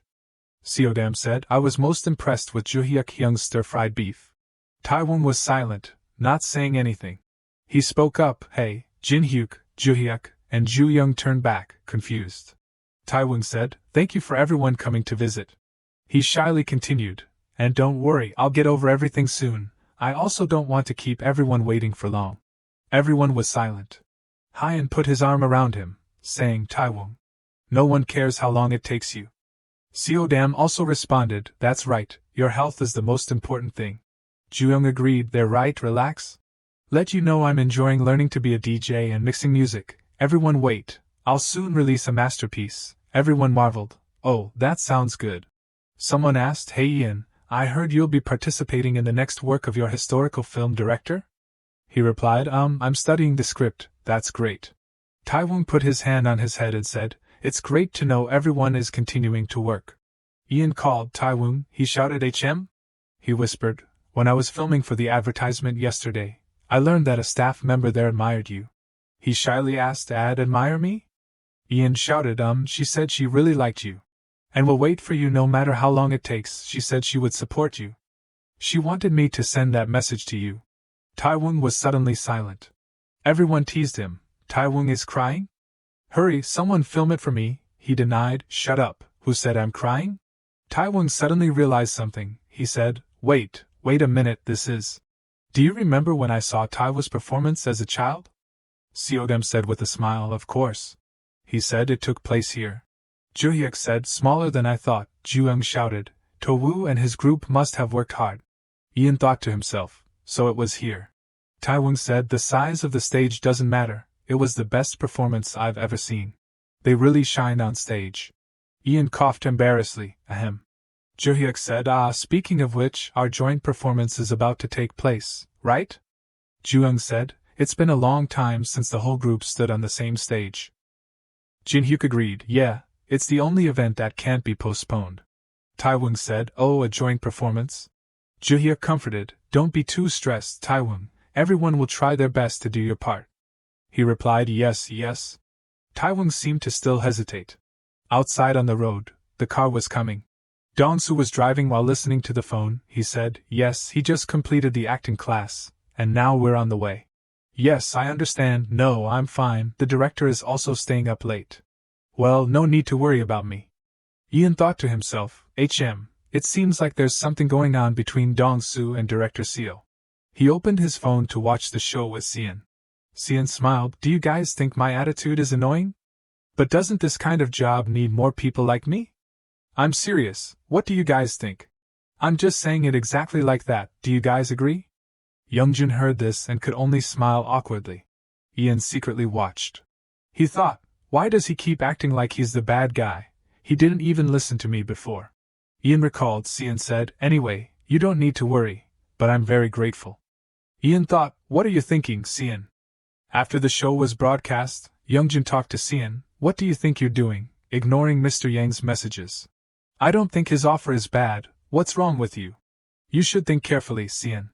If you keep pushing like that, it'll be difficult to stand up, you understand your situation, right? Seon didn't say anything.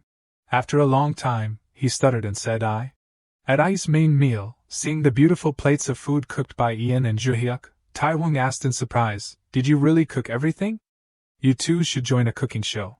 Next was the food of Seodam and Jin-hyuk. Someone spoke up, hey, buying from the store is cheating, he shouted, did anyone say it wasn't allowed? Taewon said, Grandma will like it. Finally, the cakes of Hyun and Ju-young looked so bad that Taewon had to exclaim, what is this?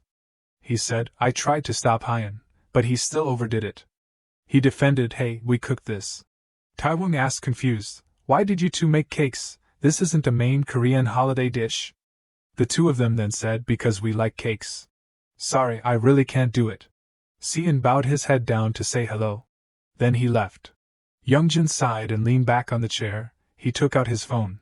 Yang called, making the phone vibrate. He answered and said, it will be very difficult to find a new target. At the filming location of the Diamond Age of Innocence. Tu said, hello everyone. Ian called, Taewoo Hyung. Ju-young also turned around and said, hello? He asked, how have you guys been lately? Ian replied, very good. He said, we practiced a lot for today's performance. Tu turned to the person hiding behind him. So, I have a big surprise for everyone. 10-10, both Ian and Ju-young turned around. They shouted unexpectedly, Taewon. Both him and him asked together, what are you doing here? Taewon scratched his head and said, surprised? I guess I'm braver. I really wanted to do my part in this performance. To be honest, I'm still very scared, but... All three looked towards the row of seats. He smiled brightly and said, I know I can rely on you guys. The stage lights turned on. Tu sang, you are the diamond that always shines. Don't hesitate, shine, shine now. We meet eyes again, shine. I know this isn't easy, but I promise you. Taewon thought to himself, my turn, then he quickly sang along, I crossed the universe, but in my heart there is only you. Even so, when Taewon sang you, his hands still trembled with worry. Tu seemed to realize he also sang my diamond. Tu immediately took his hand as reassurance. Both raised their hands to the sky. Taewon was also surprised. He looked at him. Taewo's hand reached out as a comfort. Taewon was a little dazed. Ian saw this from afar and also thought to himself, I'm so happy. Because we overcame this together. The performance continued smoothly. But no one knew that Jean was sitting on the stage lights looking down. He seemed to be thoughtful. Jean thought, I fainted again? Why doesn't this body obey me? If I continue, will I completely disappear? He remembered, the Grim Reaper said to Jean, don't forget, we made an agreement, you must listen. Don't leave Ian Choi, and carefully consider the reason I brought you here. To help him, Jean gritted his teeth and said, what exactly do I have to remember? I can't continue, if I don't want my soul to disappear forever. He didn't know that the Grim Reaper was standing behind him. Jean still said, I just need to find an opportunity to use. At the script reading for the movie Z-Day, there was no figure in the hallway. In the men's restroom, Ian stood in front of the sink thinking, feeling uneasy. Z-Day, it was Netflix's first production in Korea, with production costs of over $3 million per episode. I've never participated in anything on this scale, but where did Jean go? Oh well, at this point I'm giving up. He carefully washed his hands. Ian frowned and sighed. Someone came to wash their hands next to Ian. Injun spoke. Hello, Ian? He said nothing. He said, I know you're busy, so I'll only say a few words. Chunghwa Group, aren't you curious? I mean, didn't you suddenly receive a lot of investment opportunities from them? Ian asked. What's your point? Am I supposed to be grateful to you for everything? Injun said, No. I just want you to know. The special VIP guests are interested in you, Ian. The success of idols is only fleeting, you need a more solid foundation. If you don't want your family name to be tainted by unnecessary gossip, all you need to do is attend and have a meal at the meeting I've arranged. How about it? In Z-Day, Ian played Kim Joo-hee, also known as K. Provided with an incomplete vaccine, he lived with the identity of half human, half zombie. A group of slaves, once treated like vermin by humans. Until one day, they declared war as a last resort. Ian walked down the hallway. He thought, Director Seo suddenly called me. I wonder what's up. Could it be related to what happened that day? He recalled the conversation with Injun. Ian asked, just a meal? Sounds tempting, but tell me. How much did you get paid for this? I never thought someone like you would have enough ways to be a journalist, but as for this, oh well, anyway, I can pay for my own food, thanks. I hope this will be the last time we meet. After saying that, he turned and left. Injun said, You'll regret it, Ian, no matter how high you fly, just making one small mistake is enough to pull you straight to the bottom. You know exactly what I mean. The door slammed shut. Returning to the present, Surian asked Ian, How's your schedule these days, not too stressful? He replied, It's still okay. She said, By the way, I see you dye your hair quite often. If you need anything, just let us know, hair care, scalp massage, or anything. Ian agreed, okay. Surian hesitated, also. I don't know if you've heard, but they've decided to choose someone else for the Z brand advertisement. We were also a bit confused because this happened right before the planned launch campaign, however. Ian thought, it's best not to mention Injun Yang. He shouted, Director. Do you know who they chose as the new model? Surian said, it's... A silence occurred. Ian was surprised after hearing this, huh? News spread everywhere, exclusive, Kim Youngjun selected as Z brand ambassador in exclusive agreement. Z brand launches men's fragrance ad video starring Kim Youngjun. World News, a multi-million-dollar handshake to participate in Z brand fashion show. Anonymous sources buzzed about Kim Youngjun's sudden appearance at an event promoted by Z-Day. There was a message, so. How do you feel about me taking away the things that should have been yours? Ian held his head looking at the message. There was a footstep coming. The person was Youngjun. He said, Hello, Ian. He thought, less than a month before the movie started filming, a supporting actor had an accident, and Kim Youngjun took his place. He also took away my advertising contract. Is this really just a coincidence? Youngjun continued, I noticed you have quite a few action scenes today, remember to be careful. You probably don't want to get into trouble with your bread and butter. Ian shouted, Thank you. He deliberately asked, By the way, why did you reject the advertising contract from Chunghwa? Ian seemed to miss a beat. He shouted, Huh? Youngjun said, I guess you don't really understand how things work in this industry. He angrily said, What are you talking about? Then there was a person who cut him off. Youngjun, it's your turn. He shouted, coming right up. Youngjun turned to leave. He said, Oh well, remember to be careful. Ian frowned and looked. He held his head and thought, Just ignore him, he's just talking nonsense. Immediately there was also someone calling Ian. That person touched Ian's shoulder. He guardedly pushed that person away. But then Ian seemed to realize that he was a little too much. He scratched his head. Sorry, did I startle you? The director wants to talk to you a bit after this scene. Ian said, Understood. That person said to himself, What the heck, I thought he was very friendly, what a disappointment. Then he turned to leave. He held his head and thought, I know it well. I shouldn't have let him annoy me. But what if the things that happened today were just a fuse for what's about to come? The director shouted, Wait, cut, Ian, are you okay? He sat slumped on the ground. Jiun said, That's why I told you not to push yourself too much. It's still time to find a stunt double. What do you think? Ian refused. No need, I'm still okay.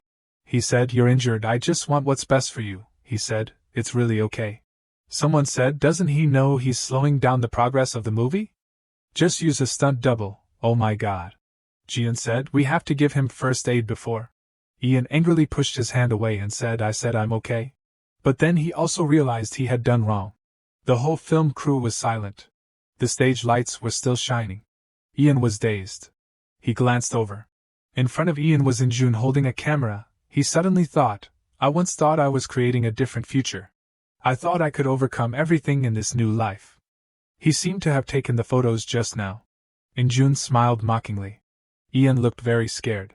He hopelessly thought, I really thought so, but... Scandal related to the personal life of a music group member. The sponsor faces trouble. Ian Choi is constantly late. The manager is considered to be at fault. No apology has been issued. Dull acting, bullying allegations. Ian faces scandals one after another. The perfunctory apology issued by BHL Entertainment angers the audience. At the office, Ian unexpectedly asked, What do you mean? He said, Ian, after careful consideration, we decided to let you take a break.